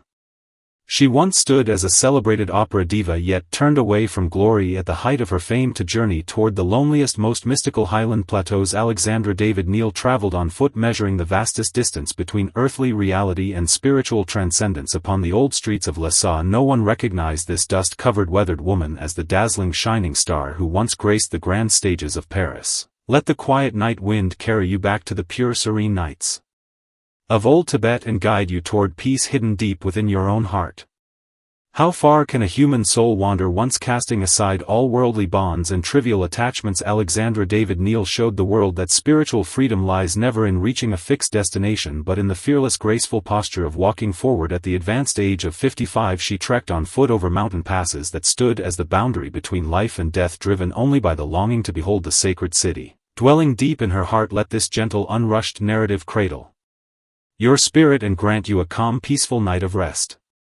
In the streets of Lhasa back in 1924 wandered an ordinary, even ragged Tibetan female beggar, her face stained thick with black ash, her long hair disheveled and unkempt. She blended quietly among crowds of devout pilgrims, never arousing the slightest suspicion from local officials. No one could ever imagine that this humble woman bowing in prayer before spinning prayer wheels was in reality a noble lady born and raised in Paris. That woman was Alexandra David Néel, and she was already 55 years old at that time. Tonight, accompanied by the softly flickering glow of the hearth fire, we walk fully into the untold life of this remarkable soul. Through this tranquil tale meant only for quiet reflection, she once shone brightly as a renowned opera performer upon the grand stages of Europe, yet deep within her soul she heard the distant calling of snow-capped mountains far beyond the horizon. Determined to enter Lhasa, forbidden holy city closed tightly to all foreign travelers, she chose to cross the Himalayan ranges on foot during the bitter coldest season of the year, through countless perilous nights, walking side by side with looming death. What exactly had she been searching for? Was it the mysterious power of ancient faith, or the authentic self long buried beneath the noise of civilized modern life? On this quiet still night, follow in her footsteps and set out upon the long winding path leading toward the pure summit of the world.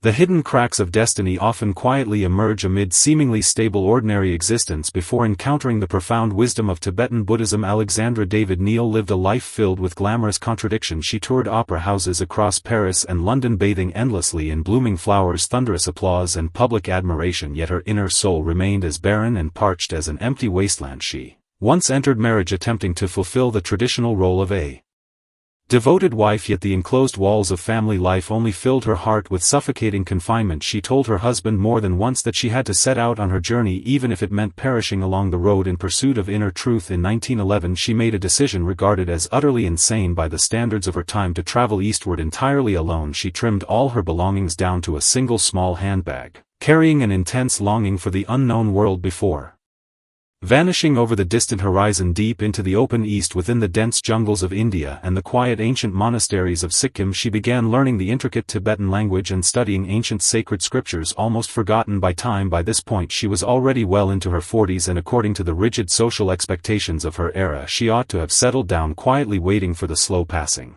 of old age. Yet Alexandra believed firmly that her true life had only just begun. Within the layered shadow of the Himalayan peaks lay the one true home her wandering soul had always longed to find. If you have ever witnessed the brutal winters of the high plateau, you will understand that simply staying alive in such a land is already a miracle in itself. Alexandra David Néel planned for 2 whole years, plotting her secret journey into Tibet. Determined to abandon every trace of her Western identity, she adopted a young Tibetan monk named Afer, and the two embarked on an 8-month journey, pushing far beyond the limits of human physical endurance to avoid the watchful eyes of border guards. They deliberately avoided flat open roads, trudging slowly forward through knee-deep frozen snow. Alexandra smudged her skin dark with stove ash and cocoa powder, wove black yak hair into her messy locks, disguising herself perfectly as a devout pilgrim traveling from remote mountain villages. They endured harsh open-air lodging through wind and frost, spending countless bitter nights under temperatures dropping to 30 degrees below zero, surviving only on a few bites of frozen barley cakes hard as stone. During one treacherous crossing over a mountain pass rising more than 5,000 meters above sea level, they were caught in a violent blizzard, all their dry provisions swept away by raging winds. At that moment physical pain seemed to fade away entirely. Alexandra later recalled how her consciousness floated free from her body, watching calmly over her earthly mortal shell. She practiced the ancient Tibetan inner fire meditation technique, sustaining her body temperature through spiritual contemplation amid freezing nights. This primal raw confrontation against the overwhelming power of nature stripped away all traces of civilized arrogance, leaving her as humble as a tiny speck of dust, a quiet stone resting upon the highland earth.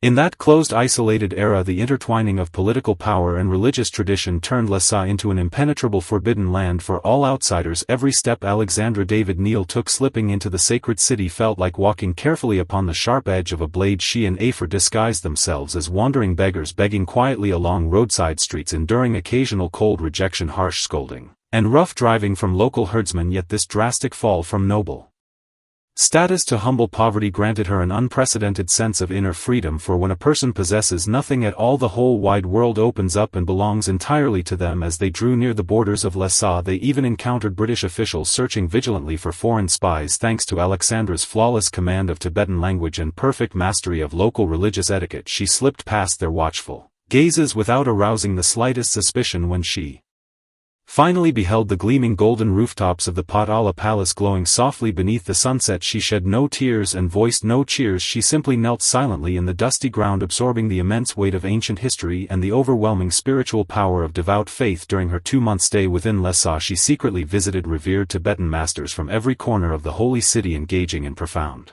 exchanges over the deepest philosophical truths. She was far more than merely an adventurous explorer. She resembled a wandering soul returning silently to its spiritual homeland, searching for fragments of long-lost memory. The delicate tension of her destiny reached its most subtle perfect balance within this dusty sacred city.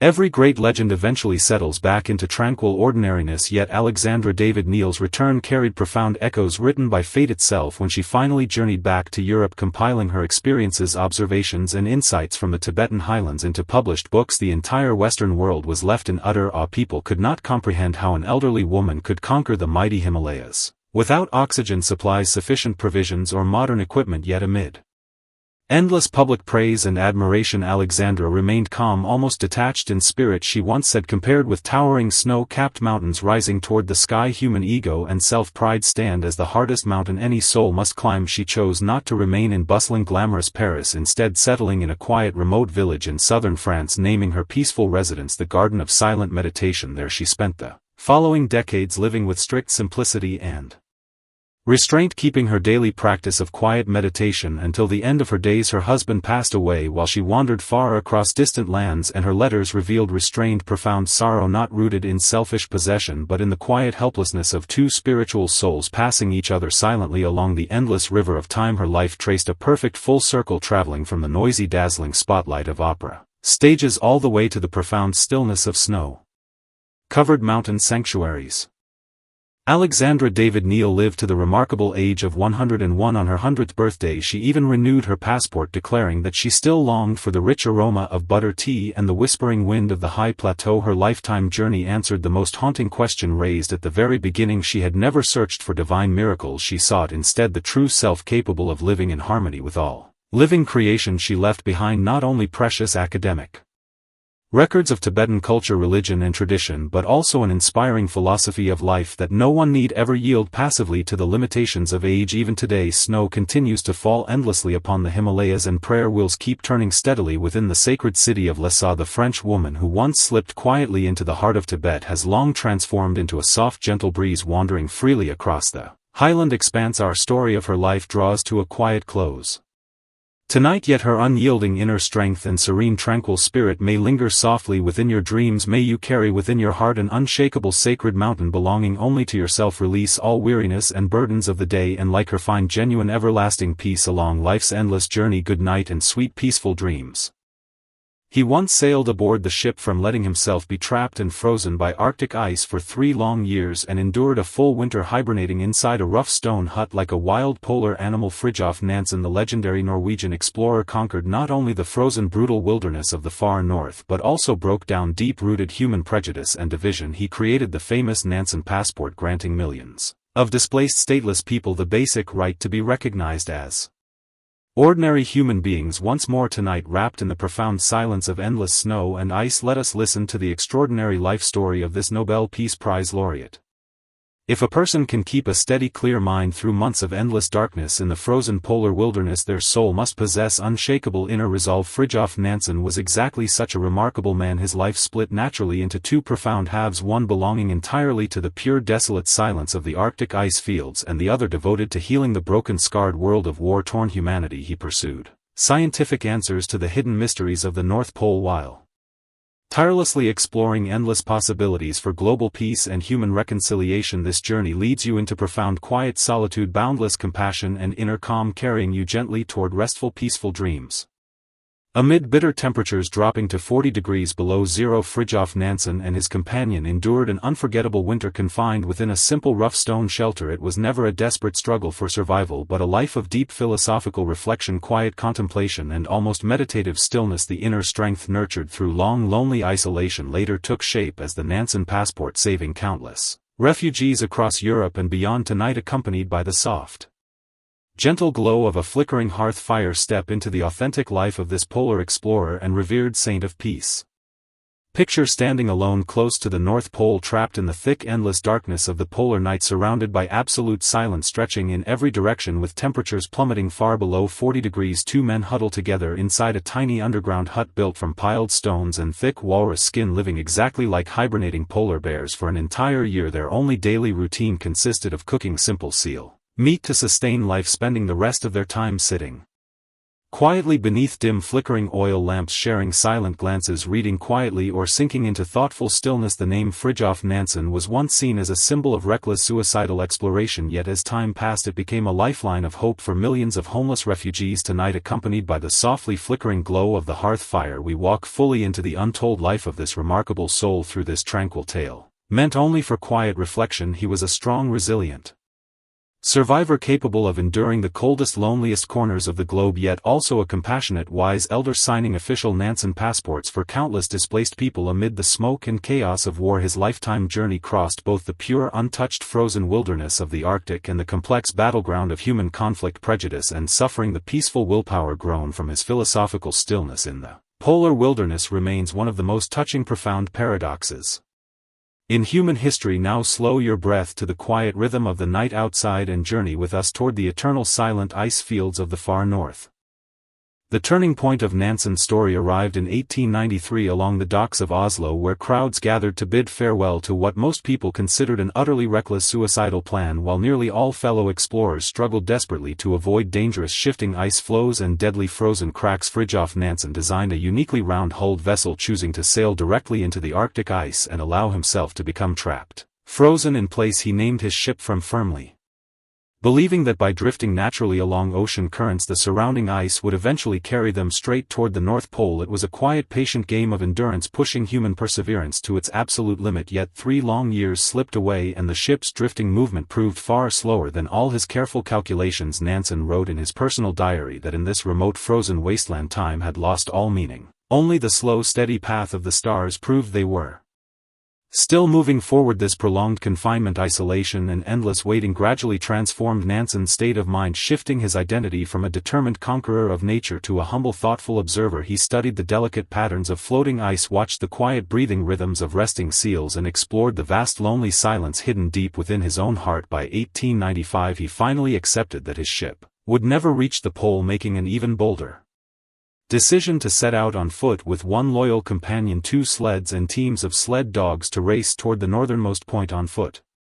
During one of the bravest overland journeys ever recorded in human history, Nansen and his loyal companion Johansen reached a latitude of 86 degrees 14 minutes north. Though they never actually stepped fully upon the exact North Pole, they pushed human exploration farther north than anyone had ever ventured before. The journey back stretched into endless despair and hardship, and as another brutal polar winter descended, they were forced to stop and take shelter among the remote, desolate Franz Josef Land archipelago. Instead of giving in to despair, they used their hunting knives to dig through frozen ground, gather heavy scattered rocks and build a narrow stone hut barely large enough to shelter their bodies. What followed was their legendary winter spent in polar hibernation. They rarely bathed, their skin darkened by constant smoke from dim oil lamps, their clothes soaked through with thick seal oil, making them resemble strange, primitive sea creatures wandering the ice. Yet amid such extreme simplicity and harsh living conditions, Nansen displayed astonishing mental discipline and inner calm. Inside the cramped stone hut he wrote heartfelt letters to his wife, composed outlines for his great works on ocean physics, and calmly told stories of springtime in his Norwegian homeland to lift his companion's spirits through moments of low spirits. This ability to maintain human dignity, clear thinking and inner peace,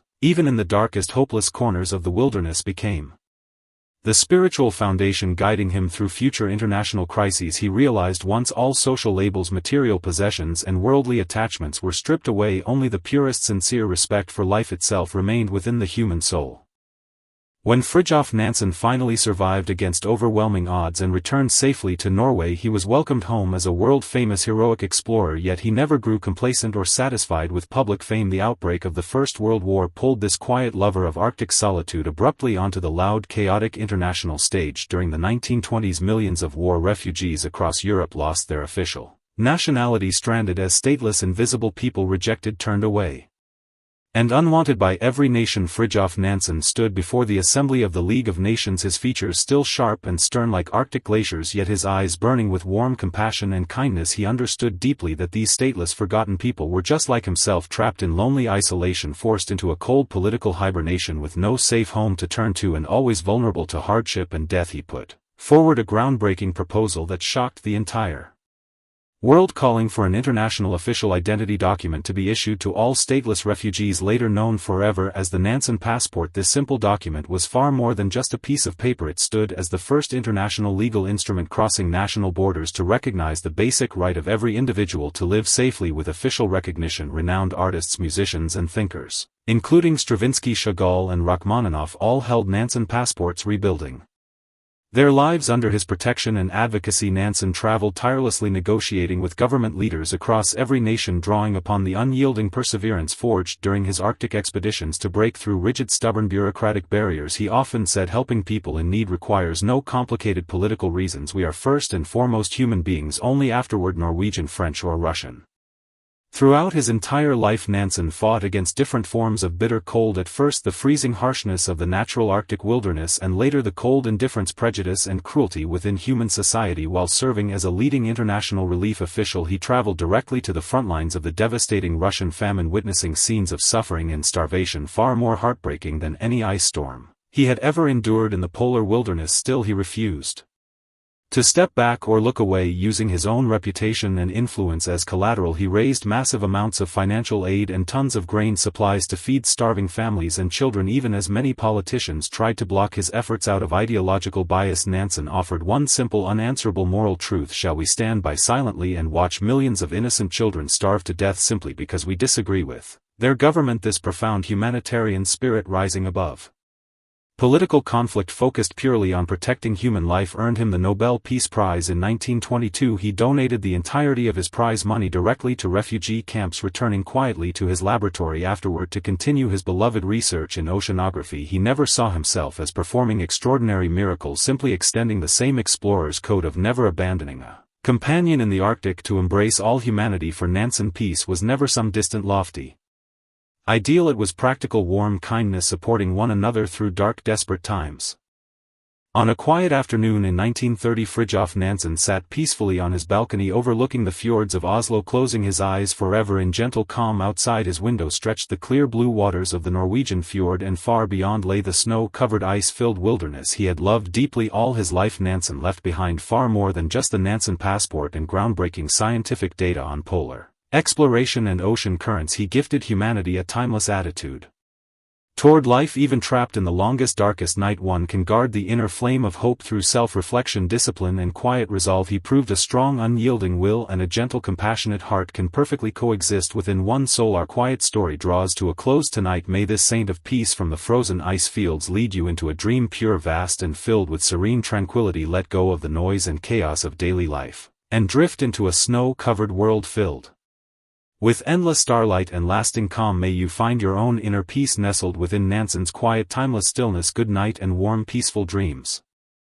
In the tempest-ridden 17th century, William Adams sailed alone across the deadly ocean shipping lanes. He once lay on the brink of death, condemned as a prisoner, yet unexpectedly rose to become the most enigmatic English samurai serving the Tokugawa shogunate. As worldly power intertwined with endless loneliness, how did this foreign wanderer find inner peace amid the cracks dividing two vastly different civilizations? Tonight, accompanied by the soft, gentle glow of flickering hearth flames, let us walk into the profound, untold story of his entire life.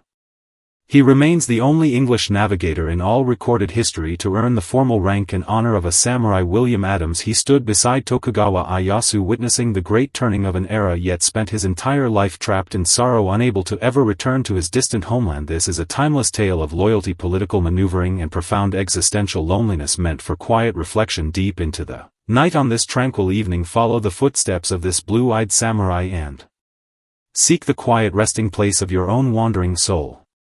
The fate of some men is sealed the moment they set foot upon the rolling waves, destined never to fully belong to the homeland they left behind. William Adams, once an ordinary English pilot, embarked on a legendary second life far away in the islands of Japan. He brought advanced Western navigation, shipbuilding and military knowledge to the shogunate, yet never again commanded a vessel to sail across the ocean toward the misty shores of London. You need not dwell on remembering every twist and turn of this story tonight. Simply drift along with him amid soft whispered narration as he wanders endlessly upon the boundless sea. In the distant year 1600, when the open ocean remained dark, mysterious and terrifying to all who sailed upon its waters, a battered weathered Dutch merchant ship drifted precariously toward the coastline of Kyushu, Japan, its hull scarred and broken as if gnawed upon by mythical sea monsters. Upon its deck lay the bodies of countless deceased sailors, leaving only one frail, exhausted English navigator barely able to stand upright. This lone survivor was William Adams. At that moment he stood condemned as a heretic prisoner, waiting for judgment from the powerful rulers of the East. Tonight, accompanied by the softly flickering glow of the hearth fire, we walk fully into the untold life of this remarkable soul. Through this tranquil tale meant only for quiet reflection, written off and forgotten in European records, he miraculously attained the dignity and status of a samurai amid the fierce political struggles of the Japanese shogunate. Clad in elegant silk kimono with two sharp samurai blades tucked at his waist, he still gazed toward the distant horizon, every dusk yearning for the misty, rainy streets of London. This is a quiet epic of surviving within overwhelming foreign strangeness and tasting profound solitude, standing at the very peak of worldly power. The first time William Adams knelt before Tokugawa Ieyasu, the chill of impending death cut sharper and colder than the icy waves of the Caspian Sea surrounding Christian missionaries pressed eagerly for him to be burned alive as a dangerous religious rival. Yet Ieyasu's sharp, penetrating gaze saw past all religious prejudice and petty rivalry. Ieyasu asked him where he had come from and what drove him to cross half the globe to set foot upon this remote eastern land weakened by starvation and raging fever. Adams traced the outline of the world upon the sand with trembling hands, explaining the movement of stars, ocean trade routes, and the vast layout of distant continents. He spoke not of divine scripture or religious faith, but of geography, mathematics, cannon warfare, and the refined craft of shipbuilding. This radiant light of rational thought stood strangely captivating amid an era steeped in superstition, chaos, and the final turbulent years of Japan's Sengoku period. Drawn to this learned red-haired foreigner, Ieyasu chose to spare his life. Adams could never have known that this single act of merciful kindness became an invisible, unbreakable chain imprisoning him forever upon this isolated island nation. He endured long, lonely days and nights confined within dark dungeon cells, listening to the unfamiliar chirp of cicadas outside the stone walls. Slowly he came to understand a harsh, undeniable truth: trapped within an entirely alien civilization, if he wished to survive, he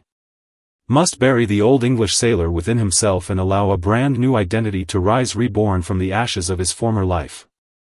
Under the personal command of Tokugawa Ieyasu, Adams was taken to the picturesque, peaceful coastline of Edo. Blessed with natural beauty and calm waters, Ieyasu entrusted him with a task deemed nearly impossible by all others: to construct a full three-masted sailing ship in the Western style, using only native Japanese timber and local labor. Though Adams had never personally built an entire vessel from scratch, he carried within his mind the precise layout of every beam, nail and bolt along the banks of the River Thames. He directed Japanese craftsmen who had never laid eyes on a Western ship's keel, navigating constant clashes of language, custom and structural logic. As work progressed slowly day by day, each early morning he watched the sun rise gently over the sea, the same direction that led back toward his long-forgotten home. Yet as night fell, he remained trapped amid piles of complex blueprints under the watchful, scrutinizing eyes of loyal shogunate samurai. When the first newly built ship, named San Buenaventura, glided smoothly down the shore into open waters, a thunderous roar of celebration erupted from the gathered crowd. Adams felt no surge of triumphant joy, he only stared quietly at the vessel rocking softly upon the waves. Overcome by an overwhelming sense of desolate emptiness, he pleaded earnestly with Ieyasu, now that the ship was completed, grant him permission to sail back to London to reunite with his wife and children left behind across the sea. Ieyasu only smiled gently, bestowing upon him an unprecedented lavish reward, a vast estate on the Miura Peninsula and the official honored title of samurai. From that moment onward, the old navigator William Adams faded away forever, and Miura Anjin was reborn upon the land gifted to him by the shogun. Reborn under the Japanese name Miura Anjin, Adams lived a life of wealth, status and privilege, envied even by many regional feudal lords of his time. He owned a sprawling manor, loyal retainers, and was persuaded to marry a local Japanese woman, starting a new family to root himself firmly in Japanese society. As a symbol of unwavering loyalty, he walked the long, quiet corridors of Edo Castle, the soft rustle of silk kimono fabric a constant reminder of his elevated, noble standing. Ieyasu often summoned him late into the night, not merely to discuss state affairs but simply to listen to vivid tales of faraway lands, exotic customs and the mysterious edges of the known world beneath such extraordinary imperial favor. Adams became entangled in a profound civilizational struggle without escape. He was forced to balance the rigid code of loyalty demanded by Japanese tradition with the innate love of freedom flowing within his Western blood, walking a precarious, fragile line between two worlds. When Dutch and English merchant ships later began arriving one after another at the port of Hirado, Adams rushed desperately toward the familiar European faces filled with desperate hope, yet those Western sailors stared back at the kimono-clad foreign samurai with strange hairstyles marked by deep wariness and quiet rejection. To the Japanese he was the wise, mysterious, honored outsider. To his own countrymen he appeared a traitor, fully assimilated into Eastern culture, cast aside by his own kind. This sense of belonging nowhere adrift between two worlds weighed far heavier than any storm raging in the middle of the ocean. In letters written to his wife back in England, his handwriting grew distorted and uneven, gradually interwoven with Japanese words and expressions. He realized with quiet sorrow he could no longer comfortably sit upon a chair, instead naturally folding his legs in traditional Japanese posture, sinking into silent contemplation amid the soft aroma of brewed tea.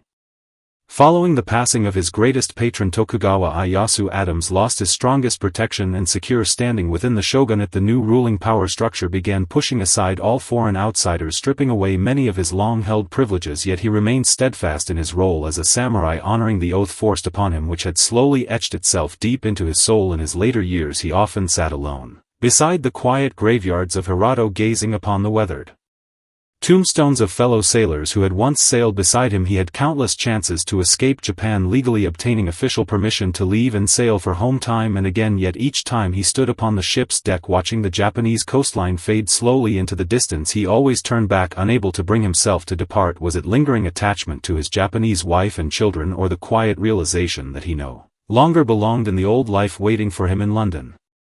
He wandered like a lost traveler trapped within an endless maze of mirrors, coming to understand at last that he would forever remain a stranger no matter which shore he chose to call home. In his final will he divided his estate equally, leaving half his wealth and land to his family in England and half to his Japanese loved ones. This strict, perfect division mirrored the unhealed fracture split wide across his soul by the endless divide of the ocean on a cool, quiet afternoon in 1620.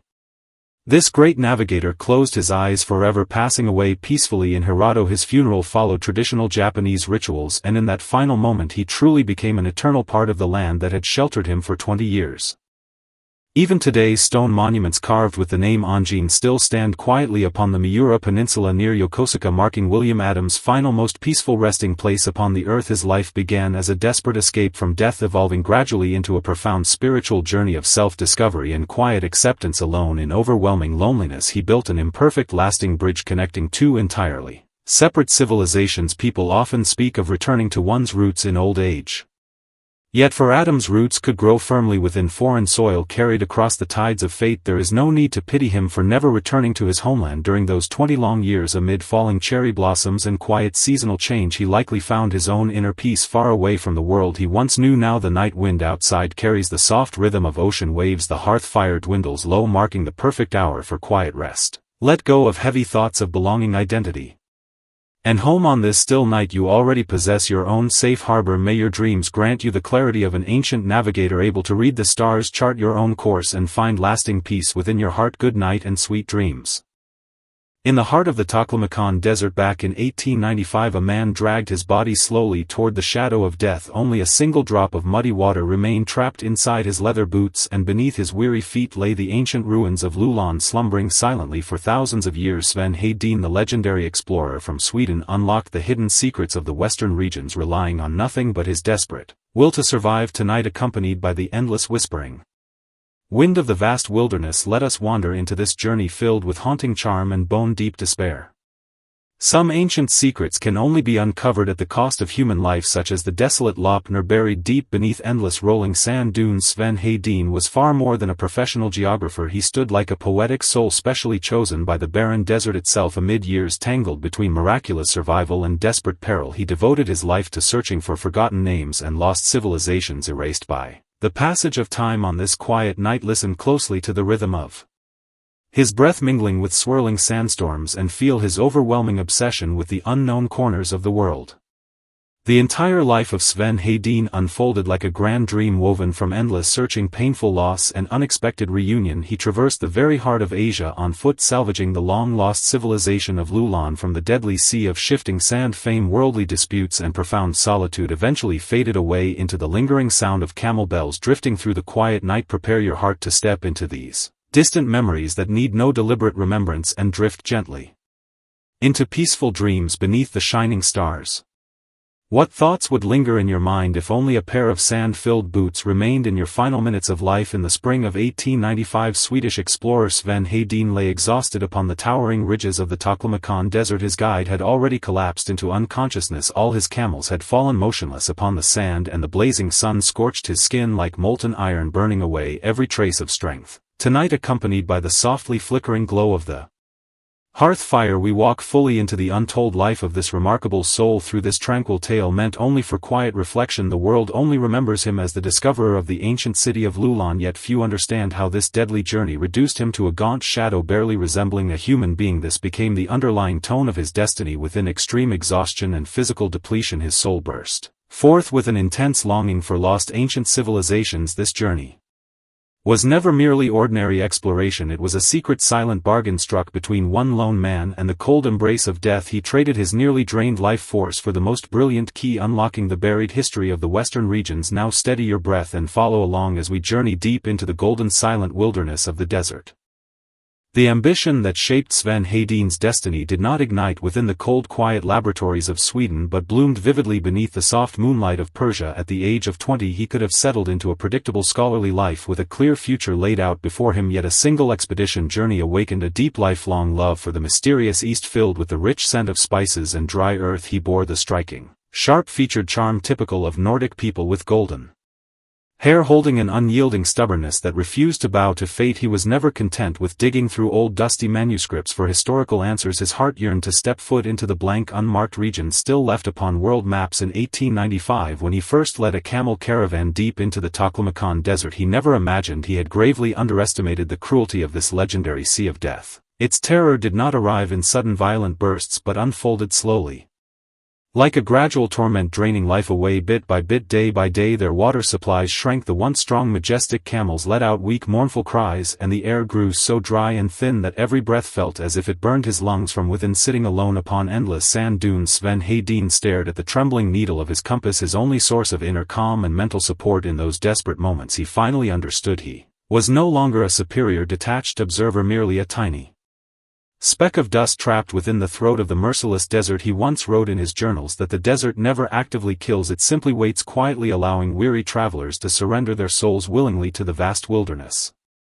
The first day of May 1895 deserves to be etched forever into history, for it was the day Sven Hedin came impossibly close to losing his life entirely. His entire expedition team collapsed, leaving only himself capable of movement. He abandoned heavy gold treasures, expensive scientific instruments and unnecessary luggage, keeping only his precious travel diary. He began crawling slowly across the burning sand, his throat swollen, raw and inflamed as if pressed against scorching metal, every exhale carrying a sharp taste of blood. When he caught sight of a faint streak of greenery far across the dunes, he convinced himself it was nothing more than a hallucination born from extreme thirst and exhaustion. That faint patch marked a branch of the Hotan River. He stumbled and rolled desperately down the sand slope, plunging straight into the shallow water without hesitation. Ignoring the thick mud swirling around him, he filled his leaking leather boot with life-saving fresh water, then turned back to crawl slowly across the sand, determined to rescue his unconscious guide. This near-death experience planted within him a profound reverence and fascination for the desert, akin to a devout believer worshipping a divine deity. He realized that when a person strips away all social status, reputation and worldly identity, remaining only with the primal instinct to survive, the inner soul achieves unprecedented clarity and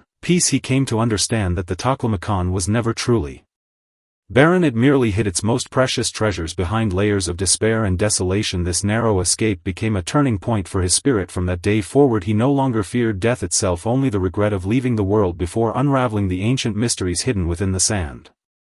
3 years later, as desert storms raged fiercely along the edges of Lop Nur, Sven Hedin received an unexpected gift from fate. One of his guides, searching for a lost shovel, accidentally unearthed several wooden tablets carved with ancient symbols half buried beneath drifting sand. Sven Hedin's hands trembled slightly as he held the weathered relics, the mysterious markings still clear and legible after crossing more than 1,500 Years of time he realized in that instant he stood directly upon the forgotten ruins of a kingdom lost to the ages. This was Lulan, the once prosperous, dazzling city upon the ancient Silk Road that vanished mysteriously overnight without trace. He began frantic, careful excavation, wandering among crumbling Buddhist pagodas and withered poplar trees, searching for the faint heartbeat of the long-buried civilization. He discovered its fall stemmed not from brutal warfare but from the gradual shifting of river water as the wandering lake of Lop Nur abandoned its people and left the city to wither beneath the sun. Standing silently upon the weathered ruins, Sven Hedin listened to the mournful wind sweeping across earthen mounds, as if hearing the distant jingle of camel bells and bustling chatter of ancient merchants echoing across centuries. He compiled his groundbreaking discoveries into books that shocked the entire Western world, yet plunged himself into half a century of inner conflict and identity crisis. Was he a noble discoverer revealing lost history to humanity, or a reckless looter plundering ancient relics? Was he protecting fading civilization, or taking advantage of its vulnerable ruin? These lingering questions swirled around him like endless sandstorms, yet he remained silent, returning time and again to the vast desert, for only within its quiet embrace could his restless soul find genuine peace. The later years of Sven Hedin's life became a relentless race against time and a delicate game of political diplomacy. He stepped away from his role as a lone adventurous explorer, organizing large-scale scientific expeditions into northwest China. This transformation dragged him deep into the whirlpool of geopolitical struggles, forcing him to balance carefully among the conflicting interests of multiple nations. He witnessed priceless ancient murals being carelessly cut away, precious manuscripts shipped off to museums in distant foreign lands, filling his heart with endless contradiction and sorrow. He confessed in his private journals that he carried these relics away to preserve them from being reduced to fine dust by relentless sandstorms. This quiet self-consolation sustained him well into old age, even when advanced years drained his strength, making it impossible for him to ride camels across the wilderness. He would sit for hours staring silently at maps of Central Asia spread across his office desk. He once joked bitterly that instead of ordinary blood, the saltwater of Lop Nur flowed through his veins. He never married and had no children. The fragmented ancient manuscripts and relics unearthed from the sand became the true continuation of his life. Even amid the smoke and chaos of World War II, his letters remained filled with longing memories of the snow-capped peaks of the Pamir Plateau. It was his spiritual homeland, a solitary realm blessed only with swirling sand, boundless silence, and the timeless breath of ancient civilization. In the deep winter of 1952, 87-year-old Sven Hedin passed away peacefully in Stockholm. Upon the table beside his bed lay the old fountain pen he had used during his near-death ordeal in the Taklamakan desert. His life answered the profound question raised at the very beginning. In the depths of mortal despair, it is not the simple desire to survive that sustains the human spirit, but the endless curiosity toward beauty, truth, and hidden history. He took tens of thousands of cultural relics away from the ancient wilderness, yet left his purest, most genuine soul forever wandering among those lonely dunes. Even today, Lop Nur still shifts mysteriously with the changing seasons, and the broken remnants of Lulan stand desolately beneath the glowing moonlight. The name Sven Hedin has long been inseparably fused with these legendary geographical landmarks, etched permanently into the pages of history. Our story draws to a quiet close tonight. May the tranquil spirit drifting from the distant desert smooth away all the twists and troubles hidden within your heart. There is no need to dwell endlessly on his merits and faults. Simply remember the lonely figure trudging slowly across the endless sand dunes on this serene night. Release all your worldly worries and let your mind sink into soft, peaceful dreams. May you cross thousands of years of time in your slumber and catch a glimpse of the ancient city of Lulan standing in its full prosperous glory. Good night and sweet, peaceful dreams. Deep within the Amazon, an untamed wilderness infamously named the Green Hell, lies the ultimate lifelong fantasy of one solitary man. Percy Fawcett, the most tenacious explorer of the Victorian era, vanished without a trace while searching for the mysterious lost city of Z. He never brought back piles of glittering gold, yet he left behind an unsolved century-old enigma that still haunts the world to this very night. Accompanied by the soft flickering glow of gentle hearth flames, let us wander into his persistent lingering life hidden deep within the endless tangled rainforest. If any blank empty space still remained on the world map, it was reserved exclusively for Percy Fawcett. He once marched fearlessly through raging artillery fire and bloody battlefields, yet chose to vanish forever into the primal untamed wildness of the Amazon rainforest. Was the legendary city of Z an ancient forgotten civilization buried beneath foliage, or merely a fevered hallucination born from the delirium of a stubborn, obsessed madman? On this quiet, silent night, let us listen closely to his final fading footsteps echoing from the profound depths of the tropical rainforest. He once uttered a solemn warning: "If I do not return, do not send anyone to search for me." Fully aware of the brutal, merciless cruelty of the Amazon wilderness, Percy Fawcett still stepped forward without hesitation, dedicating his body and soul to the boundless emerald jungle. His mysterious disappearance marked not only the end of an individual adventurer but also the quiet curtain fall of the golden age of wild exploration. Leave behind the trivial complexities of the mundane world tonight. Simply follow this gentle tale and drift into the boundless verdant twilight of the Amazon forest. On the 29th of May 1925, on the desolate edge of Brazil's Mato Grosso, a region widely feared as the deadly green hell, a short sealed letter was handed over to local indigenous tribesmen. It became the last definite message the world would ever receive from Percy Fawcett. In the heartfelt lines addressed to his beloved wife, he wrote gently, "You need not fear any form of failure." This resolute British explorer was none other than Percy Fawcett. Shortly after delivering the letter, he ventured deep into the dense, tangled rainforest alongside his eldest son, disappearing completely from human sight with no further word or trace. Tonight, accompanied by the softly flickering glow of the hearth fire, we walk fully into the untold life of this remarkable soul. Through this tranquil tale meant only for quiet reflection, he once served as the adventurous, heroic prototype behind the iconic character of Sherlock Holmes and embodied the ultimate hope of cartographers chasing uncharted blank territories. Yet his most renowned identity remains that of a lonely wanderer, mesmerized by an elusive phantom and eventually erased ruthlessly by the untamable forces of nature. His lifelong obsession revolved around the legendary golden city named Z, an eternal fixation that trapped his wandering soul within the misty emerald gloom of the endless rainforest.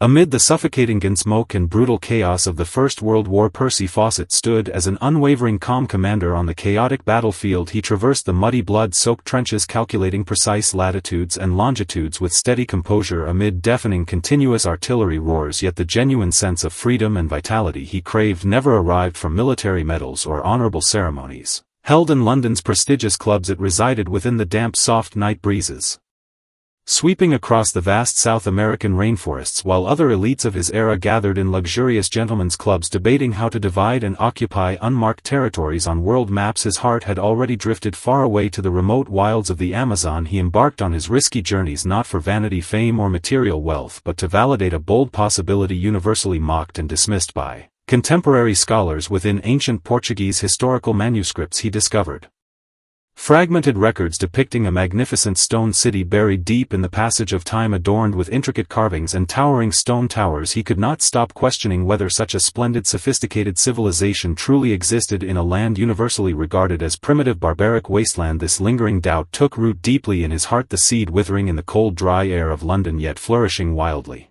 in the humid, fertile embrace of the tropical rainforest. He firmly refused to label indigenous tribes as ignorant savages, holding an unshakable belief that an older, more glorious civilization had once thrived hidden within the Amazon basin. This persistent archaeological obsession was far more than simple academic curiosity. In an increasingly mechanical and different modern world, he sought an untouched, sacred sanctuary for his weary, wandering soul.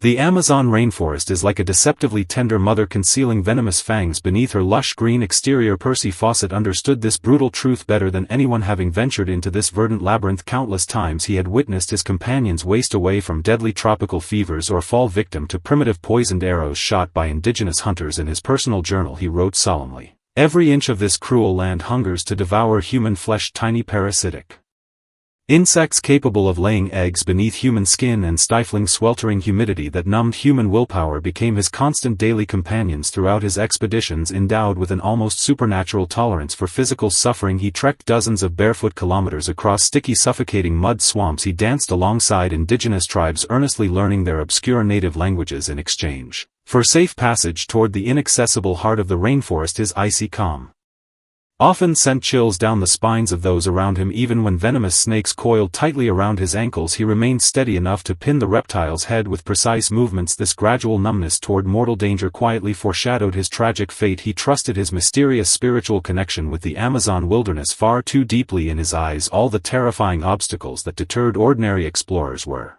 merely natural barriers carefully guarding the hidden city of Z. He molded himself into a sharp, cold scalpel, determined to cut through the thick green outer layer of the rainforest and uncover the gleaming golden heart hidden beneath endless foliage.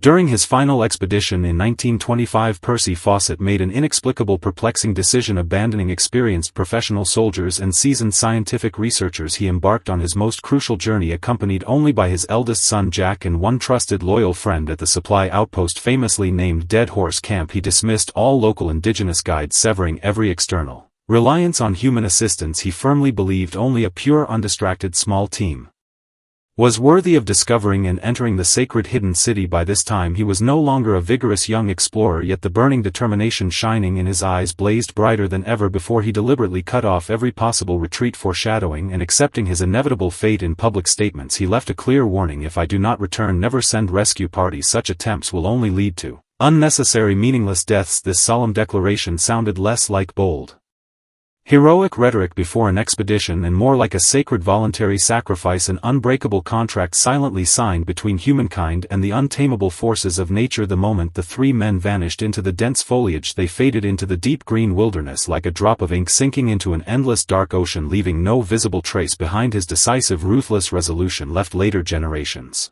trapped in endless confusion whether he was genuinely searching for the mythical city of Z or quietly pursuing a thorough, irreversible disappearance from civilized human society. For decades following Percy Fawcett's mysterious disappearance, countless rescue missions ventured relentlessly into the Amazon wilderness to search for traces of the lost explorer. Statistics record that more than 100 rescuers lost their lives on this futile journey, their white bones quietly merging into the rainforest's dark soil. Various rumors spread endlessly across continents. Some claimed to have witnessed a pale, elderly white man wandering among indigenous tribes living in a trance like state, revered as a living deity by local natives. Others insisted he had been brutally killed by hostile tribes, his bones decomposing gradually to become nourishment for towering ancient trees. Even more bizarre speculations emerged asserting that he had successfully discovered the legendary city of Z, choosing to abandon the outside world and start a brand new eternal life within the hidden ancient civilization. Yet all these ambiguous rumors eventually dissipated with the seasonal monsoon winds, leaving behind no tangible evidence, no scraps of clothing and no fragments of metal. The Amazon rainforest showcased its astonishing regenerative power, effortlessly erasing every footprint and trace left by the vanished explorers. The loyal, devoted love he had left for his wife faded alongside the yellowing, aging letters echoing faintly through the lonely, quiet nights of London. Modern satellite scanning technology has recently revealed traces of large-scale ancient architectural ruins buried within the Amazon basin, proving the existence of forgotten prehistoric civilizations. Perhaps Percy Fawcett never fabricated his mysterious discoveries, he merely caught an untimely glimpse of ancient hidden truth in an era unprepared to accept such shocking revelations. The bitter price of this eternal mystery was the lives of 3 brave men and the permanent empty vacancy of a broken family. Even today, the profound Amazon wilderness retains its primitive duality of tranquil stillness and wild, chaotic noise. When raindrops patter against broad banana leaves, one can almost hear the faint, heavy gasps of Percy Fawcett echoing through the dense foliage. He never carried glittering gold back to civilization nor rewrote human historical records as he once dreamed. He simply transformed himself into an eternal, unresolved mystery. Perhaps along his unremembered final journey he ultimately discovered his true city of Z. It was not a luxurious metropolis paved with golden bricks, but a pure, peaceful state of freedom, completely detached from the constraints of modern civilization. Now the hearth fire dwindles into faint embers and the night outside deepens into the profound dark blue that belongs exclusively to lonely explorers. There is no need to endlessly question his final destination. Simply close your eyes. Quietly immersed in this unfinished romantic legend, may the thick, tranquil greenery of the rainforest accompany you into serene slumber, just as Fawcett drifted into peaceful dreams beneath the jungle night sky in that distant, undisturbed wilderness, guided solely by twinkling stars. May you embrace gentle rest, sweet dreams and eternal peace.